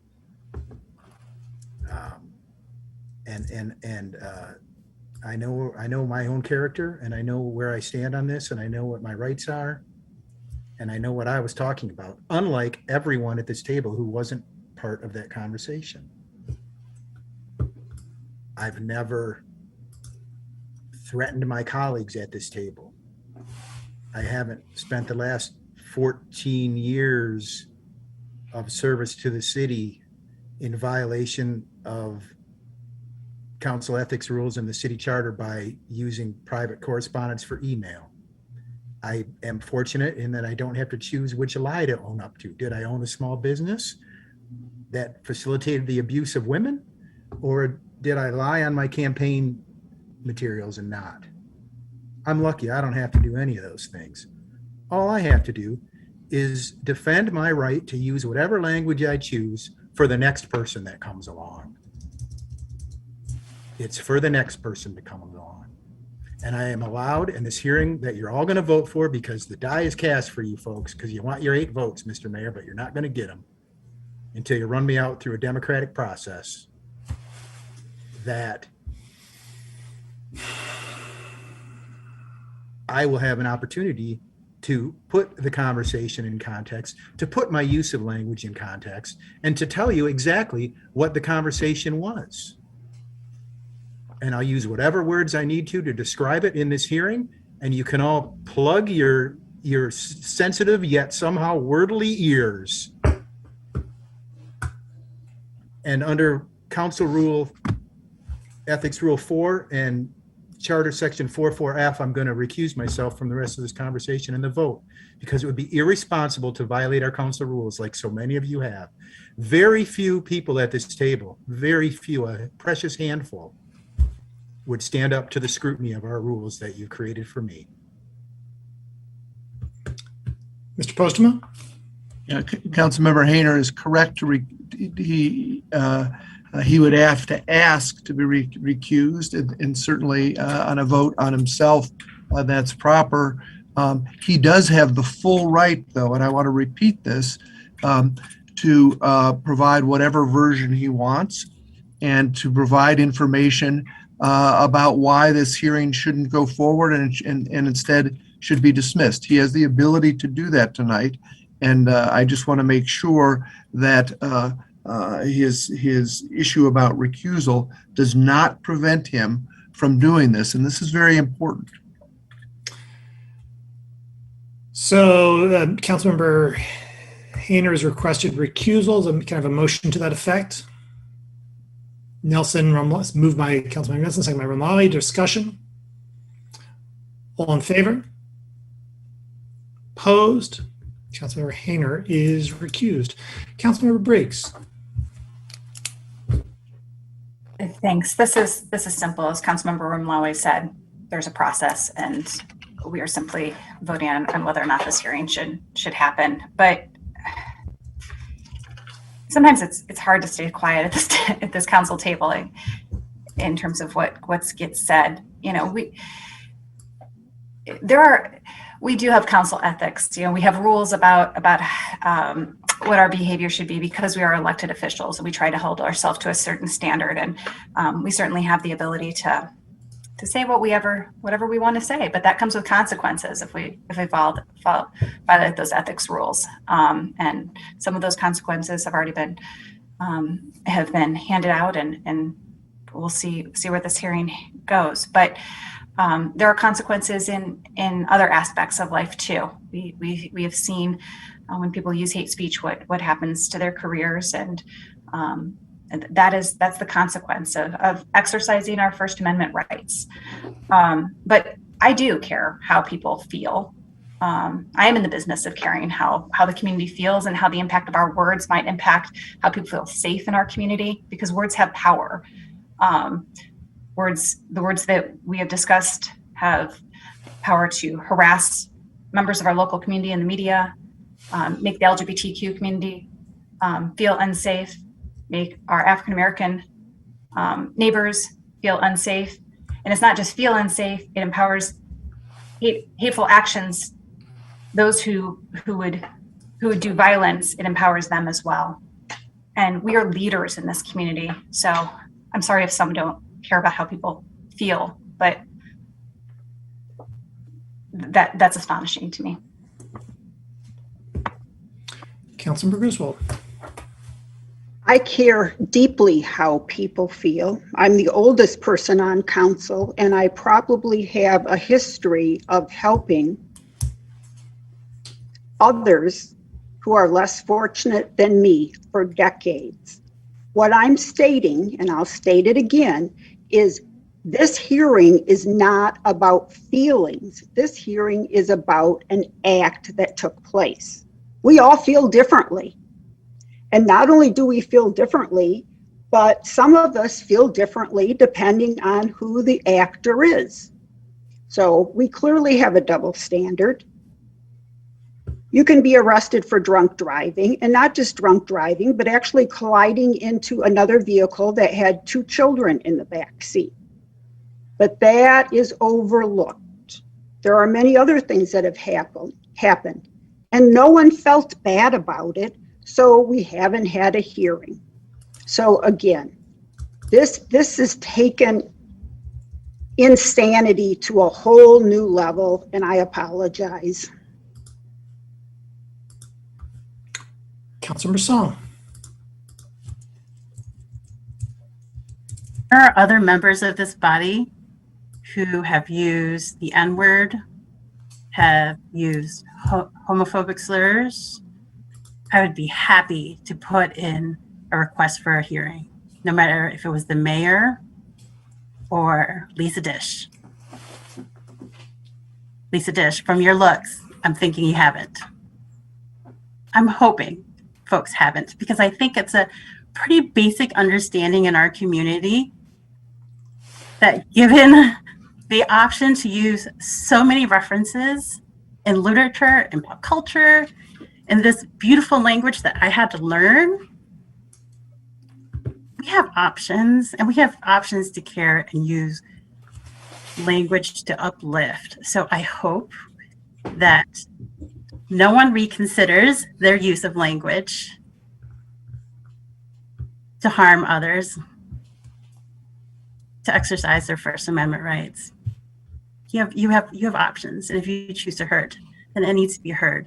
So again, I will support this hearing. I will support a vote for additional hearings if it comes to light that other folks have done this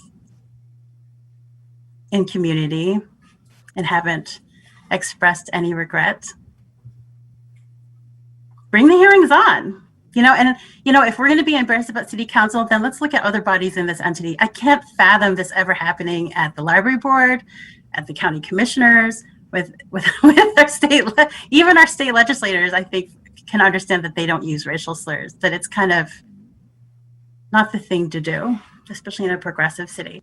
So I look forward to the results of this hearing. I look forward to the administrative committee to get this process going.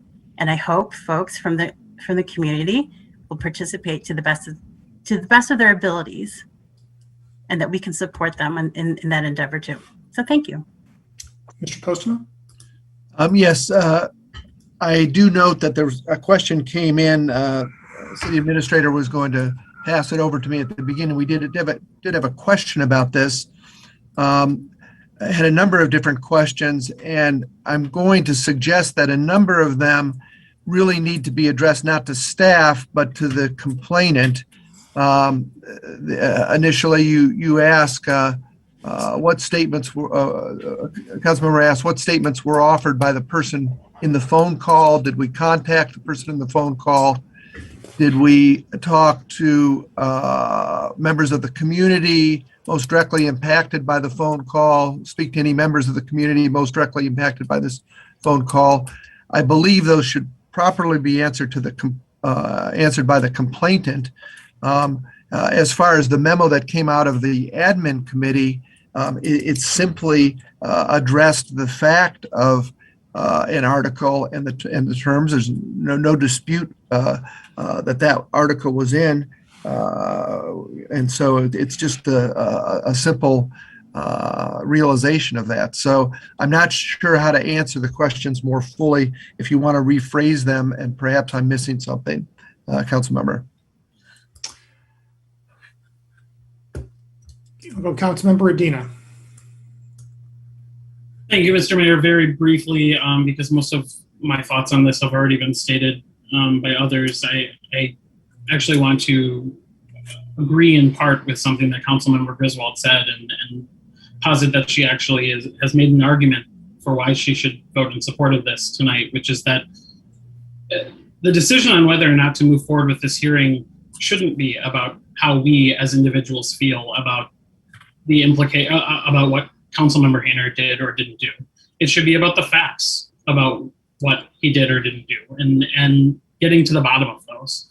I too care about how those words impacted our community, but rather than allowing our individual feelings drive this decision, we need to make a decision as a body as to how we handle violations of our code of conduct. And that is what's taking place here tonight. It is a decision based on facts, or it should be. I've also heard frequent references to a previous council member who was involved in a drunk driving incident, and how this reaction does not compare to that. In seeking, I am confident we will hear about it again, because it becomes a frequent refrain in this conversation. But not only are we drawing some false equivalencies here, but the reality is 50% of this council wasn't seated at the time of this incident. And so I would encourage my fellow council members who are repeatedly calling back to that time as to whether or not their own decision on how to handle that situation was appropriate or not, to do a bit of self-reflection. If you don't feel it was strong enough, then that was a failure of yours at the time. But the reality is, we as a council now are acting on a decision that was, or on action that happened now. And I am comfortable moving forward with this. I think that we have a clear case where a complaint has been filed, and we need to do something about it.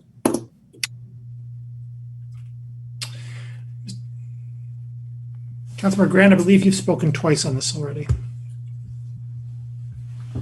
I was going to move to amend the resolution to set a date. I still think you've spoken twice. I was going to ask Mr. Postman about that mechanism as well, but if I can give, I'll move on to Councilmember Nelson. That's fine. Thank you. I'm going to support this resolution for a lot of the reasons that Councilmember Radina mentioned, because there needs to be a discussion around this situation and the context of it and what it means. And that conversation didn't happen before, and we've had 2 votes without that conversation happening. And in a lot of our debate, the idea of conversation about it was dismissed as a negative, and that concerns me. So I am looking forward to a hearing, and I think that there needs to be a little more education around how these processes work in terms of who's the gatekeeper for how these things move forward. I guess I would just say that. Thank you. Mr. Postman, what is the mechanism for setting a date? Well, in your resolution, I believe it says that at the end that it would be timely, a resolution to set it timely. I think I would replace that language with language that says a date certain. And I recommend that it either be, well, the next meeting isn't, you don't have enough time, so it could be the first, it needs to be 30 days from, within 30 days of tonight, which would be, I believe, the 5th of August. And it could be the first meeting in August if it's on a Monday, which it usually isn't, but I believe it is this year. I recommend that you do it at a special meeting, and so you have more flexibility, certainly. Let's roll perhaps with a special meeting on that, on the 4th. That's the Wednesday.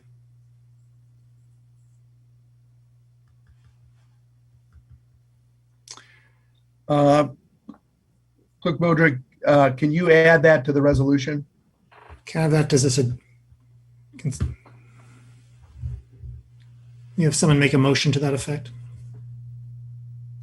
Moved by Dish, seconded The by date? Wednesday the 4th.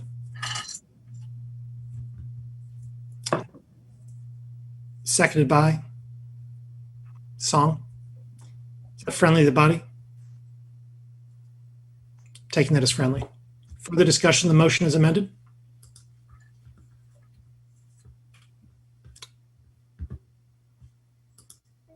Councilman Hayner, you've spoken twice on this already. Are you available on the 4th? I need to check with my wife. She's flying to the West Coast that entire week. I don't know what her flight times are. I'm going to make the assumption that it's okay, but I'm not clear. And she's Fair point. sleeping because she works at 5:45 in the morning. So I don't know. I would say move. I would say do as you wish, and I will do my best to attend. If I cannot attend, I will have legal representation in my stead. I'm sure we have some time to make accommodations if accommodations are required. Further discussion, the main motion is amended? Excuse me, Mayor. Yes. Councilmember Nelson had additional questions on her that I was referring to. I believe I answered them, but if I'm missing something, I'm happy to go through this. I don't understand all of them. Councilmember Nelson, is there something specific that you want answered from staff as opposed to the complainant or the admin committee? No, thank you. I'm just following up on your question. Is there going to be a staff response to the questions you submitted? I appreciate that you said things. Thank you. Okay. Is there anything further that you would like answered? No, thank you. Okay. Further discussion?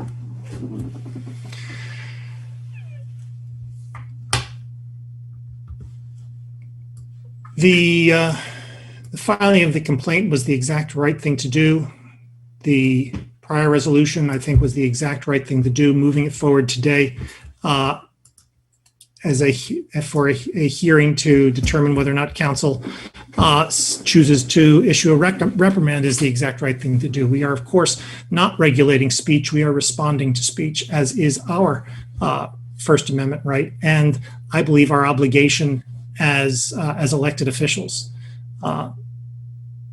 The reporter reports that the council member used the N-word twice during the interview, saying that these words do not just go away because people are offended by them. These words are powerful. They are said for a reason. They're used to express feelings, and that's allowed under the Constitution, and it is, but it is not without consequence, and it is not without response by those who understand that the conversation occurred. The voicing of racial and homophobic slurs is 100% unacceptable. The N-word is an unspeakable obscenity. It has been used for centuries and to this day to demean and dehumanize and to enforce and perpetuate white supremacy. It is taboo and it is not to be uttered, period. And the voicing of this word without regard to its context by an elected official on the record with a reporter in their capacity as an elected official is not acceptable. We should not accept it, and I do not accept it. The harm created here is that the voicing of the word severs community members from their government. And this is a harm that will not abate on its own. This is a harm that we must work to resolve. And that is what is at play here. That is what we are seeking to do. The goal here, in my view, is to reconnect the government with community members who are distanced by these statements. The goal is not to punish. The goal is not to educate. The goal is to reconnect the government with the people by the government's clear statement that this word, it is obscenity and it is unspeakable, and that we understand why. Further discussion. Roll call vote, please, starting with Councilmember Nelson.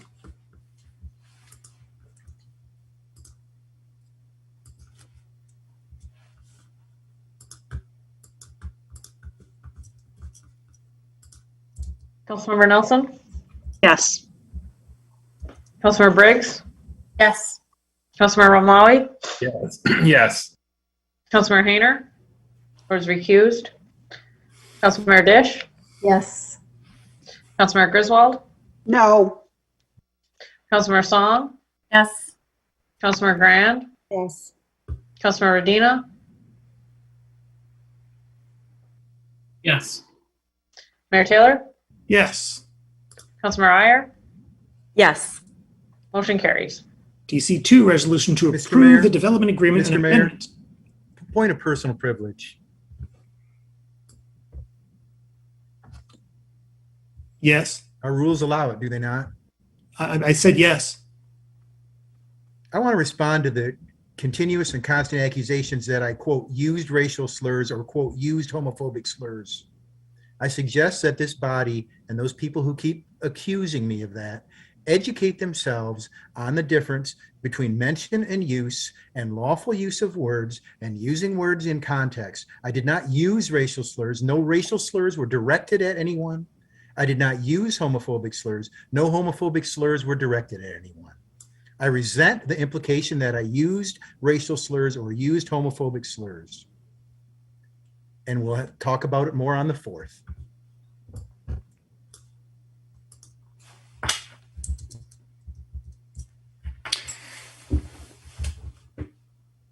DC2, resolution to approve the development agreement and amendment to the Swift Run Service Center planned unit development for the Wheeler Center Solar Array with Pittsfield Charter Township. Moved by Councilmember Grand, seconded by Councilmember Adina. Discussion, please, of DC2.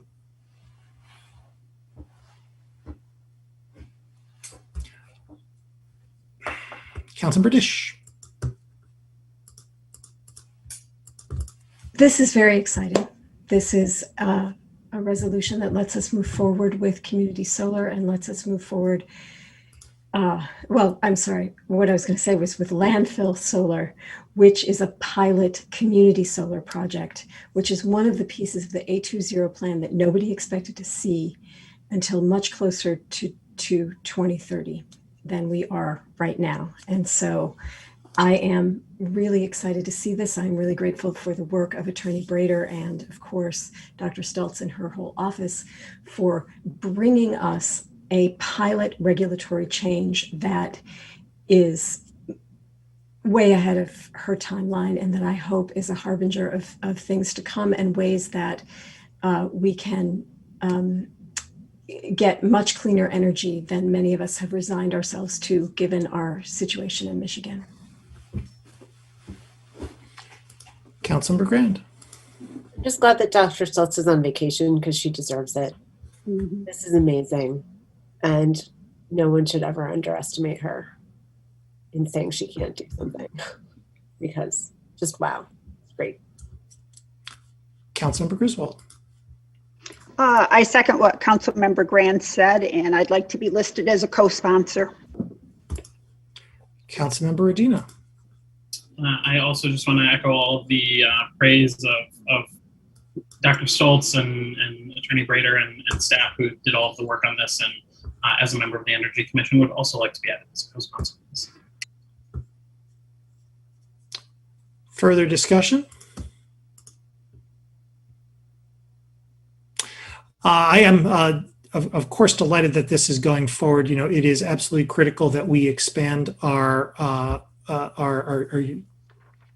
creation of solar energy here in the city, here as the city, if we are going to meet our A to Z carbon neutrality goals. The creation of the solar array at the Wheeler Center is going to be a direct benefit to residents, and I'm really glad that we are taking this next step. It's not the last step, of course, and there are dollars associated, but I'm confident that that we as a council and that we as a community are sufficiently committed to the purpose, we are sufficiently committed to the goal that we're going to follow through. We're going to follow through not merely when we are working to approve agreements and so forth, but that we're going to follow through when we are working to pay for and build the infrastructure, because that's the only way that we're going to get there. I'd also like to extend my thanks to to Pittsfield Township. We're working hard with them on this. The Wheeler Center, as folks outside may know, that it's not in the city of Ann Arbor. So so we are working with our colleagues over at Pittsfield Township, and hopefully we can make beautiful solar energy together. Further discussion? All in favor? Aye. Opposed? It is approved. DB1, resolution to approve bylaws of the Council of the Commons, moved by Councilmember Dish, seconded by Councilmember Briggs. Discussion, please, of DB1.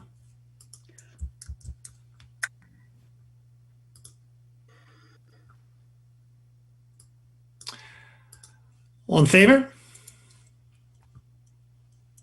Opposed? It is approved. DS1, resolution authorizing summary publication of ordinance 2119 to amend sections 5.15, 5.16.3, 5.17.4, and 5.20.4 of Chapter 55, Unified Development Code of Title 5 of the Code of the City of Ann Arbor. Moved by Councilmember Dish, seconded by Councilmember Nelson. Discussion? All in favor? Opposed? It's approved. DS1, resolution authorizing summary publication of ordinance 2120 to amend sections 5.18.3, 5.18.4, 5.17.3, 5.37.2.a, and 5.37.2.s, and to add section 5.19.6 and 5.33.6, and to repeal sections 5.30.1 and 5.30.4.b of Chapter 55, Unified Development Code of Title 5 of the Code of the City of Ann Arbor. Moved by Councilmember Song, seconded by Councilmember Dish. Discussion, please, of DS2.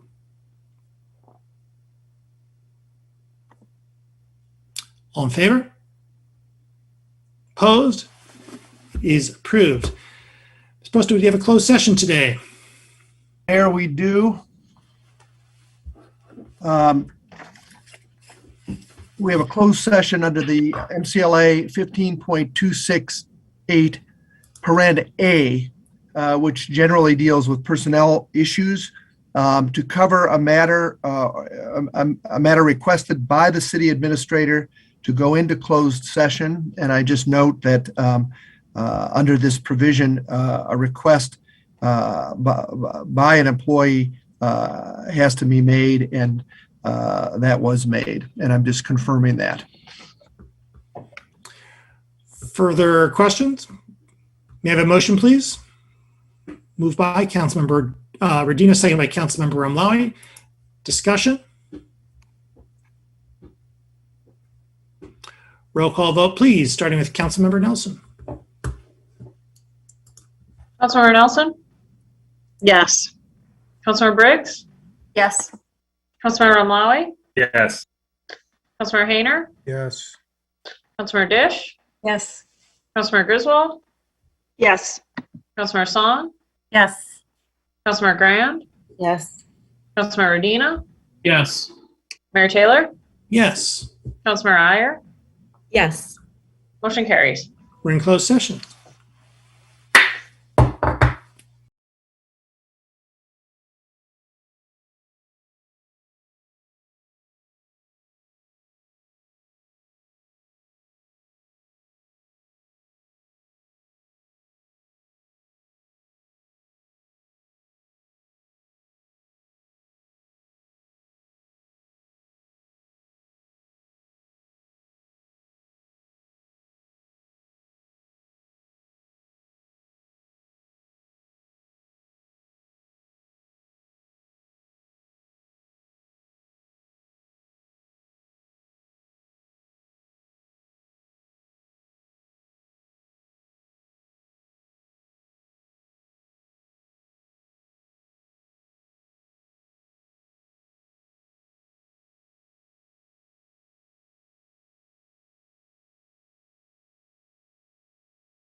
We are back in open session. We have before us the clerk's report of communications, petitions, and referrals. May I have a motion, please, to approve the clerk's report? Moved by Councilmember Dish, seconded by Councilmember Radina. Discussion? All in favor? Opposed? The clerk's report is approved. Are there communications today from our city attorney?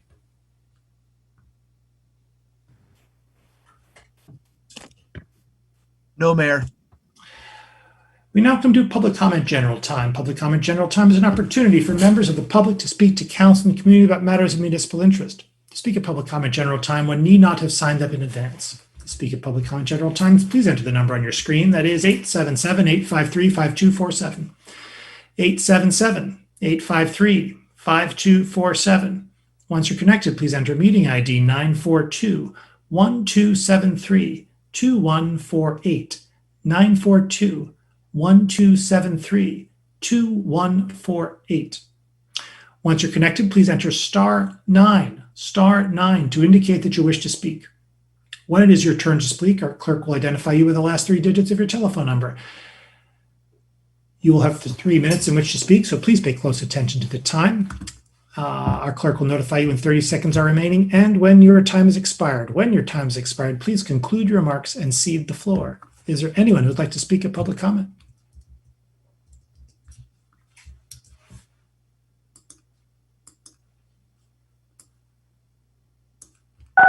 Caller with the phone number ending in 205. Hey, this is Joe Spalding again, and I briefly on the Hayner stuff again. It's never okay for a white guy to say the N-word. That includes quotations.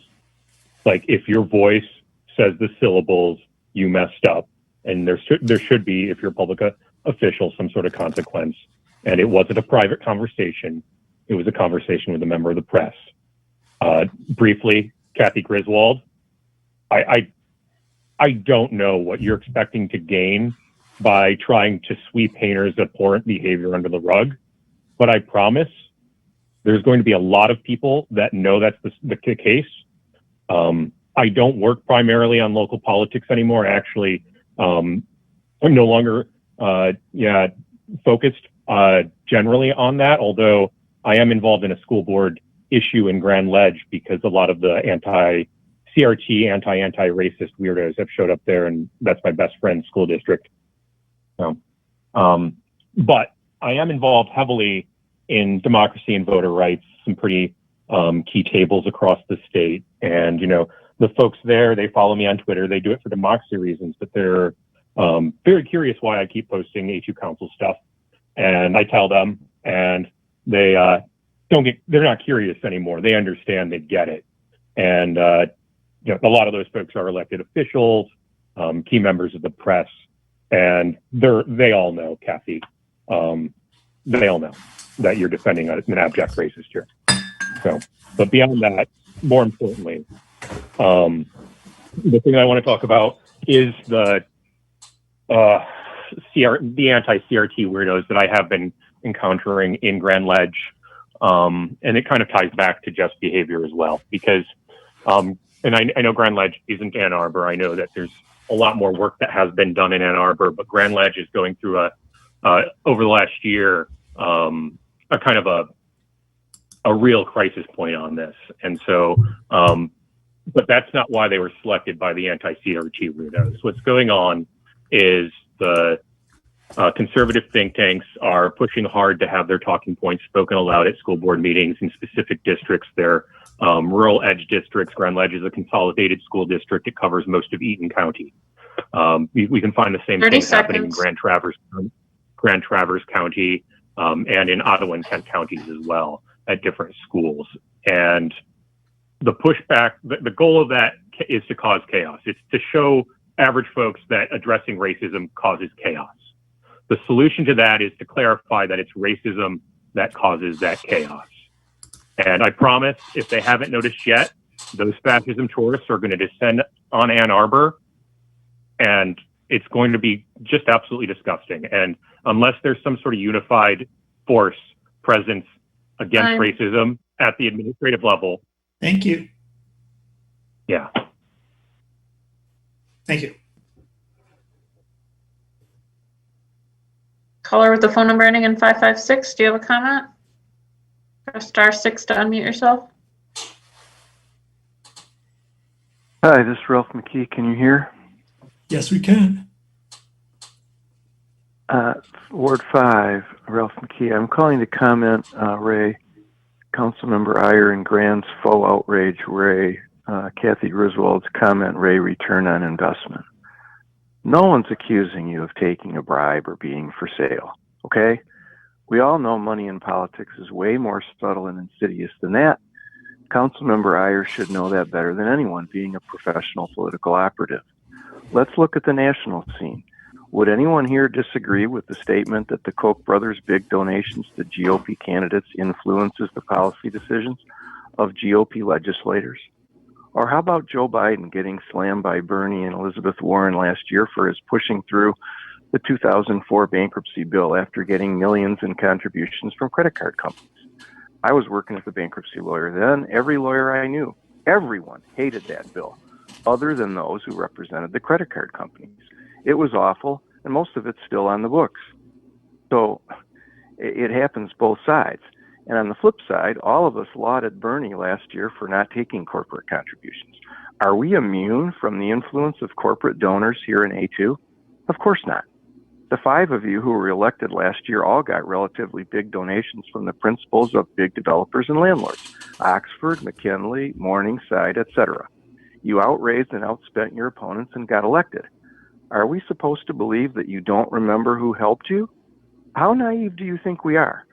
Councilmember Griswold wasn't suggesting that you took a bribe, and neither am I, but to suggest that you never consider who donated to your campaign and how a policy decision might affect their interests is frankly laughable. Ann Arbor politics is pretty similar to politics everywhere else.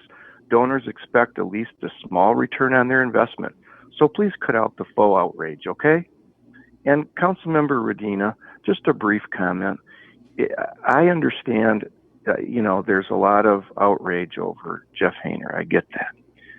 But you really ought to think that there's other communities who have been, should be thought about here, like maybe the community of sexual harassment survivors. We have another council member on this same body credibly accused of enabling sexual harassment and ruining several people's lives. Those victims deserve some respect too, and we all know what a complaint would go there, since you have the 7 votes to say that's not happening. Thank you. Thank you.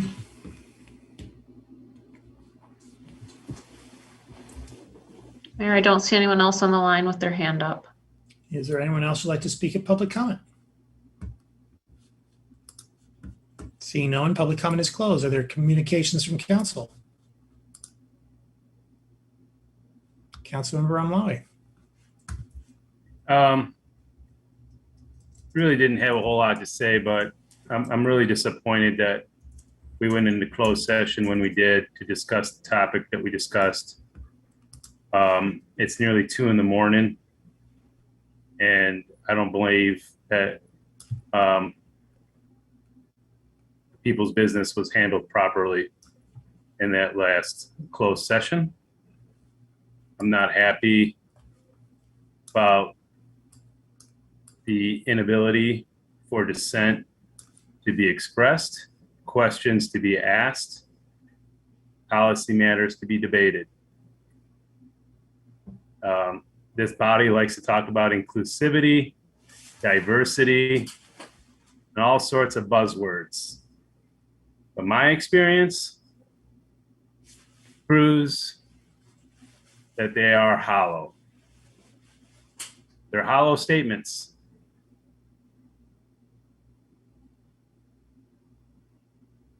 I don't believe a lot of what a lot of people here say, and I don't think the voters do either. So play on, players, play on.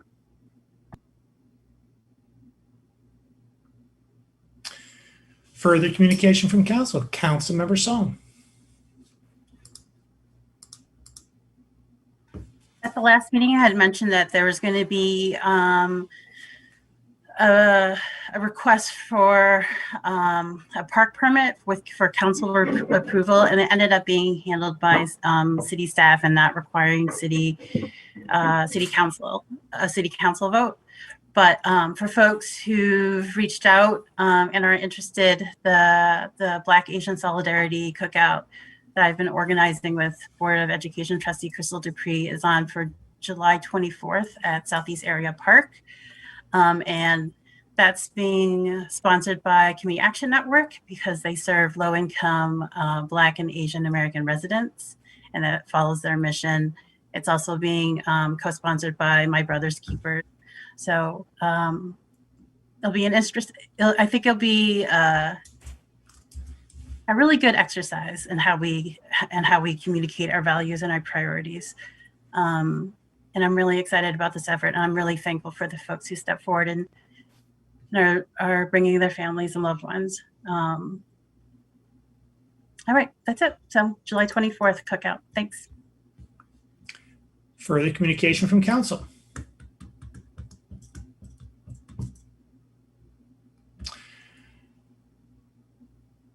We have a motion to adjourn, please. Move by Councilmember Nelson, second by Councilmember Griswold. Discussion? All in favor? Opposed? We're adjourned. Good night.